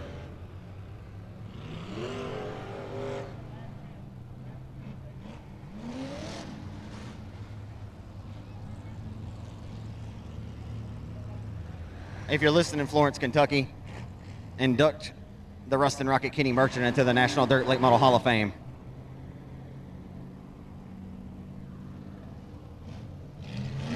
So, scheduled to be a limited modified B feature.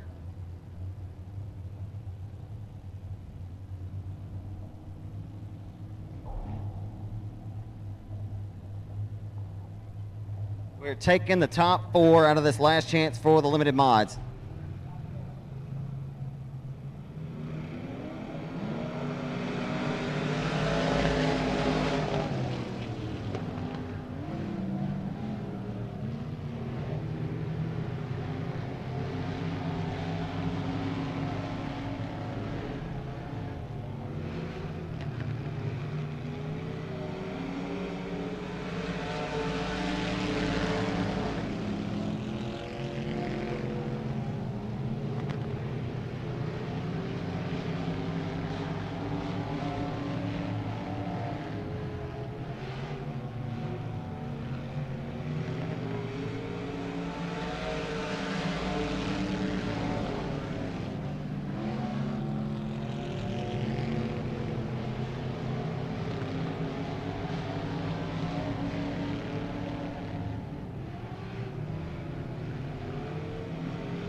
So we had 4 limited modified heat races earlier tonight. We just had that fender bender down there, 1 and 2. We're only taking the top 4 to the main event tonight, and that means one car will have to throw it on the trailer, and then guess what? We'll be seeing whoever that driver may be throwing his car on the trailer, and we'll see them later on another dirt track Saturday night. If we had known that 4 cars would not have started this race, then maybe I'm sure a few of you are wondering, why didn't they just start them all? Well, because we thought that more cars were going to show up in this one, so obviously that's just the way the cookie crumbles sometimes, and maybe a scorer's nightmare. So we have 4 remaining, and we'll see if they race it out for position as the Benton Bullet, Josh Bockham. How many of you folks ever went to the former Champion Park Speedway down the road off of Interstate 20 before it shut down in 2011? The driver out front, a multi-time track champion there at the former Champion Park Speedway, Josh Bockham, where his racing career began. As Josh Bockham, as they'll take the checkers. You gotta love that, folks, I guess. No sense in running it out and risking tearing up race cars. They're all going to the main event. We'll live to fight another day. We'll see these cars again come feature race time. And we'll move on to the next one.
So your second and final limited modified last chance qualifier just wrapped up here at the Revolution Park, and 15-year-old racer Baron Prince just held off Nathan Gaines.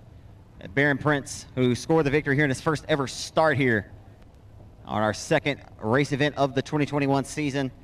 Young man is a freshman over at the Houghton High School as a Buccaneer in Houghton, Louisiana.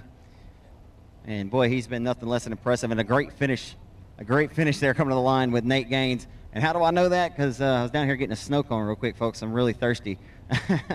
And I had to pull up the racingdirt.com broadcast. Sorry for not giving you that call as it happened, but had to take a quick break here and grab me something cold to drink for a moment. Gotta get stoved up for the main events that are to come here, as we have a few more B feature events for the factory stocks as well.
I'm coming right up. Jeez, I think that's the mods. Thank y'all so much. Modified B feature number 1 for the USRA American Racing Series mod.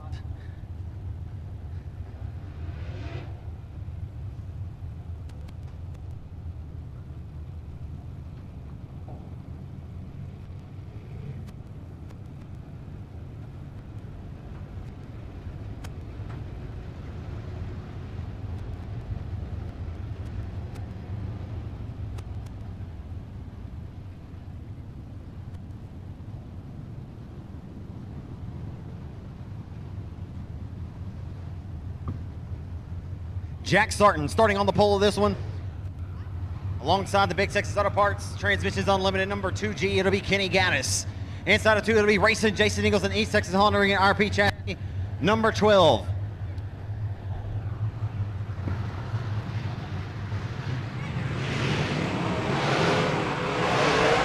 Underway under the gun is number 1. Todd Clampett, the young man in the junior East Soapy King sponsor number 10. Rolling down the back straightaway up to 4th as they roll down the back straightaway to turn number 3. Sarton looks to lead the herd off of 4 in the IRP chassis OS1. 47 leads lap number 1 in this first last chance qualifier.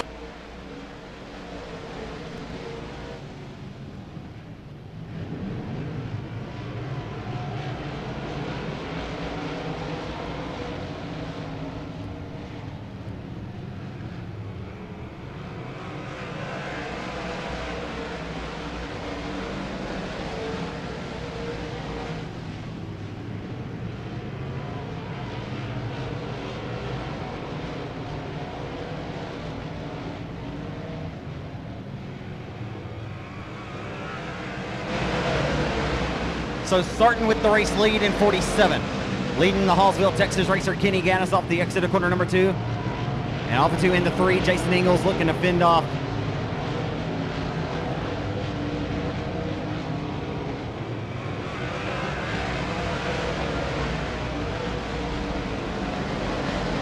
Rusty Cooper. On the wheel, the number 6 sitting in the 4th spot. At the top 6, ladies and gentlemen, transfer to tonight's main event. Top 6 will transfer to tonight's main event, starting 24 cars.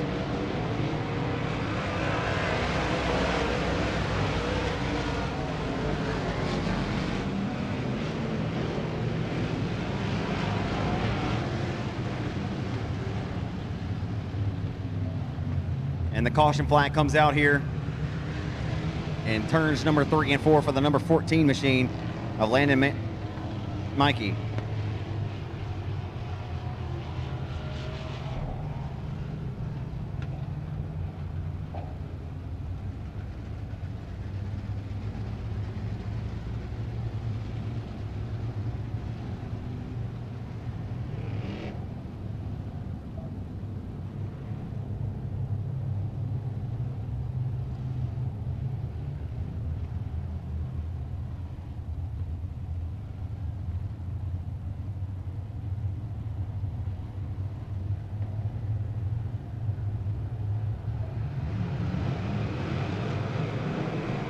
Backing away here at the Revolution Raceway Park, and your first last chance for the USRA American Racer Series. Heading off of turn number 2 down the back straightaway, good restart, and we got problems down here in 1 and 2.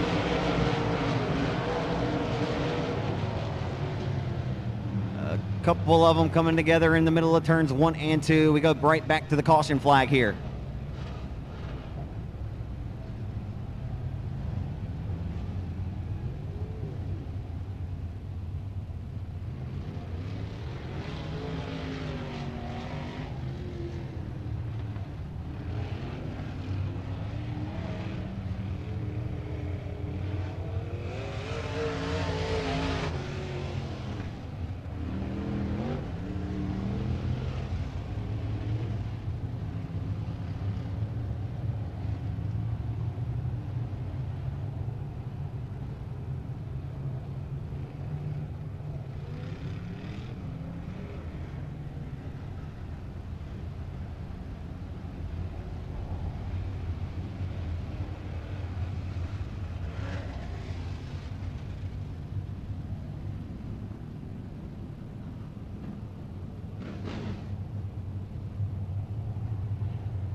As Jack Sarton, USMTS winner this season at the RPM Speedway of Texas, being promoted greatly week in and week out by Kevin Sester, Kevin Rogers Care Promotions LLC. If you haven't had a chance to go over there, those guys are doing big things over there. It's been since July the 5th of 2019 since I've been over there. I look forward to maybe getting back sometime soon. Go visit with my good friend over there, Dink McCullough and Aaron Burchett, see what they got going on. Just a spectator or not. I always enjoy the racing over there in Crano. Y'all should go check it out as well for yourself. So they hit off the 4. It's still Jack Sarton, who you can find over there in Crano on a Friday night. As they roll into 1 and 2, here comes Ingles. May have found some stick and some dig right there through the middle. Fired well on the restart, but all the while Sarton still leads. 2 drivers out of the great state of Texas who scored big-time USMTS modified victories, their first. These are the last couple of seasons. South Texas Speedway saw Jason Ingles storm his way to victory lane, and he routed the field down there in Corpus Christi for his first ever USMTS victory. He was behind the wheel in a saddle of one of Brent Tidwell's mounts. The IRP race car, of course. Ingles, the owner fabricator of IRP. Right now, IRP chassis run 1 and 2 with starting your race leader. Jason continues to search the racetrack as Kenny Gaddis right there keeping him honest, as again taking the top 6 to the main event tonight.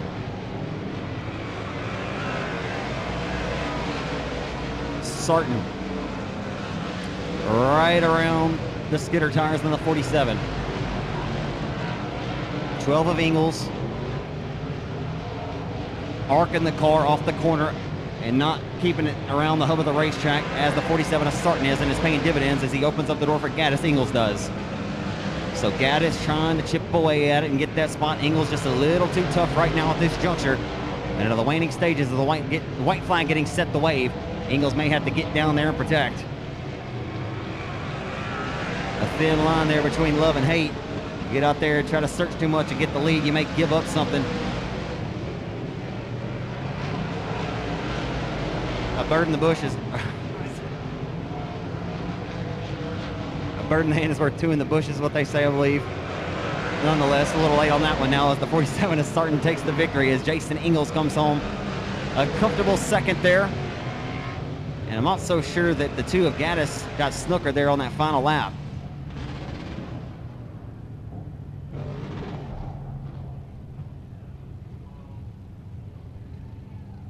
Chris Huckabee got the 2G of Kenny Gaddis there at the line, coming to the checkered flag. And a good effort there by Chris. So Ty Clample will go to the main event here tonight at the Speedway.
Racer, Series B feature number 2 on the pole position. Once again, going 12 laps, since this is the top 6 will transfer to the main event. From McAllen, Texas, in car number 34, that'll be Michael Walker. And outside the 31M is going to be Travis Mosley out of Batesville, Arkansas. In the 7 machine out of Diana, Texas, it'll be Sean Gaddis. Outside of him out of Hermitage, Arkansas, in the MB custom by CDR 24Z machine, it'll be Zane Farrell. Devin Richards, tell you what, has a pretty good starting spot here. That's a driver who races in the Pro Mod or B Mod division here, week in and week out, and is sponsored by Dylan Scott and Curb Records. Former factory stock driver, moved over to this division at the middle of last season, and he has been pretty good this year with multiple trips to victory lane at several racetracks across the Arklatex. Outside of Devin Richards in 24M from Falk, Arkansas, it'll be Manuel Williams Jr. And inside of road number 4, starting 7th of 45, is Chase Holland. Jay Lusenberg from the same hometown of Mississippi's in 46. Bradley Bracey out of Maybank in 1H. Clint Main, Mark Johansson, Colby Collins, Chase Hatton, Aubrey Reynolds, Mason Williams. All scheduled to be in this one. So we'll pick them up and put down the first lap here. Just as soon as the 34 of Michael Walker leads across the stripe to put the first circuit into the history books, and he'll do so now. Walker with the race lead in turns 1 and 2. Travis Mosley going to roll right there to the outside of the speedway. Has cut his teeth down at the Locust Grove Batesville Motor Speedway. And Arkansas at Mooney Stars place the race. And Mosley been getting out and stretching his legs and racing all over the region. And that Larry Shaw Racing Chassis New Vision Graphics 31M machine. Mosley, a good guy outside of the race car.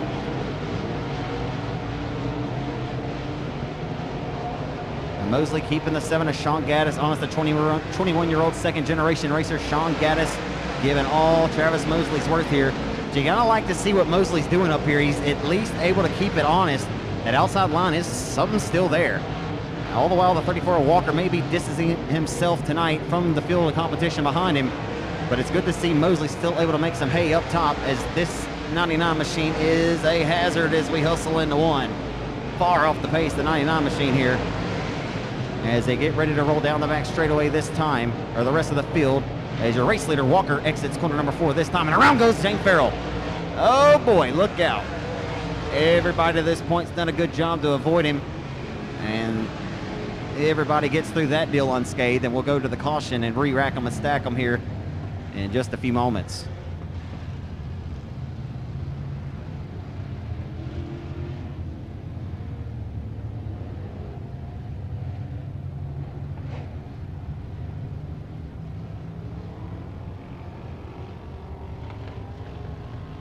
So it's hard to tell from my vantage point, folks, if Zane Farrell just got in there a little too hot, may have came close to clipping that skidder tire, or if he actually, in fact, did hit that skidder, but just looped the race car there all by his lonesome. And a good job by the rest of the field to avoid getting into him over there.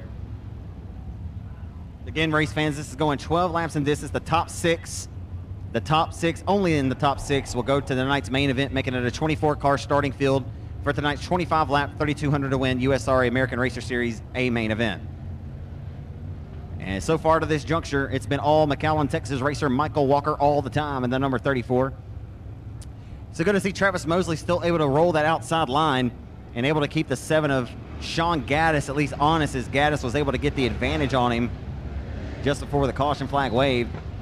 But nonetheless, Mosley able to keep everybody else behind him at bay. We'll see what happens here on the ensuing restart.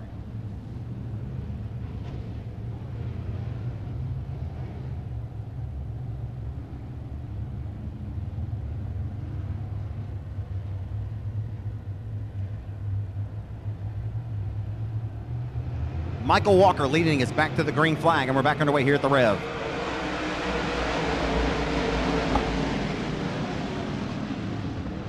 Hustling into one. Mosley continues to ride the top ropes of the speedway. Smoke coming out of the left rear, and the 6th and final transferee right now by about a half of a nose. Way up top where Grandpa keeps the best of bourbon is the Ford Devin Richards. Richards around the top shelf in the Dylan Scott Curb Record, sponsor number 4. That is a pro mod out here duking it up, duking it out here. The only thing different this week, he's got some American Racer KK 704s on that bad boy, and not the asphalt pull-off slick tire. Right now on a healthy battle here. Interestingly enough, 2 of the winningest pro mod drivers around the Arklatex right here battling within the transfer spot. The 211, oh, and right in front of that driver I was about to mention of Chase Hatton, gets the nose just a little, or ever so slightly upon the nose of that 211 of Hatton.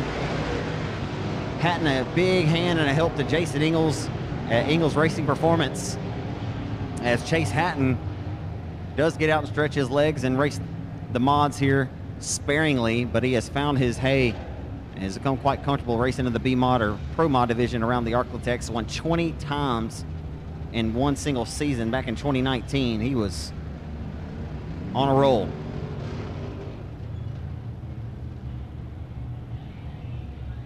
So that put Chase Hatton, I believe, into the transfer spot,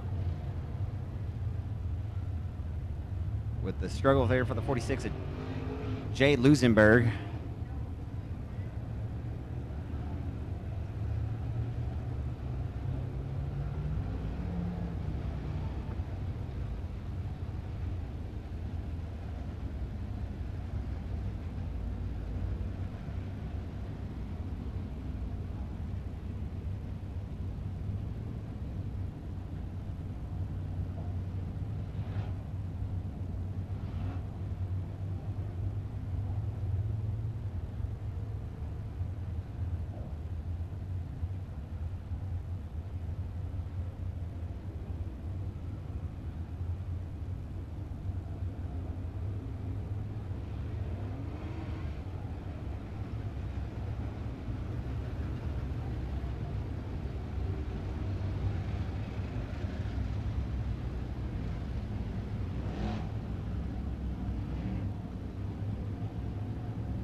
34, Michael Walker from McAllen, Texas, leads us back to the green flag and hustles it down the boulevard into one.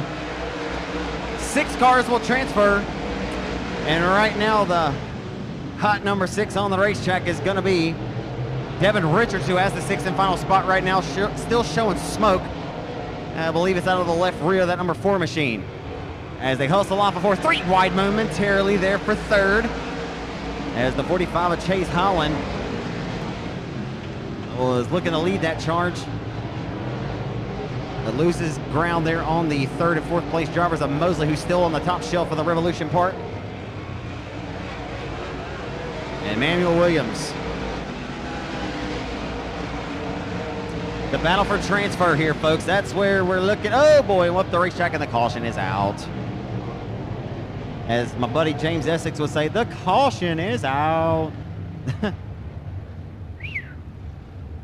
I'm not sure what happened to Devin Richards there. Perhaps that smoke that we saw billowing out underneath the left rear, finally something expired on that entry, and it's a tough break for him because he had a valiant effort that he put on around the speedway here tonight, and will not head home without having let us know that he was in fact here and made his presence felt. That there is no doubt.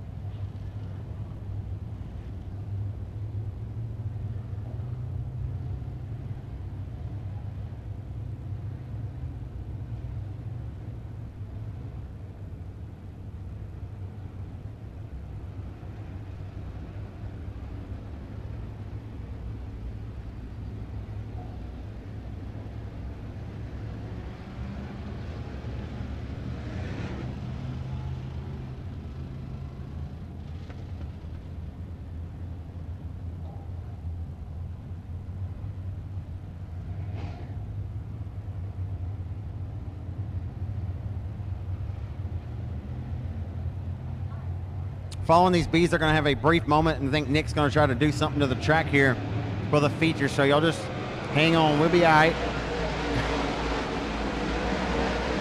It's Michael Walker trying to throw these final few laps of this B feature into the history books, and for the first time in this race, the 31M of Travis Mosley, makes a liar of me, goes back to the top shelf. Looked like he was going to try to get down to the bottom and protect, because he knows that he is within of being snookered and out of this race. He needs to flirt with it as we only have 2 laps to go. Oh my goodness gracious, and we got one around once again in the exit of corner number 2 as the white flag was just about getting ready to be set to be displayed. They say, the old saying in racing in general is that cautions breed cautions.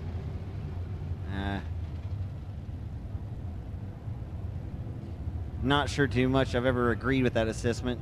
However, we have had a plethora of cautions here. But it bees like that sometimes. We'll settle them down a little bit.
Folks, we got a skeeter problem out there tonight, or the mosquito guys knocked them out for us?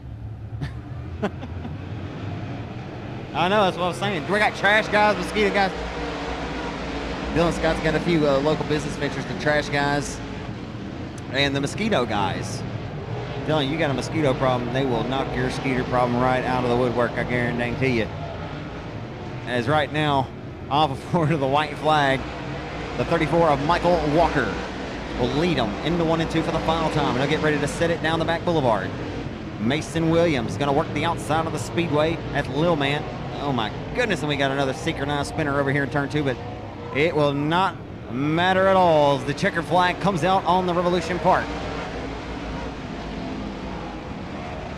Travis Mosley did hold on, I believe, to grab that 6th and final transfer spot. He'll go to the main event here tonight in 31M. The Mad Hatter, Chase Hatton out of DeBerry, Texas, will also go to the main event tonight, as well as car number 24 and Emmanuel Williams II. That was Chase Holland also transferring in. The number 7, the 21-year-old racer of Sean Gaddis out of Diana, Texas, in the MB Custom number 7. And taking the victory out of McAllen, Texas, in car number 34, Michael Walker, your second last chance qualifier winner here at the Revolution Park tonight, and your second and final USRA American Racer Series last chance.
All right, your first factory stock B feature event, and we'll take the top 4 to tonight's main event. This is the first of 2 factory B features. Cross your fingers and toes, we can get through this one with not any carnage. I shouldn't have mentioned it. The 58 will be Keith Herring on the pole with the 3D at Charles Duck. Ross Cook's there in the number 100, Tyler Morgan in the number 24. Again, the top 4, ladies and gentlemen, keep your eyes on the J27 of Scotty Case, the 100 of Brian Cook, always quick, as well as the 45 of Dominic Flores. So a few cars you typically wouldn't find in a B main event are about mid-pack, and it won't take these guys long to work their way forth. And they split, speaking of Flores and the J27, split the 58 of Herring and roll right there into the transfer spots. Splitting the in and outs of the 58 of your initial pole sitter, Keith Herring, Scotty Case and J27. Former Calhoun, Louisiana native, mentioned earlier, now resides out of Marshall, Texas. Has worked his Ford number J27 up to the 4th and final transfer spot.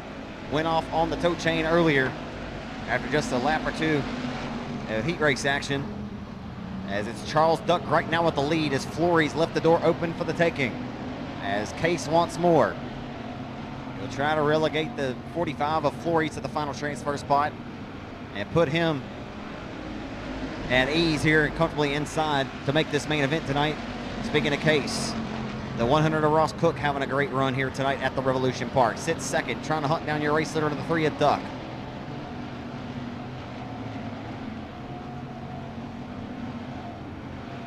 B75 of Waylon Ball trying to work his way forward as well. Former Comp Cam Summer Nationals winner at the Arklatex Speedway. Limited modified standout here in the region for quite a few years. He's not raced much at all the last 6 years. But right now we got a battle for the race lead. Ross Cook to the inside, takes it away from the 3 of Duck by about a half of a nose that time with the line. Duck will seal it off in deep. A little bit of something. He'll cross him under off the exit of 2. A good race here for the top spot in your first factory stock B feature.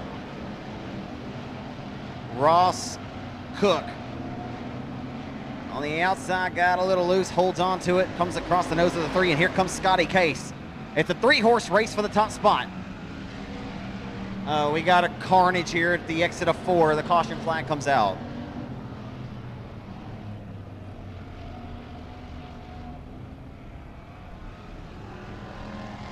6 laps complete.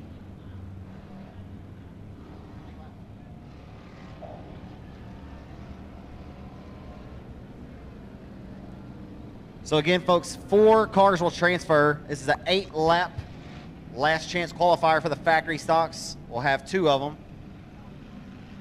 6 laps have been scored into the history books. There'll be 2 laps remaining on the ensuing restart.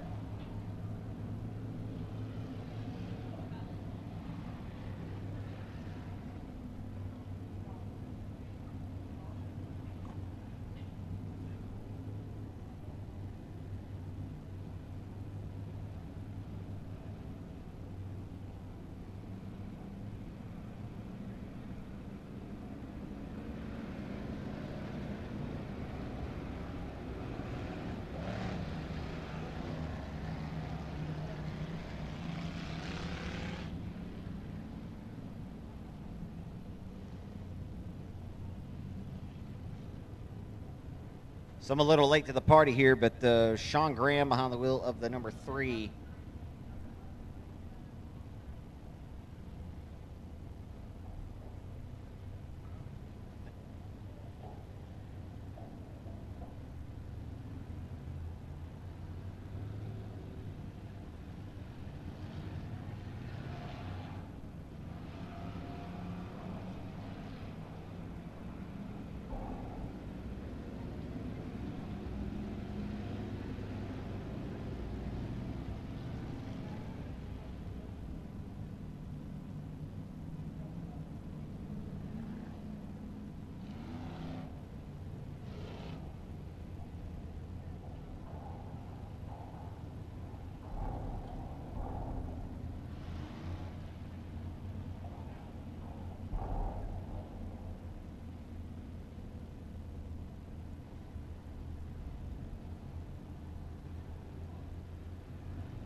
So your 4 transferees in this second and final factory stock beef feature.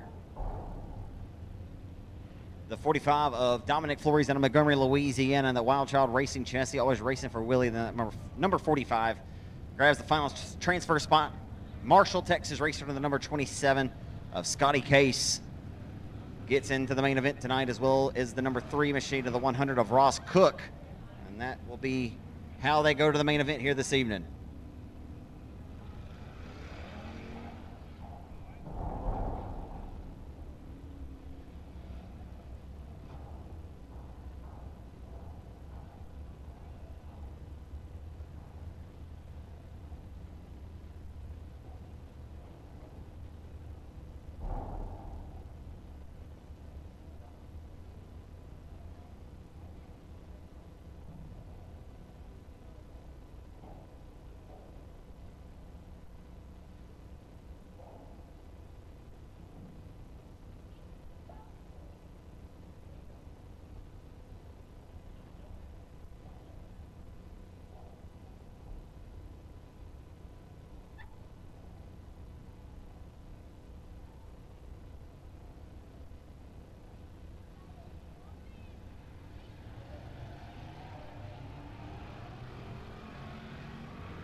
Apologies, I got a little ahead of myself. Said the last one was the second and final one. This is the second and final factory stock.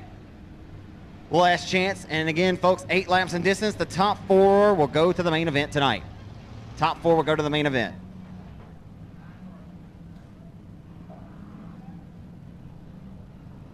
Don't worry, folks. We'll be all dialed in for the features. We've got to save a little something. We got a lot of racing tonight. On the pole, it'll be car number 76 of Jeremy Allen with Michael Turner and 65, your outside pole sitter. Good to see my friend Alan Fortin out here in the 91X tonight. Starts third outside the 17-year-old Logan Griffin in the Bubba Green Towing L17. Chad Ince in the 5. Cortland Smith in 7S. The lights are out. We're underway and under the gun as they hustle into 1.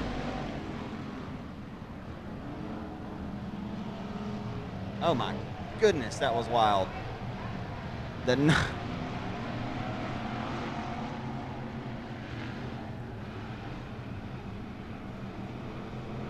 Alan Fortin.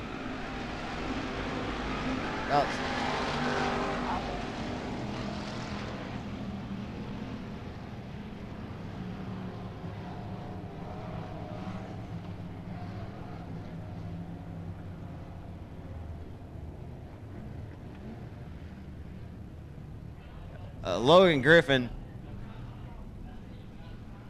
What can you say, folks? Y'all saw what I saw. He got used up over there in turn number 2. That's the only way you can say that one. Got the old sledgehammer right there to his inside.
Back underway on the restart. Hustling into turn number 1. It's Winsboro, Louisiana's Jeremy Allen. Down the back straightaway, he heads with the race lead, but being hunted hard here, Cortland Smith. Cortland is stormed out of this one like gangbusters. At the top 4 cars right now. Alan Fortin has the spot. But as we wind the clock here, only 8 laps in distance, a typical Saturday night heat race in distance. As we'll see what happens here, as Chad Ince has the 4th and final transfer spot right now.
So just like that, we snap our fingers and we've got all the preliminary action in the books. And with that, they're going to do a little track work right now. We're going to grab a quick break and be back with more here from the Rev in just a couple of moments here on Racing Dirt and Race on Texas. Everybody stay tuned. More to come here in just a couple of moments.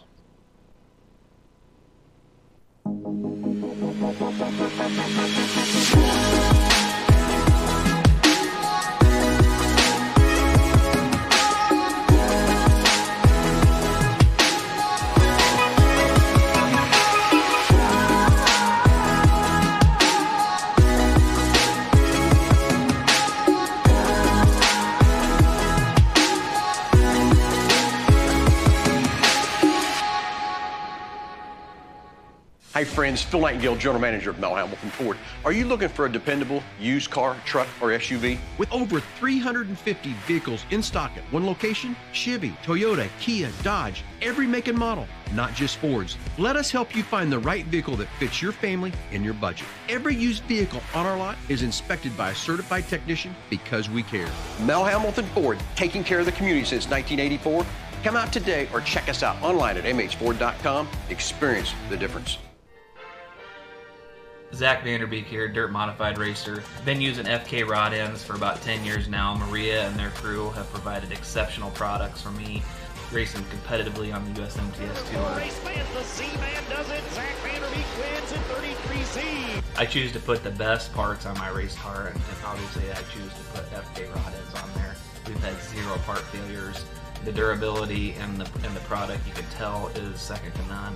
FK rod ends provide strong and durable parts for us so we can stay on the racetrack in some of the worst conditions and keeps us finishing races. I highly recommend their product. If you're looking for a really high quality rod end, go check those guys out, see what they got. They've got multiple options, and their product is awesome.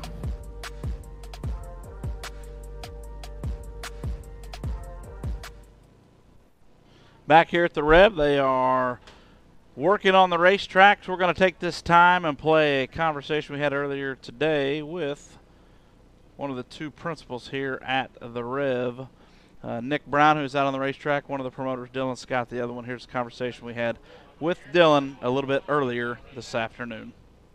So we're here with Dylan Scott as we get set to race tonight from the Rev, second USRA American Racer Tires Modified Series race. Man, the crowd's rolling in. You had stuff going on all day. First off, take me back through the process between you and Nick to get this kind of all-day event going. Oh, it was kind of a cool deal, man. This used to be a concrete track, obviously, and when COVID hit, I said, man, what if we put dirt on this track? And so we did. It stuck. It worked. And so this is our second year doing it, and, man, just a lot of fun. Like you said, the crowds here have been awesome. The car counts have been awesome, and it's just fun, man. Well, anything surprised you about promoting dirt racing? Like you went, I found you at the Dome, right? I was just making laps one night up there at the Dome, and we got to know each other a little bit. But so you kind of went from fan to promoter. What surprised you? I'm still a fan. But what's funny is, man, at the Dome, I was having lunch before the races that night, and a buddy of mine said, dude, what if you put dirt on Monroe Raceway? And I said, I've never thought about it, but yeah. So we got the idea at the Dome that year, which is really cool. But, man, it's a lot of work. I did not realize how much work was into this, but it's like anything else, you know. With me traveling the country, playing shows, it's all a lot of work. But, yeah, I just didn't know what was all involved. I mean, like today, I've been running here, running there, but it's just fun, man. You know, I've told a lot of people, I've had a lot of people ask me, obviously, like, man, what's his involvement? I said, dude, he's pretty much boots on the ground. It's pretty intense. Like, you've probably shaken 100 hands, signed 1,000 autographs today. Does that ever stop on race day? No, not really. A lot of pictures, but that's what it's about for me. You know, without the fans, one, I wouldn't have a music career, and we wouldn't be able to have this racetrack. But, yeah, man, we do whatever we can out here. You don't be surprised I'm selling cheeseburgers, working a ticket window. I mean, whatever needs to be done. Like I said, I don't know it all in the racing world. I'm first a fan of just dirt track racing. I grew up around it, but I do love being involved in the community. When your career got put on hold in your livelihood last year, how important did this racetrack turn out to be for you? Oh, it was my main focus. As soon as I knew I couldn't go to work every day like I was, my focus shifted to this right here. And it's like I said, dude, I don't really know what to say, but it's just been awesome. The community of Monroe, Louisiana here has backed us 100%. Really the whole area. I mean, people are riding 2-3 hours every weekend to race with us, so it's just it's a cool deal. All right, I'd be remiss. We're going to talk a little bit of music, right? Like, I don't want to talk your day job and talk your ear off like everybody, but I know you're on a pretty big country countdown show this weekend. How was that? It's good, man. So I'm up for a lot of things going on right now, a lot of things. So I'm nominated for a CMT award for Breakthrough Video of the Year. Go vote for me at CMT.com. So I'm going to go ahead and tell you, vote double votes between noon and 1. Yeah, so if you vote Central Time, 12 and 1, Eastern 1 and 2. 12 and 1's double votes, but it's an exciting week next week. My single on the radio, Nobody, we're pushing to the #1 spot in America. So fingers crossed we got another #1 song at country radio by the end of next week. And then, yeah, July, I'll be out on tour with Luke Bryan all over the country till October. So unfortunately, I don't know how many more weekends this year I'll be here at the track, but I'm just glad to be working again, honestly. When do you find out if that thing goes #1?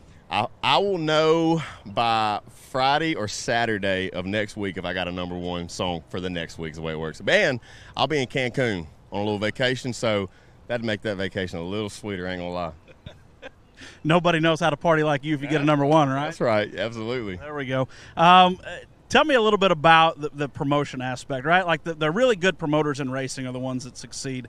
When you get a song that starts going up the charts like that, what kind of promotion has to ramp up from your team, your record label, right? Like, I'm sure there's people's jobs are to push that stuff every single day, but what happens when they're like, man, we got a hot one here? Yeah, I mean, I've got, for my record label, we have reps in every region of the country, and they're working the West Coast radio stations, East Coast, the South, and everywhere. And so there's a lot of moving parts, same way here at the racetrack. And So it takes a team of people to come together and call these radio stations and say, hey, guess what? This song's doing great. Play it more, play it more. So there's a lot of moving parts that I don't really understand sometimes, because I like to write music and I like to get on stage and sing music. So I leave it up to my record label to take my songs to the top of the charts and the fans to listen to it. But it takes a lot of people. Pretty cool you co-wrote that song as well, right? Like, I know you don't write every song, but you like to write, and that one was cool. Does that make it extra special when you get one that you put a lot of work in? Yeah, for sure. I mean, something you write, it's about my wife, been together a long time. It makes it sweeter knowing that you went into a room with a couple of your buddies and you wrote a song that everybody across America can relate to, whether it's a love song like Nobody or a sad song or a happy song, just whatever. It's cool to write something that people go, oh, I like that. So the Luke Bryan tour, where were you when you found out? Was it like a snap decision phone call, a lot in advance you knew? What happened, and how long did you have to think about it? I'll be honest with you. I was here up in Bastrop, where our house is here. We live in Nashville. We've been spending time here. I was mowing the yard. I was mad because my weed eater wouldn't work. I mean, I was really mad. I threw my weed eater across the yard, but I got it done. I remember I walked inside, and I was getting some water, and my phone rings, and it was Carrie Edwards, my manager. She says, hey, what are you doing? I said, I'm really mad right now. I just finished mowing my yard. It's hot. And about that time, it was a three-way call. I didn't know it. Luke was on the phone. He said, hey, well, why don't you come on tour with me then? I said, well, you know what? Absolutely. Let's go. So it was very, very random, very spur of the moment, but it was a cool thing, man. I've been a fan of his since I was a kid, so it's going to be fun. Man, growing up around here, you went to the races as a kid growing up. You've told me this before, but for the purposes of this interview, a little different audience than we've had at the Dome. Your influences early on, go into a little bit of the story about when you used to play early. I think this is one of the neatest things. You would actually look at the race schedules, and from time to time you would rent a car and go to the races after you were done. Yeah, I would do it all the time, actually. If it was a Friday or Saturday night where we was playing early enough. This is back in the early days when I was playing the early spot. Now we get to play the later spots. But I remember one time I was out in California, of all places, and I was opening for Chris Young that night, and we played early, and I looked on my phone and I said, I'm just going to see if there's a dirt track in California. And I forget where it was, but there was one 30 minutes away. Man, I hopped in a rental car. I went over there, and I watched the races that night, and it was awesome. It was awesome. So I've done it several times. Met the bus the next day at another town. So I grew up going to Chatham Speedway, not too far from here, since the time I was 4 or 5 years old, just watching my buddy's dad race, and then now my buddy's racing. It's just been in my blood. I'm a fan of dirt track racing. I don't consider myself a promoter. I don't consider myself a guy that knows how to run a dirt track show. I'm just a fan, and I love being around it. You think now that you've got this little taste of it in some capacity, whether it's here, somewhere else, whatever, you think you'll always find a way to be involved in dirt racing the rest of your time? 100%. I mean, like I said, the dirt racing community, the fans, they've been really good to me. Really good as far as my music and just in general, just the people that I've met along the way. So I'm pretty much stuck with it now, and in some capacity. I don't know what it'll be, but we'll see where it takes us. But like I said, I love it. I love music. I don't see either one of them going anywhere in my life. All right, buddy, I'll wrap it up. I don't want to fanboy too hard on you here, but I'll just tell you, dude, your time's coming. Like, you're going to be wrapping all the shows 10:30, 11 o'clock. Like, you're going to be, the confetti's going to be coming down. Like, dude, don't you feel it? Like it's coming, man. I mean, you always hope for it. I don't count my chickens before they hatch, that's what you say. But we dream for it. I always dream to be, playing big arenas and stadiums and stuff. And we're getting close. But either way, man, we're having a good time doing it. And fingers crossed we keep on moving on up. Heck of a ride, man. I appreciate everything. Thank you so much. And I tell everybody, man, you're just as good a dude on the phone as you are when the red light. You're no different when the red light's on, and that's really cool. Keep it real. My mom and dad, they raised me well, so yeah. Awesome. There we go. Credit to mom and dad. Dylan Scott with us right here at the Rev. That was pretty wild. That was neat. Good to hear Dylan there. And with that, we're going to go ahead and grab one more break and be back here in just a little bit. This might be a little more of an extended break here. Hopefully we'll be racing once we get back. For those of you that might have jumped in there late and caught that, we'll get that on Facebook up at some point here the first of the week. So anyway, more to come here from the Rev in just a couple of moments.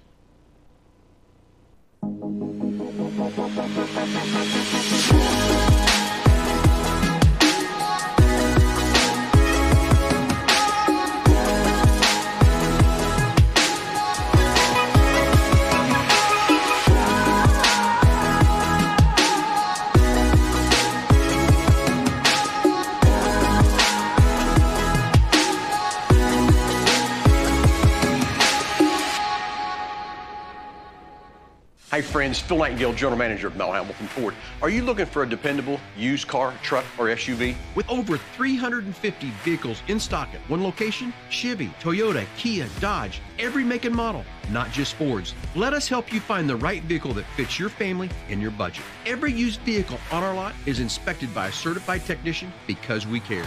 Mel Hamilton Ford, taking care of the community since 1984. Come out today or check us out online at mhford.com. Experience the difference. Zach Vanderbeek here, Dirt Modified Racer. Been using FK rod ends for about 10 years now. Maria and their crew have provided exceptional products for me, racing competitively on the USMTS Tour. The Z-Man does it. Zach Vanderbeek wins in 33Z. I choose to put the best parts on my race car, and obviously I choose to put FK rod ends on there. We've had 0 part failures. The durability and the product, you can tell, is second to none. FK rod ends provide strong and durable parts for us so we can stay on the racetrack in some of the worst conditions and keeps us finishing races. I highly recommend their product. If you're looking for a really high quality rod end, go check those guys out, see what they got. They've got multiple options, and their product is awesome.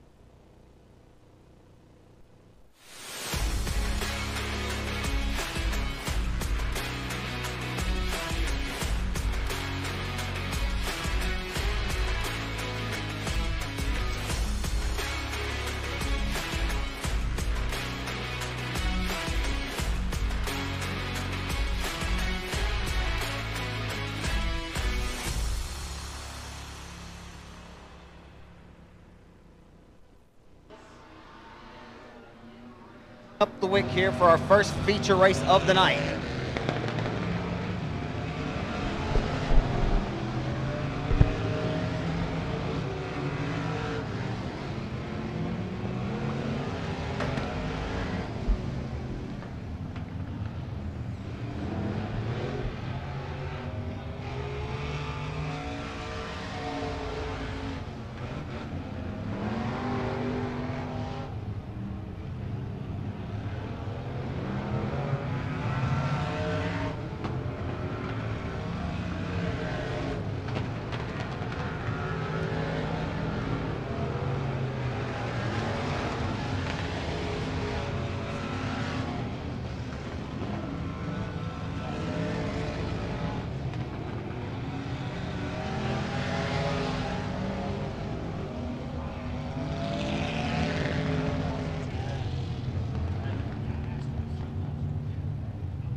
Your first feature event of the night on the speedway, getting ready to get racked and stacked here. In a moment, I'll give you that starting lineup here going. We're going 20 or 15.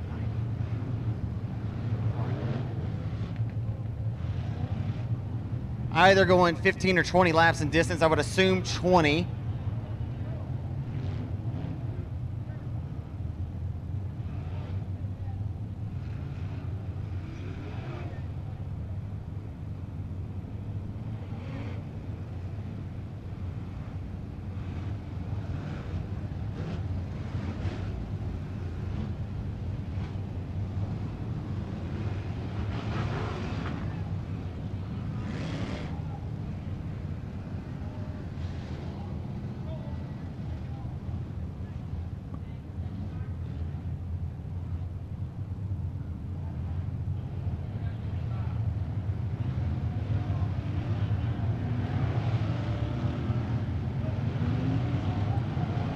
"20 laps in distance, and Colby Williams out of Shongaloo is going to lead us to the green flag off of turn number 4.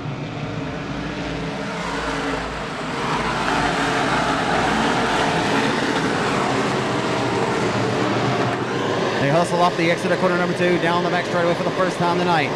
Maybe a little treacherous on that outside line. A few of them look to be slipping and sliding a little bit as the moisture was laid onto the speedway. We'll see what kind of changes were made, and the caution will come right out on the speedway after maybe having one lap into the history books here.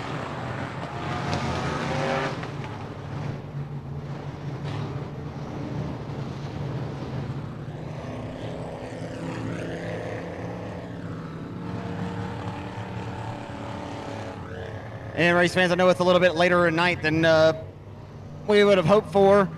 Can't say we didn't anticipate it. We had so many cars here this evening, but we were rolling pretty swiftly through a lot of those races. As we were talking about it, we understand the exit and the entry here to this racetrack probably adds, if you really calculate it, we had 20, 30 minutes on a night of action, but that's just how it is, and the cars were dealt. But we're going to try to roll through these as quickly as possible and hope you folks are treated to some great racing action for staying out here to this juncture. We hope you'll hang out with us perhaps until the final whistle, but certainly understand if you could not. We'll see what the limited modifieds will serve us up here, as again on the pole from Shongaloo, Louisiana, looking for his first victory here of the season. It's Colby Williams in the number 7cc. He's an Ingalls Racing Performance chassis in the Williams painting number 7cc. Outside's the BRT Performance number 90 and an IRP Racing chassis. That'll be Jody Davidson. He's out of West Monroe, Louisiana. Inside of row number 2, he has 8 wins since the middle of last season. It's Cody Tupper. Cody Tupper trying to serve more supper tonight for the Shreveport, Louisiana racer. And outside of row number 2 is the Marshall Missile, Derek Grigsby, the 6-time Louisiana State Dirt Track Championship winner at the Boot Hill Speedway. Grigsby trying to get back into the victory lane. And his first ever trip here to the Revolution Park tonight.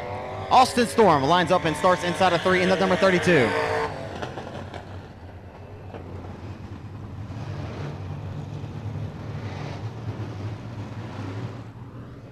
Good heat race performance tonight. Lines Mason Brown out of Sims, Texas, to the outside of Austin Storm. Starting 6th is Mason Brown.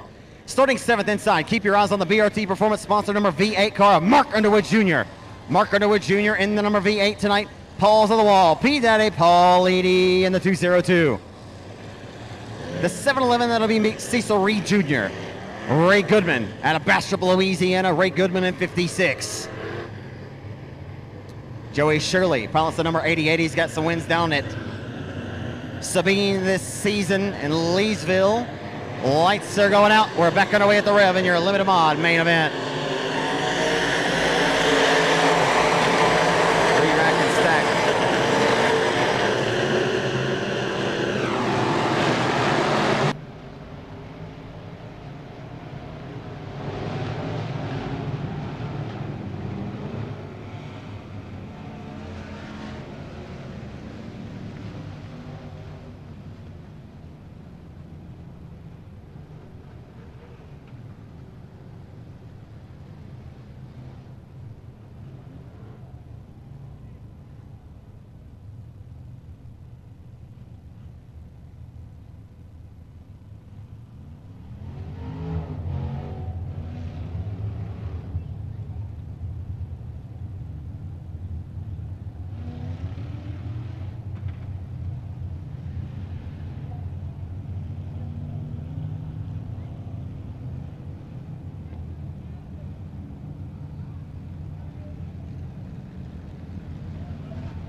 One more time, we'll go back to the original restart with Colby Williams, your pole sitter in 7cc.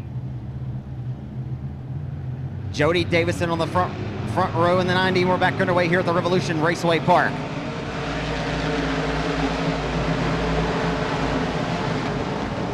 Drivers in row number 2, a pair that race door to door week in and week out at the Boot Hill Speedway in Greenwood, Louisiana. As the missile from Marshall making his way down I-20 out of Marshall, Texas tonight, making his first trip ever here. As this track right into his wheelhouse. Got some speed, and Grigsby can get up on the wheel. And we'll see what he's got tonight, putting that PTS power plant to the test. Power to spare, built by John McLemore. Rocking and rolling and firing like the missile that he is. Oh, we got problems. Goodman. Yeah, got a Walmart and a Target parking lot over here on the entry to corner number 3.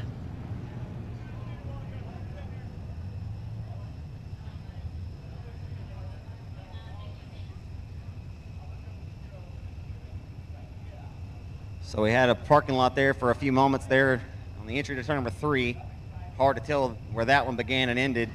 But nonetheless, we had them scattered across the racetrack. And this is not the corners that we were looking for to get these main events kicked off.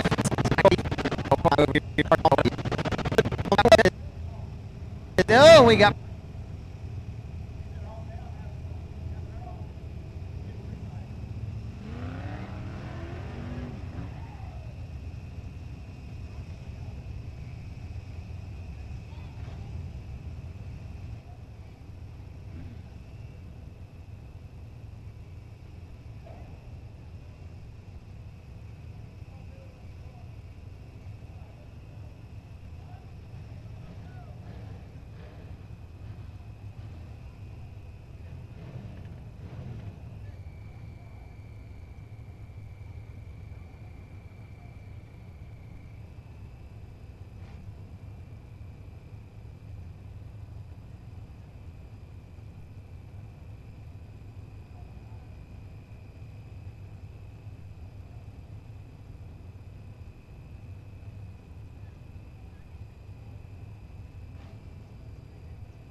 back here underway at the Revolution Raceway Park. Nani and Jody Davidson leads it back to the green flag as the number 7 on Colby Williams down the back straightaway has second. As Derek Grigsby with a great debut tonight has rolled his way up into the third spot as they exit corner number 4. Here comes Grigsby with a big run to the outside, and he may have it.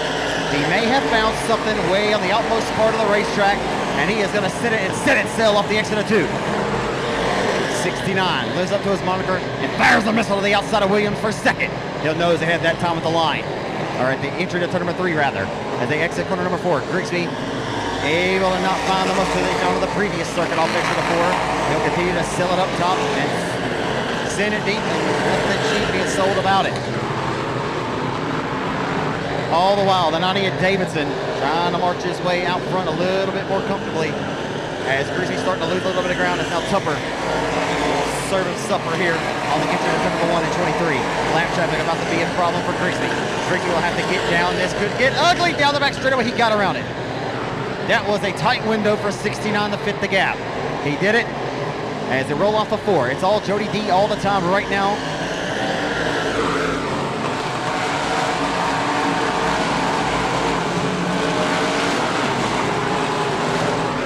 Three wide down the back straightaway. Tupper, Grigsby, and Williams.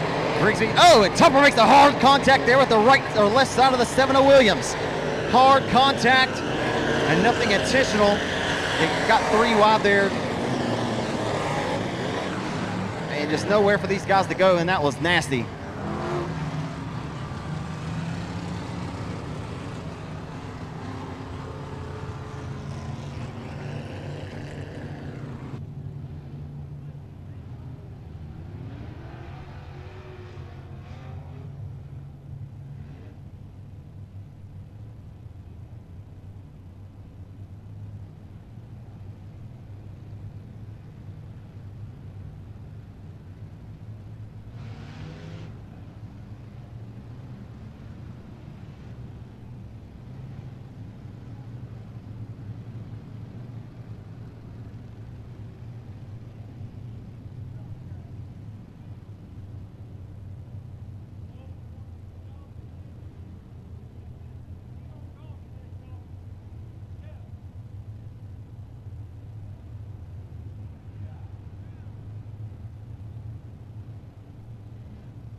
So I was just checking that out on the Racing Dirt broadcast, just looking up here. And the 23 of Cody Tupper, obviously there were 3 wide when he drove down to the hub of the racetrack. Wasn't expecting the 7 to be there. The car just, can't say it really washed up. They had just changed their lines and ran a different line there as they were 3 wide, all trying to get a piece of real estate there, and unfortunately just ran out of room there as Tupper made significant contact with Williams. Nothing intentional, but Williams will get his spot back there. And Tupper, I'm not sure if he was dismissed or what the case may be, but he pulls the 23 car down to the infield and he'll stick up for it and be done for the night. As Grigsby continues to give all kind of problems here to the number 7 of Connor Williams for the 2nd spot. After trying this race on the outside, now Grigsby will try on the low side. He's bringing the number V8 on Mark Underwood Jr. along with him. So Grigsby rolling back. That is, seems like I may be talking about 69 of Grigsby a lot, but that is the best battle to watch is for the 2nd position right now. It seems to be, oh, and Grigsby just lost it. And a rare uncharacteristic mistake for Derek Grigsby. Oh, and a couple more got around. I'm not sure if maybe there's something over there, some fluid may have cut them cars around because that thing snapped loose quickly.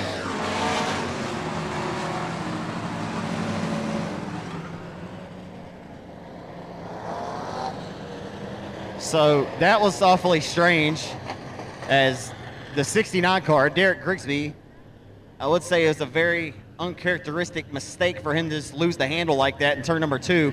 I mean, the car snapped loose so quickly that I thought maybe he had to cut a tire or he got into some fluid or something over there that dropped on the racetrack. And just as I was thinking that, several more over there were synchronized spinning around the racetrack. So led me to believe there may be something over there that cut those cars loose.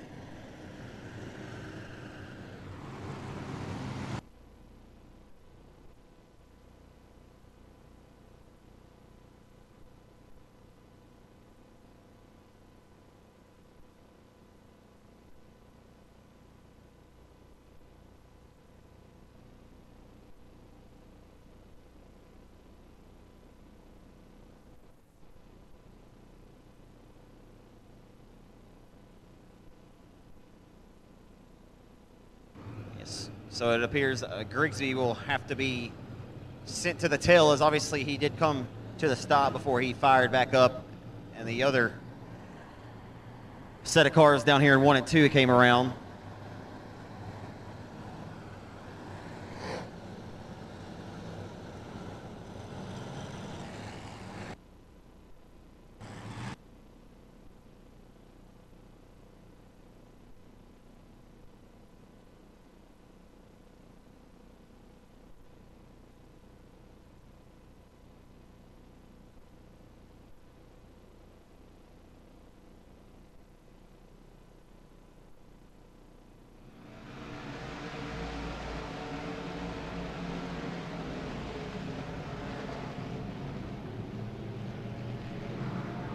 So backing away here on this restart, Colby Williams appears he may have a little bit of speed here on and picking up the slack on the 90 at Davidson. But we'll see what happens on a longer green flag run if we are to get one here. Not much business taking place here around the Rev right now, and this has been kind of a wild one. And we'll see if something is to happen here late as the 711 of Cecil Reed got in there a little hot on the inside of the 32 of Storm. The battle for second is looking to be a decent one right now. Williams, Snooker. On the outside of the racetrack, the V8 of Mark Underwood Jr. And when they get to doing this once more, the number 90 of Davidson starts to hit his marks and begins to run away from the competition. And a great effort tonight by Colby Williams. That significant contact from the 23 at Tupper did not halt his night. And he's able to capitalize on that good fortune being given to him as he was awarded that spot back on the speedway.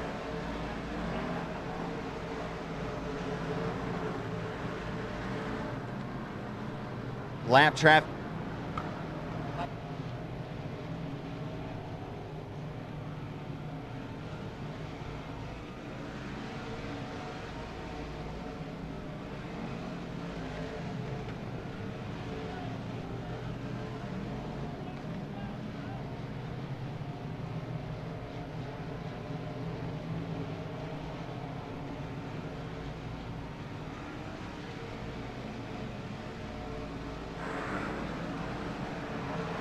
So it'll be just a matter of moments as Jody Davidson will approach lap traffic once more.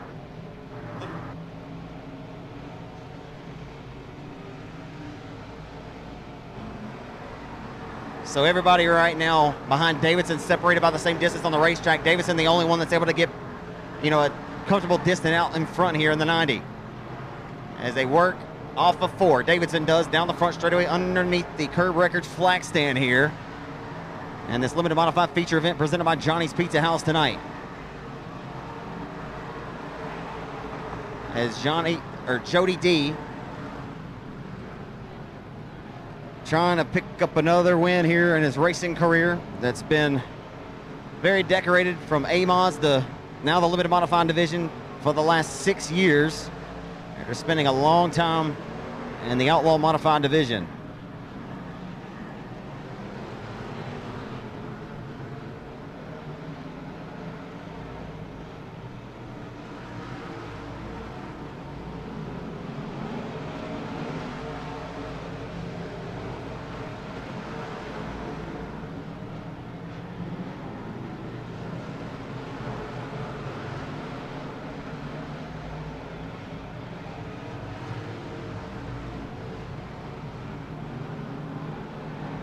One and a half laps away from a victory here tonight at the Rev for the 90 out of West Monroe at Jody Davidson.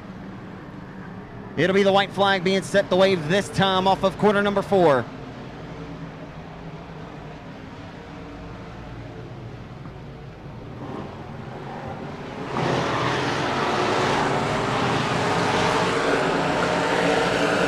Final time on the turns 3 and 4.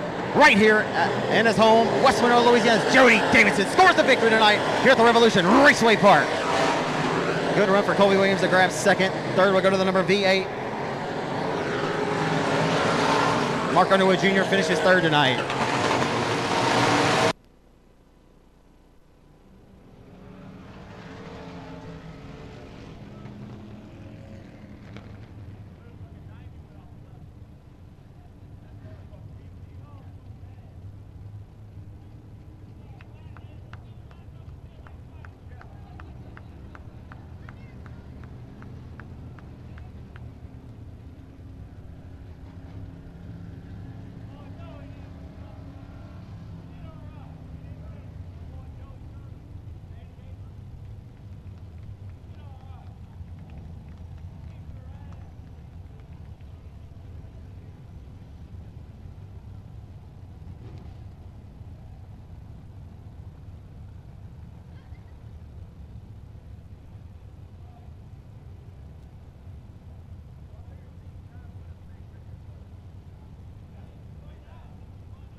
Maybe I can get Jody Davidson to come over here on this side and we can get a word with him on that victory here tonight at the Rev as we get ready to go with your headline, the main event this evening, the USRA Modified feature event here at the Revolution Park.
So not sure where Zach Clark went there, but race fans, here it comes. They're taking a look down as the field works through turns 3 and 4 for the 4 wide salute tonight.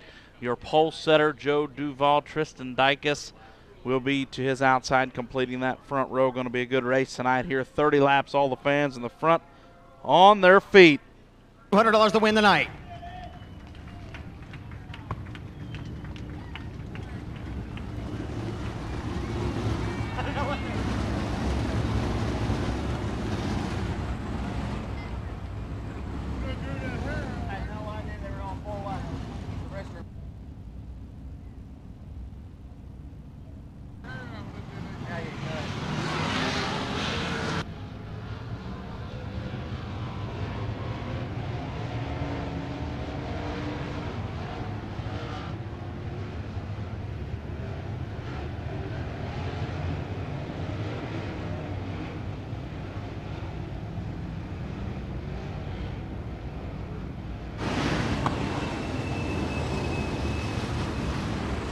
So your pole sitter tonight, we had a redraw as Casey Runner starts 8th tonight.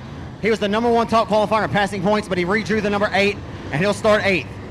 And Claremore, Oklahoma's Big Daddy Joe Duval will be your pole sitter tonight in 91. 25 laps in distance, $3,200 goes to your main event winner tonight. As we get ready to roll here at the Revolution Raceway Park for your modified main event here at the Rev. To the green flag, they come off of 4. Good start for Tristan Dykes. Quickly jumps to second, but here comes Max Eddie Thomas on the outside of the racetrack as he rolls his way down the back boulevard. Into turn number 3 on the opening circuit. Brooks Street will go to the top ropes on the opening lap as well. It'll be Big Daddy Joe Duval. And Brooks Street puts it up on the top shelf and lets it even 444. We'll head down the front straightaway in the 1.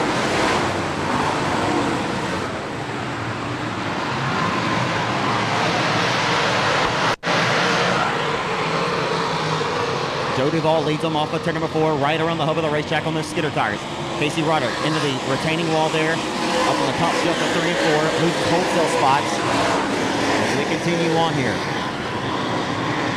Working around the Rev 3 and a few different lanes wide here.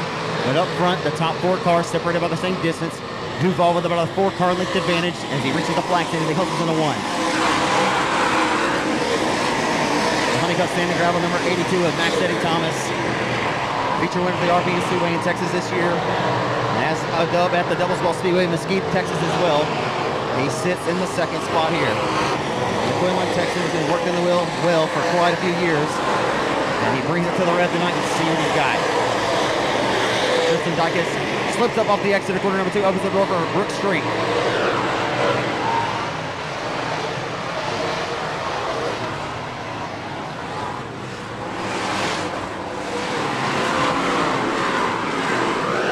So all tippy-toeing around the hub of the racetrack now. As Vince settled down a little bit, it took a few restarts as they were fanned out 2 and 3 wide about mid-pack.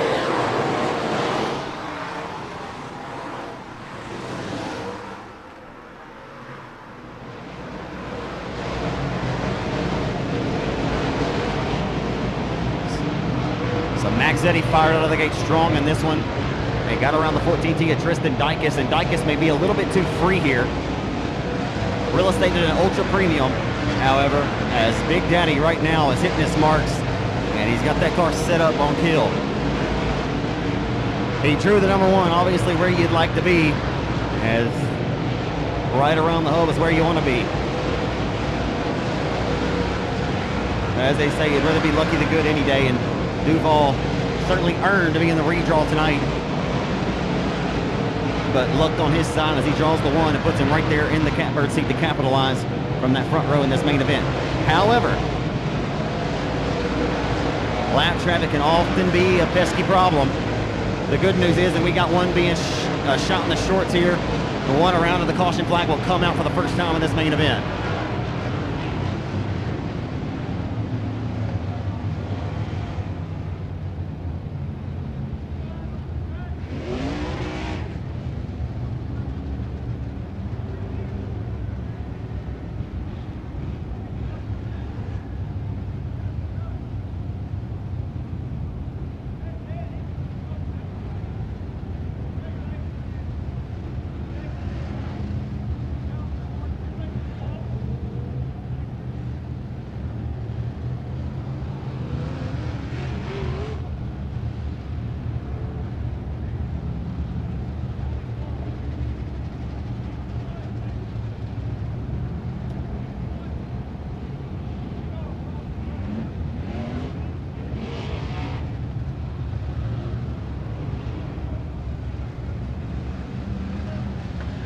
So that caution flag saved Joe Duval, but as you say that, he had a very comfortable advantage over the 82 of Max Eddie Thomas. So it would have taken quite a few laps for Max Eddie to pick up the slack if lap traffic were to have slowed him down.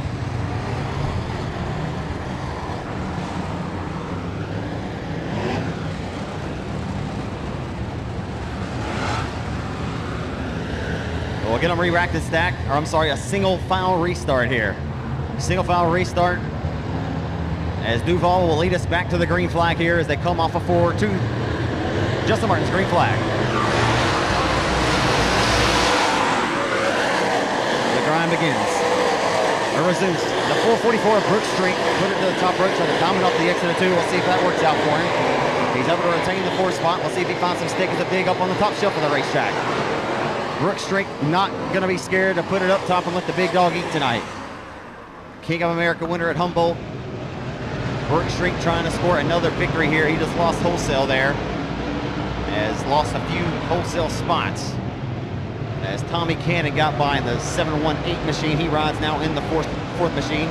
The Denham Spring Racer and that huge chassis looking pretty good tonight, and Jason Ingles just expired the number 12 car. So a tough break for Jason Ingles' first ever Oklahoma modified outing here at the Revolution Park. Continues to be Claremore, Oklahoma's Big Daddy Joe Duval with the race lead of the drive. WFX.com, number 91. Max Eddie Thomas not able to muster up anything on that restart. to even keep the 91 of Duval honest. Duval just hitting his marks, and that car is scotched up and set on kill here this evening. The 14 of Tristan Dykes. Right there on the heels of the 14, or I'm sorry, the 82 of Max Eddy, as if he were to make a mistake as they go into turn number 1 on a calm and collected USRA modified main event here at the Revolution Park tonight.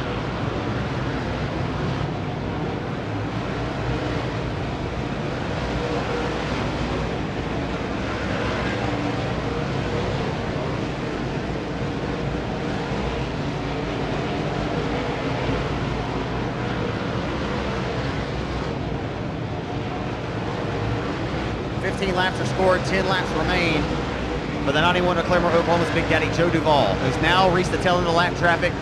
And you'll want this race, if you want to see something exciting perhaps, or maybe see if lap traffic were to bottle up Duval, it's going to take quite a few laps for Max Eddy to erase that deficit. But lap traffic not playing many favors right now to Duval, as he's not able to turn the wick up as he done. Oh, in contact with lap traffic here at the tail. Duval moving lap traffic, letting him know he's there. And that was a bold move and a smart move. And now there's one car in between the back and the front bumper of Max Eddy. And that could prove to be a winning race move. As the next vehicle is being disposed of to go down the line, it'll be the 10 of Ty Clampett, who plays or shows some respects here to Joe Duval. And now Kenny Gaddis will be the next victim, along with the 211 of Chase Hatton. So again, we're working down to it, folks. Only 7 laps remain here at the Revolution Park. And I'm not sure that lap traffic's going to do anything here to hold back the 91 to get into victory lane this evening.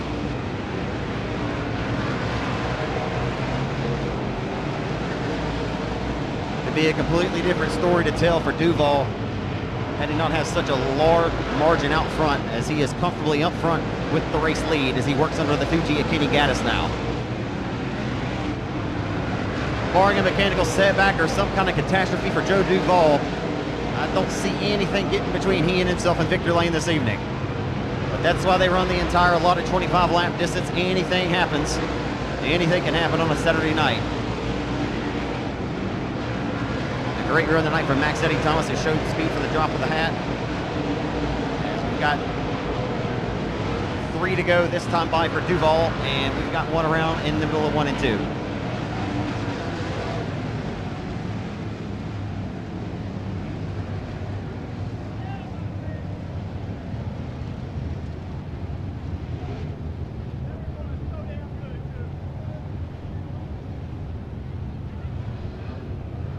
Casey Roderick in the 25, the reason for the caution. Looping the machine over there in turns 1 and 2. With 21 laps scored of this 25 lap affair. So we'll have 4 total laps in distance on this ensuing restart.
So Joe Duval's passed the eyeball test, and it showed that he has certainly got the car to beat and had a valiant effort in the heat race to set him up to draw that one. And the top 12 redraw there. Roderick again was your top qualifier in passing points, coming from worst to first. And we'll see what happens here with 4 laps remaining and 21 scored of this 25 lap affair. The USRA American Racer Modified Series here at the Revolution Raceway Park, presented by Dylan Scott, Curb Records and Company. with Nicholas Brown at the helm here. And our best car count ever here. We were hoping maybe for a little bit of excitement for all you folks watching, but we know and feel like learn a little bit. So when USMTS comes back to town in September, I would not expect the same on that go round. I can tell you, Nick Brown's worked his ass off out here on this track, and this is not a good indication of what this place has been week in and week out. So I hope you folks don't go ahead and form an opinion that it's a one-lane joint. It's hope we can serve you up something a little bit better next time. But it's certainly not for a lack of effort, I guarantee you. So the best lap time in this race turned by Big Daddy Joe Duval with a 16.35, a 16.35 in this main event. And you can see on this green flag run on the restart, Duval just quickly distanced himself away from Max Eddy. And Dicus has been within striking distance of the 82 of Max Eddy, but hasn't just been there stalking him too hard anyway, as now the 82 made a little bit of a bobble and the 14 tried to take advantage but could not get the job done. As Tommy Cannon having a valiant effort tonight, and he sits in for a spot right there inside of the top 5. And the Kansas hot shoe Tyler Davis.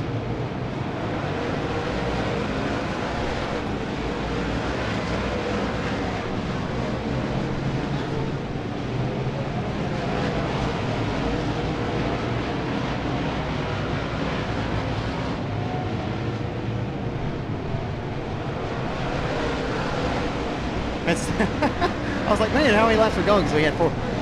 Man, I was wondering if one of these guys would correct me, but I thought I overheard those guys mention it was 25. We are going 30 laps in distance, and that's enough of that conversation. We're obviously going 30. So 1.5 laps to go as Joe Duval just met the midpoint of the back straightaway. He'll receive a face full of white flag this time by at the Revolution Park here in Monroe, Louisiana.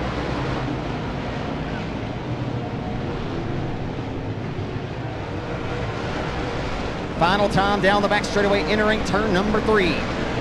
The driver of the MB Custom, number 91 out of Claremore, Oklahoma, the Duval Electric DriveWFX.com, number 91. Big Daddy Joe Duval gets the job done tonight for 3,200 at the Revolution Park. And snagging second in the number 82 out of Quinlan, Texas, it'll be Max Eddy Thomas. Third will go to the number 14 Tia Tristan Dicus. Fourth rather, the 65 of Tyler Davis.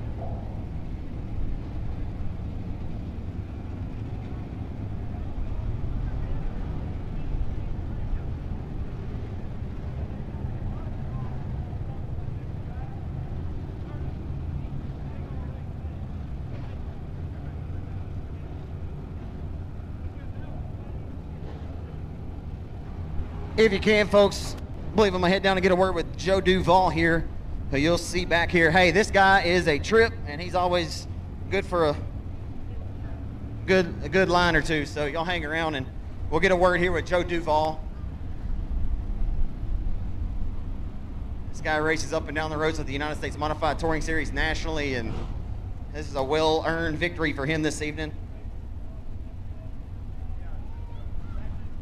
So getting ready to climb out.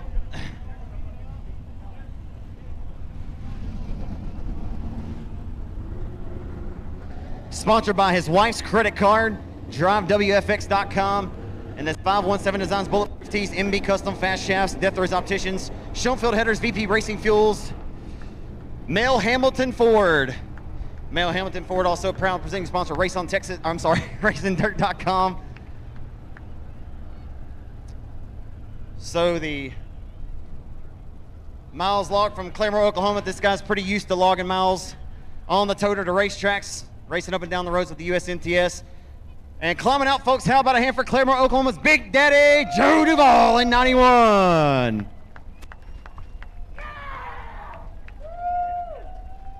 Get on this side of the car, Joe. Joe, it always feels good, man. You know, they often say you'd rather be lucky than good any day, man. You put yourself right there in the catbird seat where you wanted to be, putting it on the one. You come from worst to second of the heat, man. I'm sorry, outstanding performance in the heat race earlier tonight, man. And and these guys didn't have anything for you on these restarts. On the bottom, wherever, man, this car was scotched up tonight. Man, I just got to give all the glory to God. It's more about him, less about me. I just get to wheel this race car. Man, this is cool. At Gum, I've been racing for since 1980, and man, hell, this is the most money I've won in one night. So this is awesome. You know, thanks to everybody that put on this race here at the Rev. I know it's a late night. I think we'll get home in time in the morning to go to Sunday school. But dang, thank you to DriveWFX.com, Mel Hamilton Ford, Duval Electric, 517 Designs, Bergman Tax and Accounting, Army of Arkansas, Swift Springs, Hatfield Power, MB Customs. Really, everybody on this race car, they mean a lot to me. They're more than just sponsors, they're friends. And I can't leave out my wife's credit card. I know she's at home, and her and my daughter are asleep right now, but we're going to celebrate tomorrow. Thank you, everybody. What were you feeling behind the cockpit? I mean, the cautions really played into your favor. It came right out when you were reaching the tail end of the lap traffic. Were you ever concerned or ever nervous at any point of that race? Yeah, I've lost a couple of these this year just with lap traffic, and the guys did a really good job. I got into one guy back there, and I turned him pretty hard, and I about put him out there in the cheap seats. It wasn't nothing intentional. I was just trying to get him out of the way. Everybody raced clean. Great track surface. Daggone, I wish the people that went home early tonight got to see the show. Absolutely. You know, new racetrack for you guys to come. You get to come back here in September. That's the final thing. I mean, outstanding facility, I'm sure. You know, I can't speak on your behalf, but what do you think of this place first visit? Heck, September. I think we race here in August, don't we? So I think it's September, second week of September. We have there's another one of these arms races here in August. So I'll be here just making sure we still got something for the boys when we come to town in September there. And this is a cool little honky tonk. Thank you, everybody. Now you got to win at Outlaw. Awesome job tonight. Joe Duval, ladies and gentlemen, scores his second win of the 2021 season here tonight at the Revolution Raceway Park.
Climb back behind the cockpit and pull off the straightaway. Y'all give Joe Duval another round so he can stoke it all in. Joe Duval, your American Racing USRA Modified Feature Event winner tonight here at the Rev.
So the factory stock main event. What are they doing? Sniffing the tires over there? Looks like they're checking. Well, it looks like we're sniffing the old tires out. As it's no secret, folks, it's been a ongoing conversation in the pit area and the factory stock division. Ongoing situation in this class that guys may or may not be using some additives on their pair of shoes that they elect to put on their race cars. But some people's shoes are stickier shoes.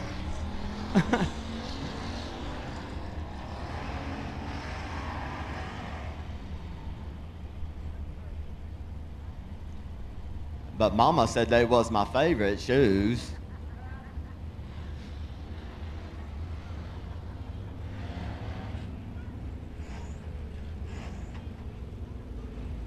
So I'll give you a quick story real quick for what it's worth. 88M, your front row starter tonight. I mean, because it's out there. I mean, it's on social media. He went to Chatham last week to race for $8,000. And it's none of my business on what Tech does or anything like that. I'm just telling you the story the way I read it. Josh Martin felt as if maybe some people were doping tires. I don't like saying that word.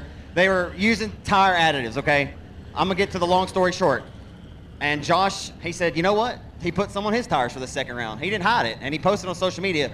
He had Justin Whitehead, Chris Hennigan, Bubba Jones, and who was another heavyweight? Sean Graham, all in the same heat. That's a tough. He got kind of crashed on the first lap on the front straightaway. Ran down every single one of those guys. He was a whole straightaway behind it, dead last. Ran them all the way down, past Chris Hennigan, past Sean Graham, past Justin Whitehead, past Bubba Jones coming to the checkers. And he said, just so all of you know, this is what tire dope can do. And I didn't mean to say that word again. But anyway, yeah. And it was a night and day difference, and I've never really noticed it. And I think that was the first time I said, wow, it really does make a significant difference. So that's why they were doing what they're doing right there, folks. They're trying to keep the integrity of this class. And it's always been, if you pass the durometer rule, I believe the durometer is 60, then you're good after the race. But again, we're just looking to keep this class as healthy as it's been. It's why it's been so successful. We average 25 to 30 cars at every track around the Arklatex, the great state of Texas, whoever runs this class.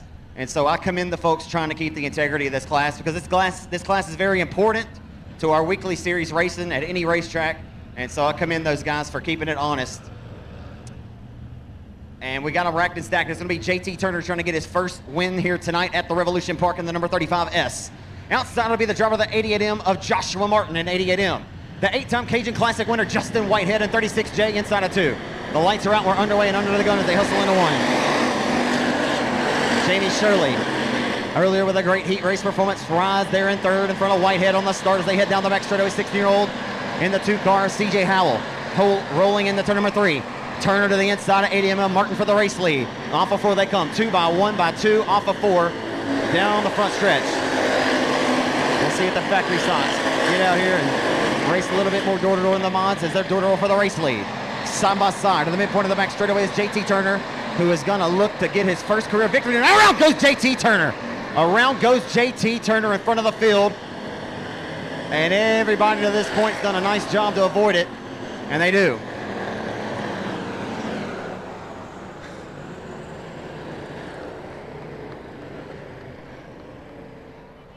If y'all were asleep, I probably just woke you up a little bit.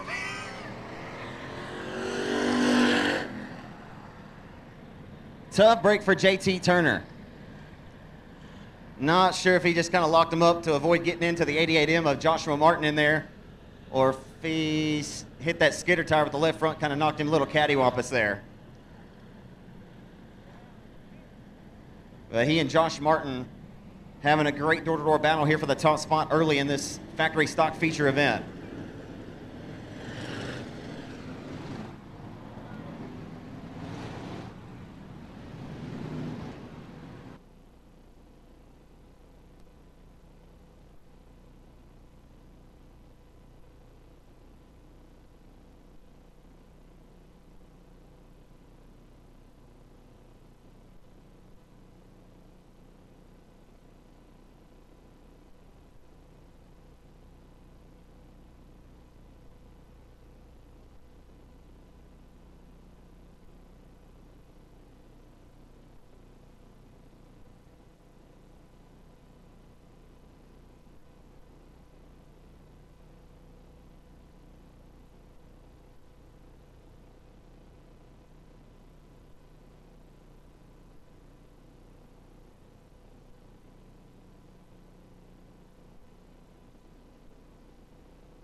give it a good old college try as we're going to get ready to go back to the green flag here. The 35 of JT Turner. Back to the point. We're back on our way. Whoa.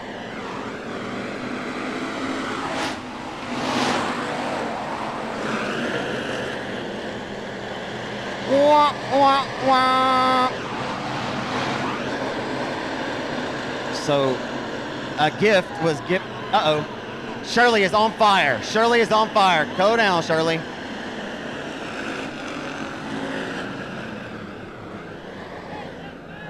Jamie Shirley is on fire and he's about to feel the heat. He has no idea, folks. If he did, he would be hopping out of that car and have that window net down. He's like, what y'all talking about?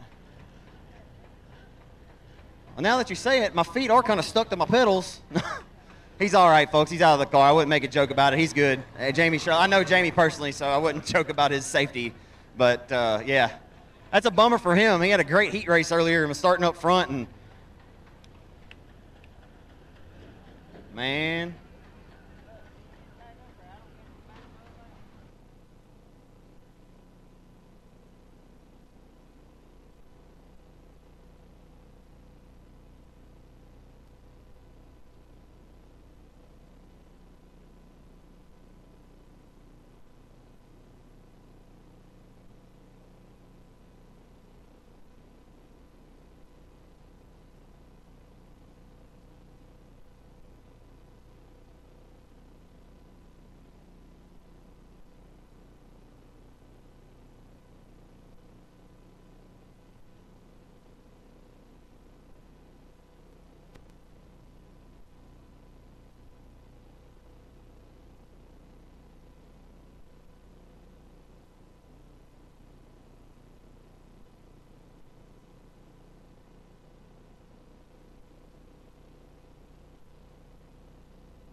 backing away at the Revolution Raceway Park.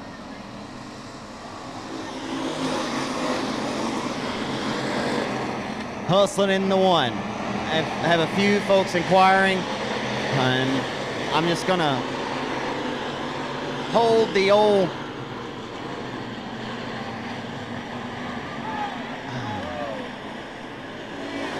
so more carnage on the restart, and man, it would be an absolute shame.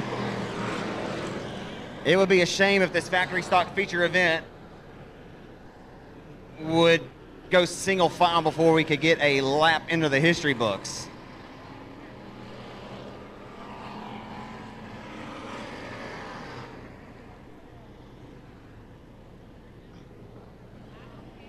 Not only for you folks that are sitting at the house watching on Race on Texas or RacingDirt.com's live broadcast, I think I've had at least 6 or 7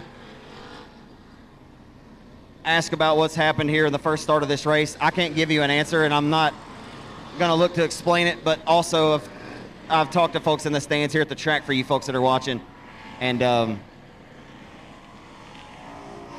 not going to leave it open to interpretation and just allow you to formulate whatever opinion you may have, because I don't have an answer right now. But nonetheless, we're back to an original as JT Turner and car number 35S is your pole sitter in this one. The 88M of Joshua Martin out of Colfax, Louisiana, trying to get his 2nd win of the season here and his 5th win of the year between 3 different tracks. Martin has a win here at the Rev at our 2nd to last event. He has a win at the 105 Speedway in Cleveland, Texas, has one at the Thunder Valley Speedway.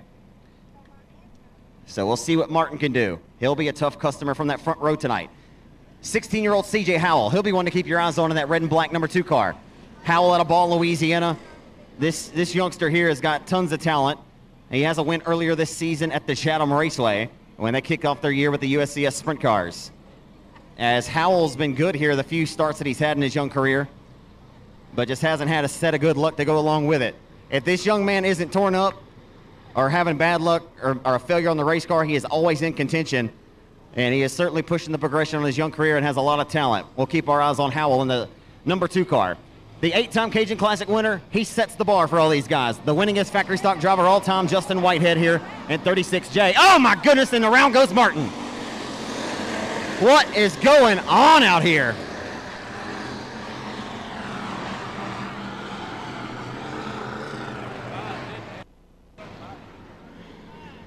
What in the world is going on tonight with our factory stocks?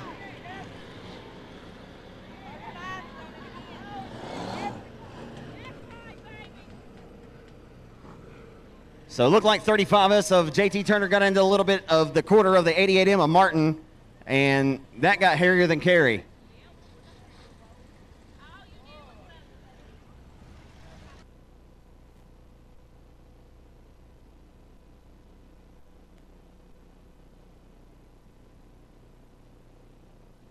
For the first time in my life, I'm speechless.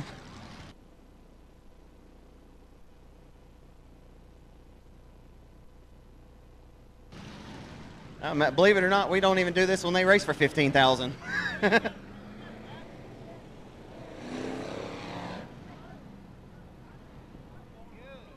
Checking for tire adders before the race. Everybody lost their mind.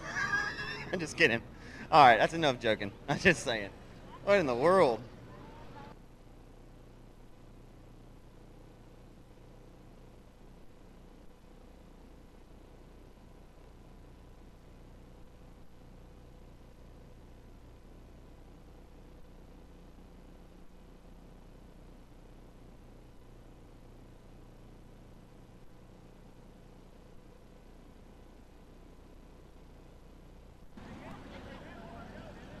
I'm not going to lie, though. That would have been a really cool shot for the photographer, only if he was standing in the middle of the front straightaway and he was snapping the 88 car sliding across in front while the whole field's behind him. That would have been pretty cool. Other than that, don't like that too much. You know what I mean? Like,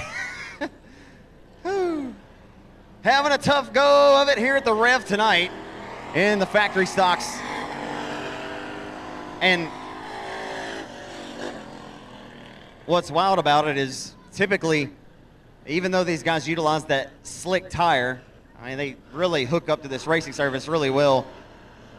I think throughout the heats earlier, this was probably one of our least caution deals, not in the B main, but the heat races. They were all door-to-door, racing 3 wide.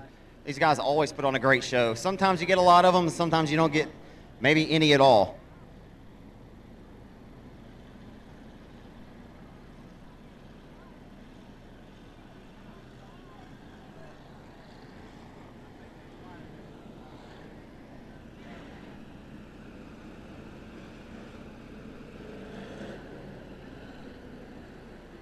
Yeah, I was just bragging on our factory stocks earlier, talking with Bryce Hall, the director of this USRA Modified Series, and he goes to a lot of different tracks throughout the country. And I was just kind of indirectly asking him what he thinks of our factory stock racing when he comes around. He's like, yeah, you know, it's always competitive and fun, because I always brag on these guys and say I'll put our best 5 factory stock car drivers against any other stock car drivers in the country, and I firmly mean that. I think they're about to turn up the wick here. We're going to be just fine. Hold your fingers and cross your toes. We're back on our way here at the Revolution Park.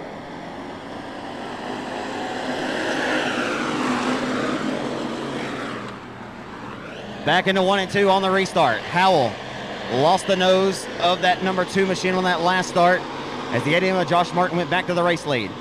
JT Turner right there to the inside, looking to go 3 wide off of turn number 4. Down the boulevard, they head off into 1.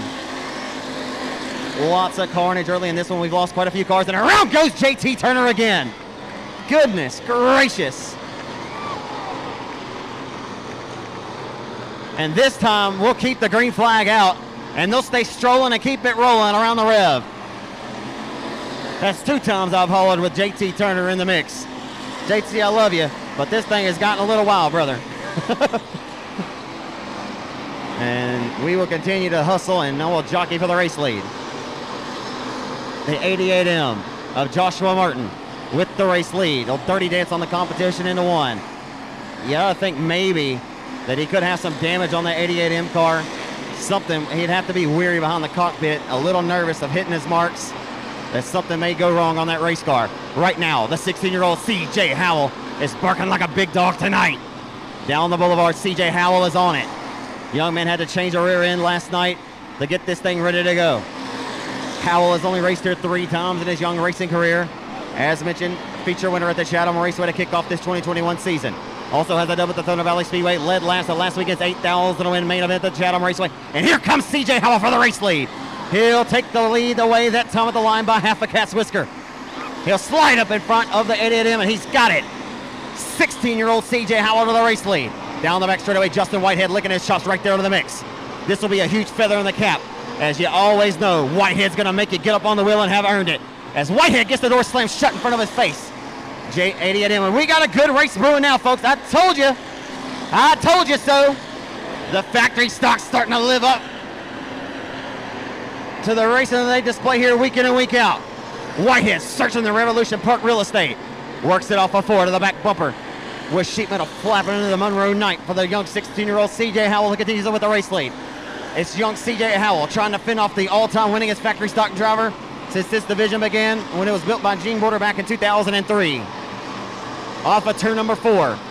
Down the boulevard, they head off into turn number 1. Whitehead breathing down the neck of CJ Howell for the top spot. It's heating up at the Revolution Raceway Park. It is getting wild right now. Whitehead searching the racetrack, can't find a stick and dig he's looking for. This is what you like to see. The youngster trying to get one of the biggest wins of his racing career, and a feather in the cap to say he held off 8 times. The 8-time O'Reilly Auto Parts Cajun Classic winner at Arklatex Speedway, and the 2-time $10,000 King of the Hill winner, Justin Whitehead, the Hooks Texas racer. Over 300 career wins for the driver in 36J. Off of 4. You say, what can this driver do outside of the wheel of a factory stock? He can win. Doesn't matter. 4 tires and a steering wheel. He can get the job done any given Saturday night. He's undefeated in the IMCA Modified ranks at Tracy Kelly's I-30 Speedway, and the short stint that he's had in IMCA Modified. All checks with commas in it. This driver leaves nothing on the table, and he is going to make this young man earn this victory and sweat bullets for it tonight. A good old show me what you got Saturday night showcase here at the Rev in the factory main event. May not be a whole lot of real estate to choose from, but nonetheless a race of finesse.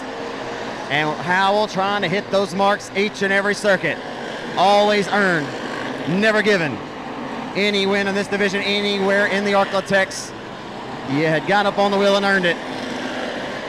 As Howell right now lost the nose of his race car. He's got the sheet metal on the right side, bend it out, and it doesn't matter. Pretty never went fast as he rolls down the front straightaway into one. He knows that 36J is knocking on the back door. He'll continue to serve in papers. Whitehead will serve him some more into 3 and 4. Howell continues to tell Whitehead, we'll see you back in court, as they hustle into turn number 1. It's a good one. You gotta know that Whitehead, who can drive that car on a dime, he'll race this young man as tight and as hard as he can, and he'll race him tough, and he'll race him hard, but he'll race him clean. You won't see anything dirty here. As the caution may come out for Martin, he's limping over to the top shelf of turn number 4. We'll see what happens as Howell still continues to hold off 36J, as the battle for 3rd, 4th, and 5th is a good one. As Martin limp at the top of 1 and 2, the car looking to slow down, yet to come to a complete stop. So the green still stays out, but it's just a matter of TIME, and he's down to the infield, and we stay under the green flag. It took a long while for Martin to find an escape route, but he ejects the 88M to the infield. The fun meter's been pegged for the 88M of Joshua Martin, as the top 2 have ran away from the rest of the field, and they do not want to see a caution, because Steel Nil will be right there licking his chops on that next row if he were to get one, as he and Scotty Case in a great battle. 2 laps to go this time by, race fans. 2 laps to go. 16-year-old racer CJ Howell trying to get the biggest win of his career here tonight at the Revolution Park, as they hustle down Main Street into 1. 1.5 laps to go, and he meets the midpoint of the back straightaway. Into 3 and 4 with a white flag coming out this time. Michael Hurst, Dominic Flory's up in front, shouldn't be a problem. The white flag comes out for the 2 of CJ Howell. It's the young, next generation CJ Howell leading the winningest factory stock driver in this division, bar none. Alpha 4 for the final time to a face full of checker flag. He'll hold off the heavyweight tonight, CJ Howell, with his first ever main event tonight at the Revolution Raceway Park.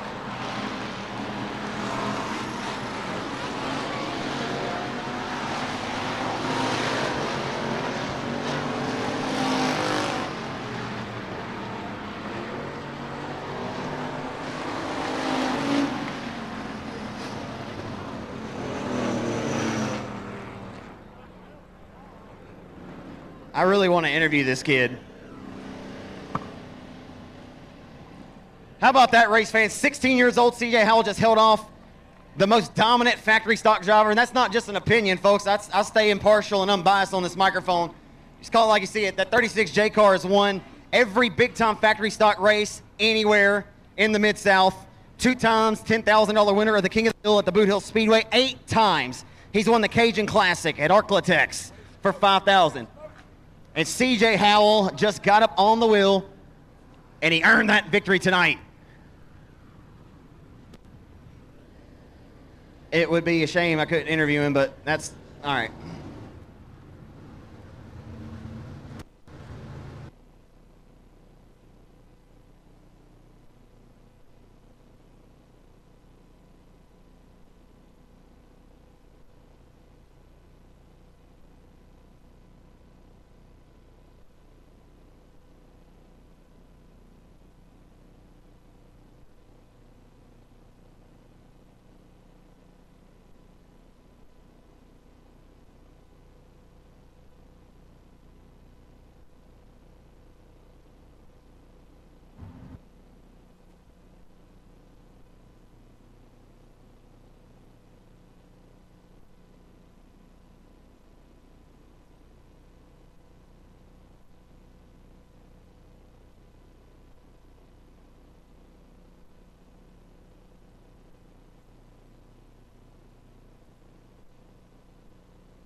Hey, folks, I'll tell y'all something.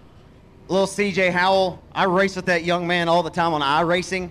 He's really good on there, too, by the way. I'm better than he is, but I really am. But not really. He's a good kid, man, and I told him yesterday, he said that he had hopped on and said that he was thinking about coming to the Rev, and I said, man, I hope you're at the Rev, you know. He said he's had to change the rear end and a gear or something. He had a mishap last week at Chatham. He was actually leading that 8,000 last weekend at Chatham. I don't get to see CJ race very often, but I told him, I said, I'll see you in Victory Lane tomorrow. He said, I hope. You know, he's not one of those that says, I don't know, I can't do it. He's always got confidence. He's always run really well. But I told him he'd be here in Victory Lane and told him to just believe in himself. That young man drove a really good race. And he's not rattled. He wasn't concerned that it was Justin Whitehead at his heels. He just thought it was probably just any other driver. Because if he starts thinking about it too much, he probably would have messed up.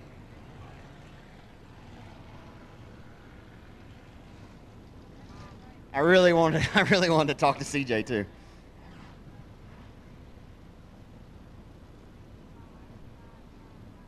You know, for somebody, no, y'all didn't ask, but for somebody who's been announcing racing around here for 12 or 13 years, that's one of the things that really fires me up is to watch. I mean, I've watched kids start off in the beginner cruiser class and progress that are now like R.C. Hagan, you know, beat Adam Willis last weekend. I wasn't there, but when you hear about these, you know, it makes you proud to see because you saw where they came from, you know, and you know, I've watched little CJ really grow into a really strong little racer, and it's always cool to see, you know. Those are the things that that light my fire, that keep me coming out here, you know what I mean?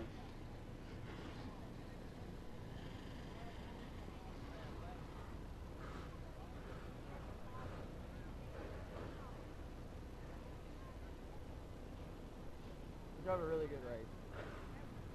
Justin?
Your Crate Racing USA Crate Late Model main events on the racetrack and taken to the pole.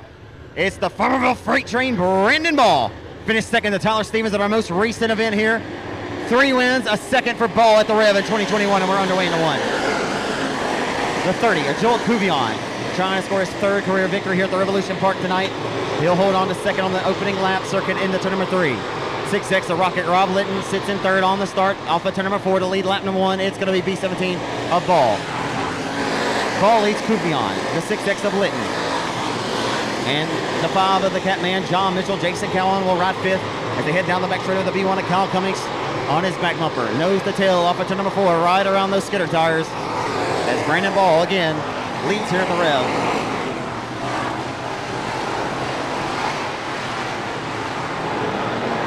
Ball was batting perfect. At some point, he was going to have to relinquish that top spot. But 3 victories in his first 3 starts here on the season. And then a second again for the most recent winner here. Tyler Stevens scored his 2nd career win here at the Rev.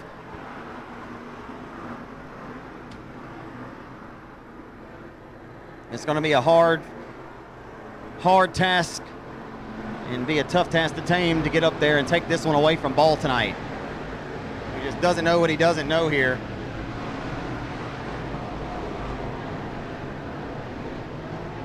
Moving over from the limited modified division, Brandon Ball he didn't think the transition would come this easy for him, but it's been a quick transition and it's been a smooth one. And he is smooth as butter right now, baby. He's on a roll off of turn number 4, just putting 1 car in between he and his back bumper in the front of the 30 of Cuvion, who rides 2nd as they hustle down the front straightaway into 1. Cuvion trying to get around lap traffic unscathed. They will with the 6X of Litton in tow. They're picking up a little bit of the slack in between he and the B17 of the driver out of Texarkana, Texas now, of Brandon Ball. Ball will now move his line up to the middle. That's going to more than likely scrub some speed off, and the 30 of Cuvion will pick up a little bit of slack. They'll get around the P79 of Jason Page as Kevin Patrick just disposed of by Ball, and now the DP21 of Dalton Patrick. So a pair of Patricks. And a nice move there by the 30 of Cuvion to get around both of those guys in one set of corners. Now Ball makes a big mistake, and Cuvion's there to pounce. Cuvion there, licking his chops.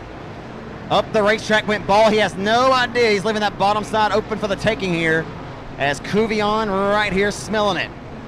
Not able to get by lap traffic still as the B17 of Brandon Ball.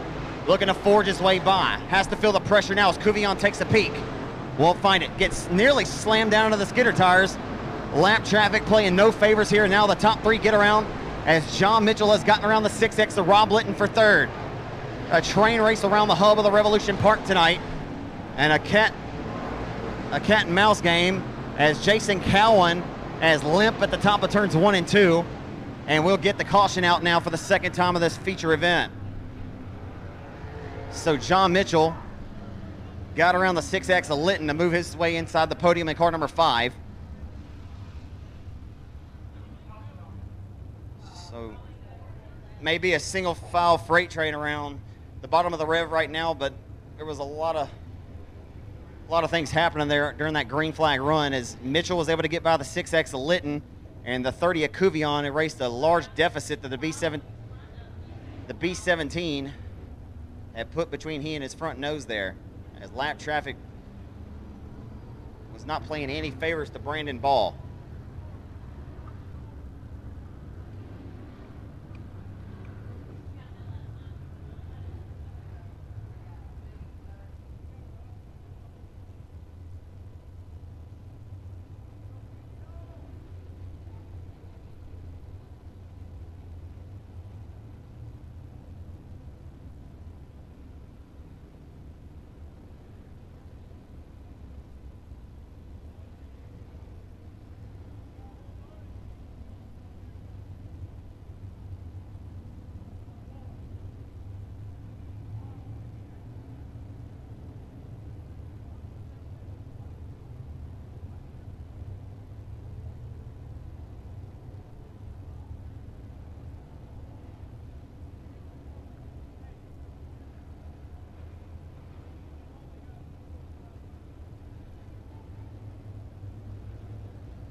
Brandon Ball leads us back to the green flag. We'll see if he is able to reach the tail end of lap traffic. 11 scored. Uh-oh, we got problems on the restart at the tail.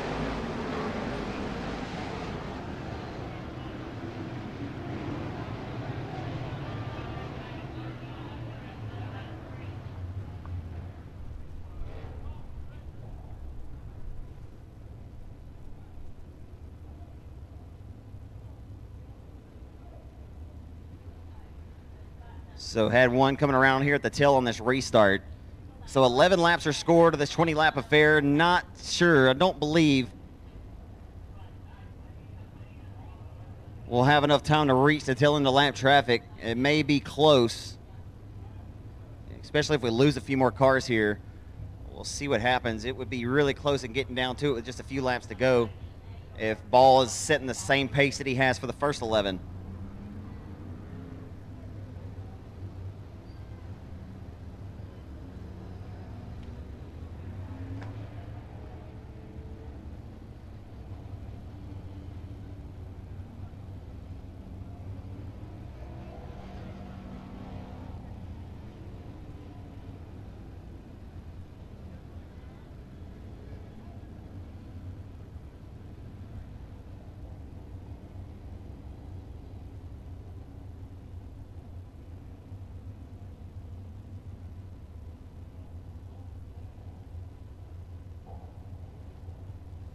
So Brandon Ball and Mark Underwood Jr. were tied for the most wins here since we put dirt on the rev from the first race from July the 11th of 2020. And Ball has catapulted up front to have the most wins here at the rev. as again trying to score his 4th win here tonight and 5 starts here in 2021. 4 wins and a second if we won't count those dubs into the column yet until he can get the job done. But he's looking awfully good here tonight to get it done. As he'll lead us back to the green flag on that Bubba Green Towing AB Performance Black Diamond chassis number B17. Cuvion trying to score his 3rd career crate late model victory tonight. We're back underway.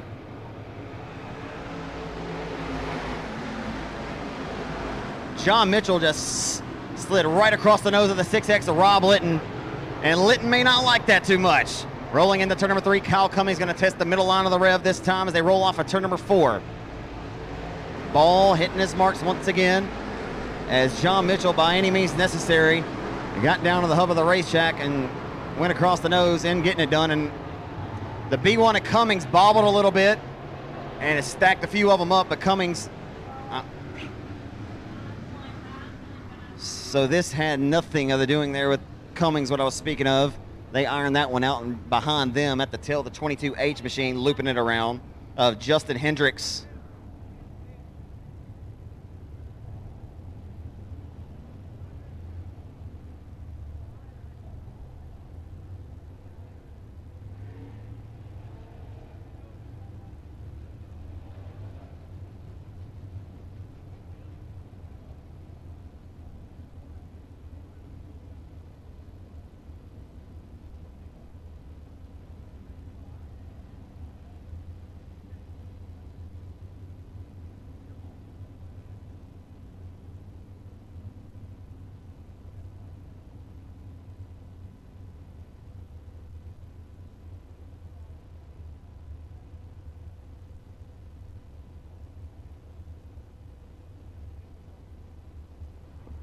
Is it anyone's birthday today, and you can prove it to me on an ID?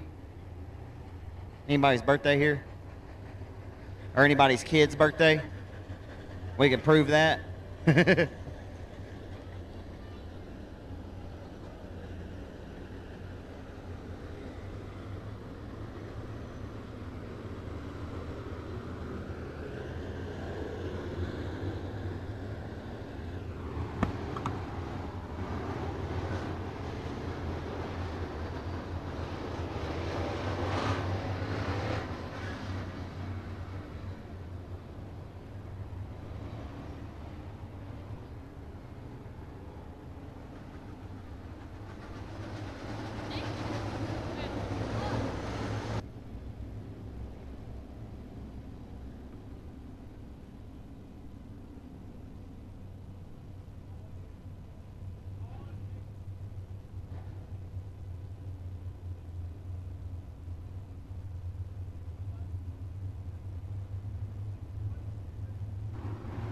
The freight train rolls like a locomotive back to the green flag. We're back on our way here at the Rev.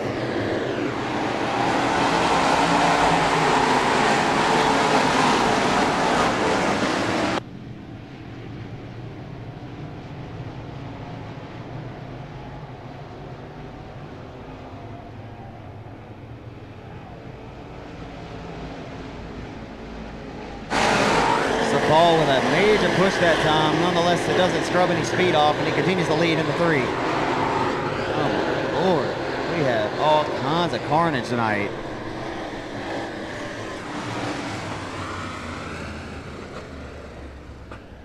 Wah, wah, wah.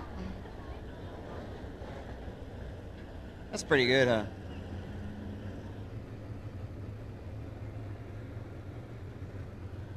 Like I say sometimes, Mama always said there'd be days like this.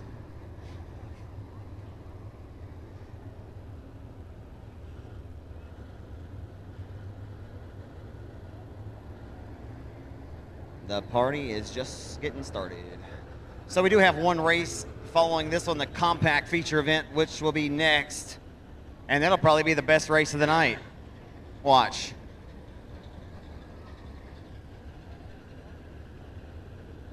But you won't find out if you leave.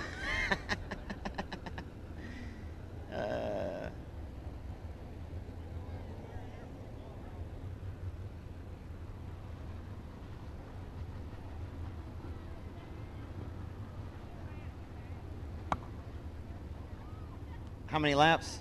100.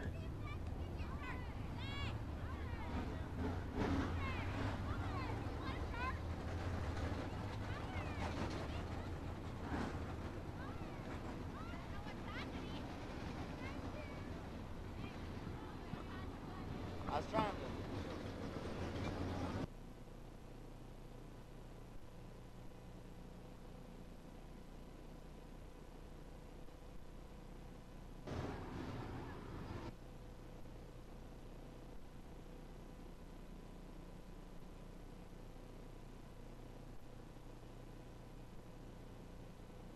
Where's Miss Ewan at? And your birthday? I got you a t-shirt for your birthday. I try to think of folks on their birthday, you know what I mean? Yeah, that's what I said. My birthday's in November, man. We won't be racing here.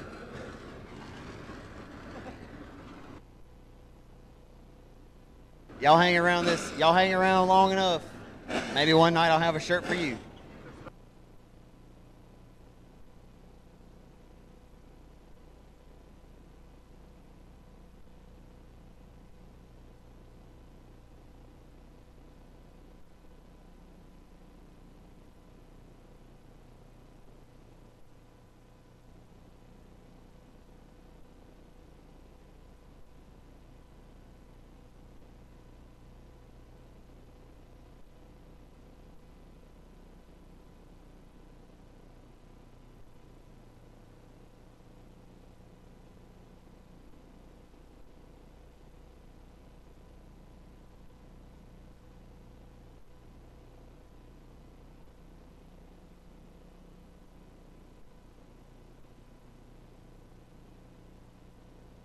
Fort. I would like to note as well that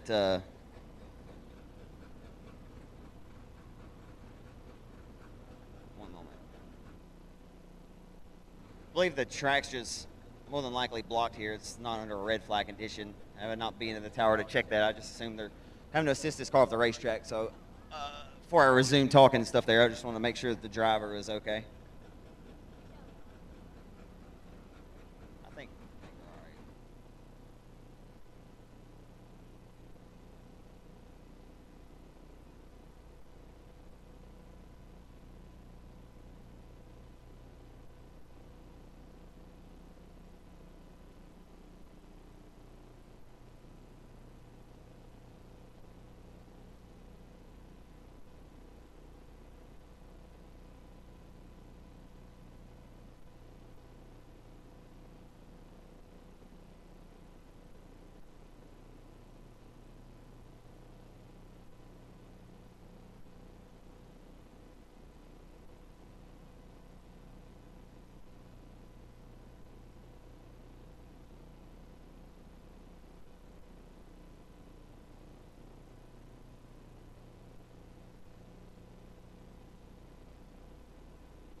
All right, the last shirt, it's a medium. You can tell your kid, whatever, it's a medium. This is going to be a trivia question. I'm thinking of something right off the top of my head.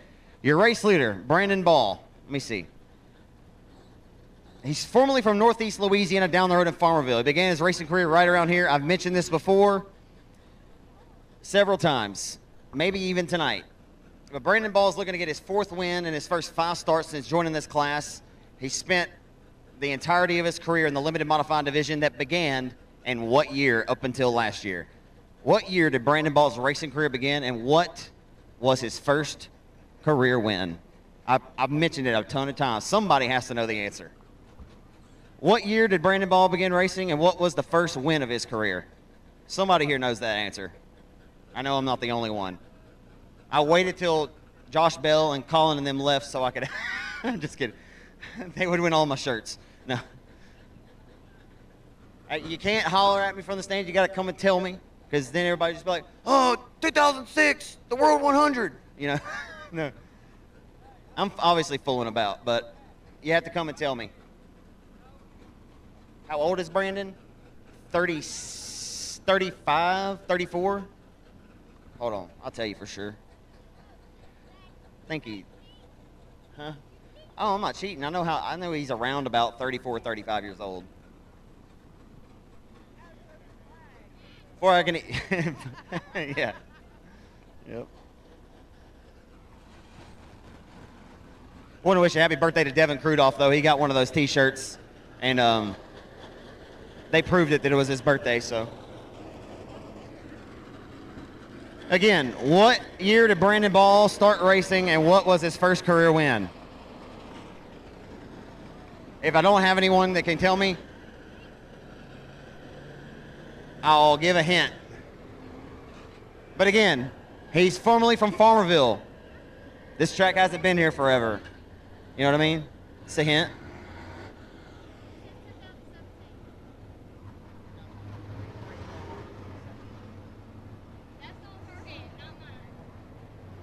He did not start racing in 2017, but that's not a bad guess. I mean, let's be honest. I mean, I've actually seen some drivers. Cody Tupper, 23, he started racing in 2015, and he wins all the time. I mean, he's really gotten a lot faster week in and week out.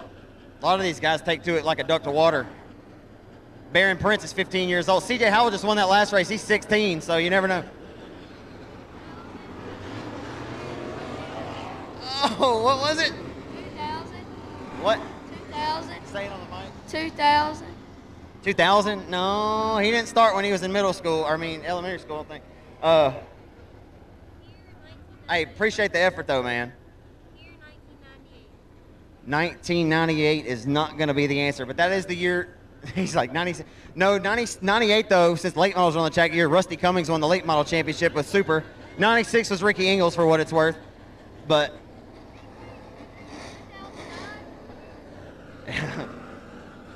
you're on to something. Do you know what race? No. You got the year right. Tell them what it was. Dixie Speedway. Tell me the year again. 2009. He did start in 2009. What race was it? You know, I might cut this kid some slack because it's not, necessarily easy. It's not like you can just go Google it, right? Like, a lot of these facts you just won't know because nobody stores it anywhere except for in my memory. So 2009 is the correct year. Did I hear you say Dixie Speedway? Wasn't it Dixie? But hey, come here. Oh, yeah. You're going to get a Richard Dye Trine Award. Come here. I want you to take some more guesses. I think you've got it somewhere in your memory. What other track is around here?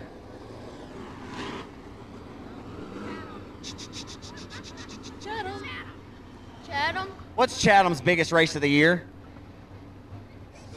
Spooky 50. The Spooky 50. Brandon Ball won $4,000 in the 2009 Spooky. Held off Billy Milton Jr. and Bob Kellogg, top three to get the job done that night. Don't ask me how I remember that. Probably because I have it stored in my Evernote, but I do remember, and that was Brandon Ball's first. How about that? First ever win for $4,000. He's been a good one ever since he started, and that's why he's won 4 in his first 5 starts. You, sir, are the winner of this T-shirt. Thank you for his effort. What's your name? Lakeland Green. Blake. I'm sorry. Lakeland Green. 10-4. You want to announce this race too? You're not scared? Okay. All right. You can't be scared your whole life. Hey, thanks, man. Thanks for playing. You did good. There it is, Brandon Ball, 2009 Spooky 50 winner in the limited modifieds, by the way.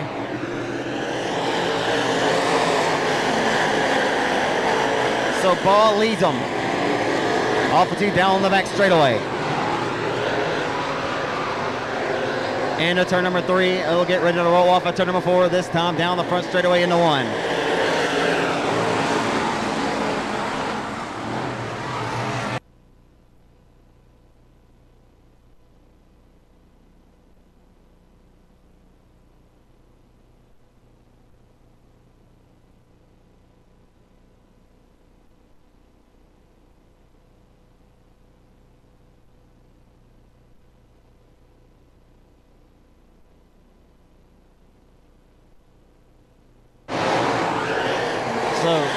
Standing up here at the top with Brandon Ball's actually #1 sponsor, Mr. Bubba Green. As you see the Bubba Green towing along the outside quarters of that B17 machine as Brandon Ball once again hitting his marks, putting them up, putting them down with 2 laps to go.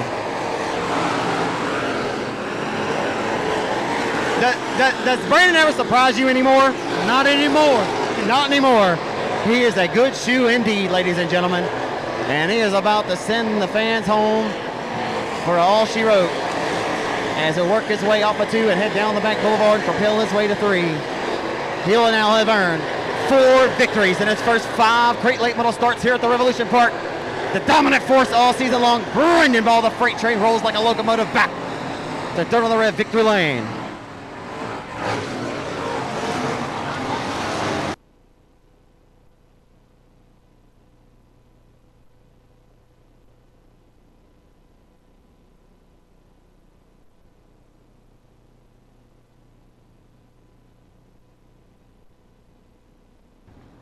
Miss Angie, the Dillards, all you great fine folks, for all of you great folks that are heading out, we do have one more race to go, and I would encourage it. Look, the Compact's put on great racing, even when you least expect it, and I hate it for these guys because they typically always run the final race of the night, and that's not just here, and we actually moved them up a couple of weeks ago. We ran them the first or the second race here at the Rev, so they don't always run last here, but I think they got something on the table here for you, but certainly do understand if you guys are heading out. We thank y'all so much for hanging out to this point with us.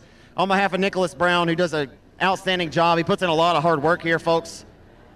Nick may tell you he may have not got the racetrack he would have wanted tonight, but I'll tell you this much. It wasn't for a lack of effort. The dude has been out here working his tail off, and I commend him for it and tip my hat to what he and Dylan and everybody's done. It takes an army to get the job done, and we thank y'all on behalf of all of our concession stand workers, ticket booth workers, our flagman, Justin Martin, anybody, our scores in the tower. We wholeheartedly mean it when I say we thank y'all so much for punching your ticket and joining us here at the Rev. If it weren't for you great race fans, we wouldn't be able to do this at all. So we thank y'all so much for choosing the Revolution Park tonight as your official racing destination as we get ready to go for the final race of the night. For those of you who stay and hang out with us, we thank y'all for being extra diehard.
Your compact main event, the final race of the night, is underway.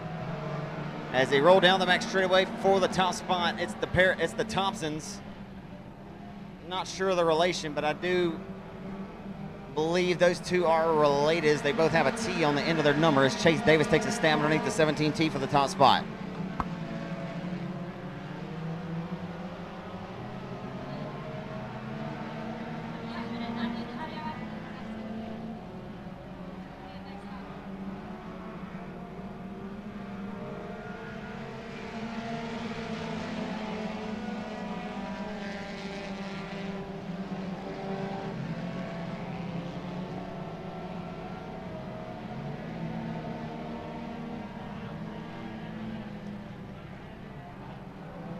So David Thompson right now, your race leader.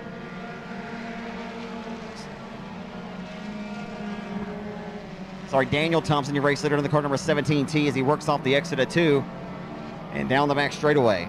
The 33T of David Thompson rides in the second spot, coming here trying to take their lunch money here out of the great state of Louisiana and bring it back to Texas tonight. As they head down the front straightaway, the 75 of Chase Davis just got this car, as I mentioned multiple times, from John Tuggle this week. And he is looking to put that thing on the slab this afternoon here at the Rev. That 10 car just expired of Robert Thompson, your outside pole sitter. He is DON, stick a fork in him. So we lost to Thompson, but we still got a pair of them. The only Thompson not here is Hunter S. This is backcountry tonight. As off of 4. It's Thompson and over Thompson. The 75 of Chase Davis with a good run he's having here tonight. Right around, ring around the rosy here in your 4-cylinder main event.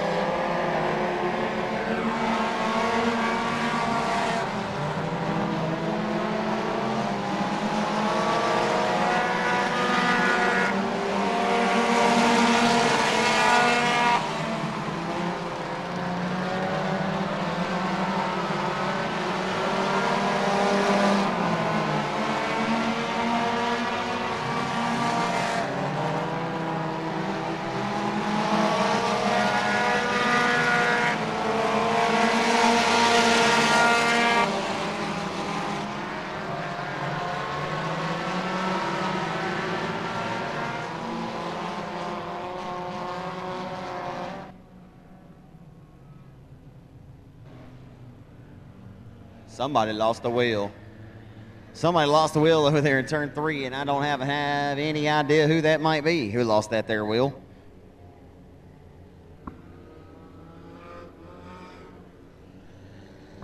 Yeah, I should have held on to them shirts, because I could have given it to all 4 of you race fans that are still here. Mr. Bobby, I was trying to hold you down one, but they didn't have your size. I'm gonna try to hold you one down next time, brother. For your birthday, yeah, I got you. I figured there was something around there.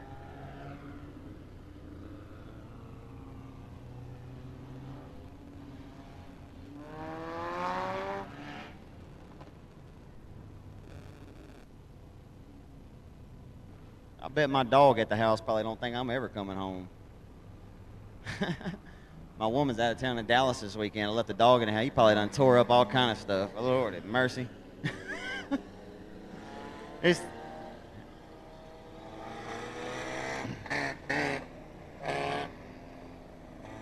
I'm trying not to get too crazy talking about how far I got to drive home, because my boy Trent Berry, RacingNerd.com, he's got to drive back to Bolivar, Missouri. But I think they're going to be set up shop over Horseshoe tonight, so he'll be all right.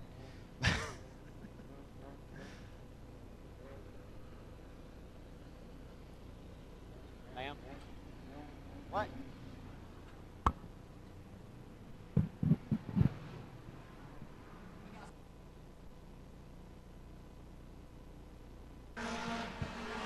Three laps to go in the final race of the night here at the Rev. 3 laps to go.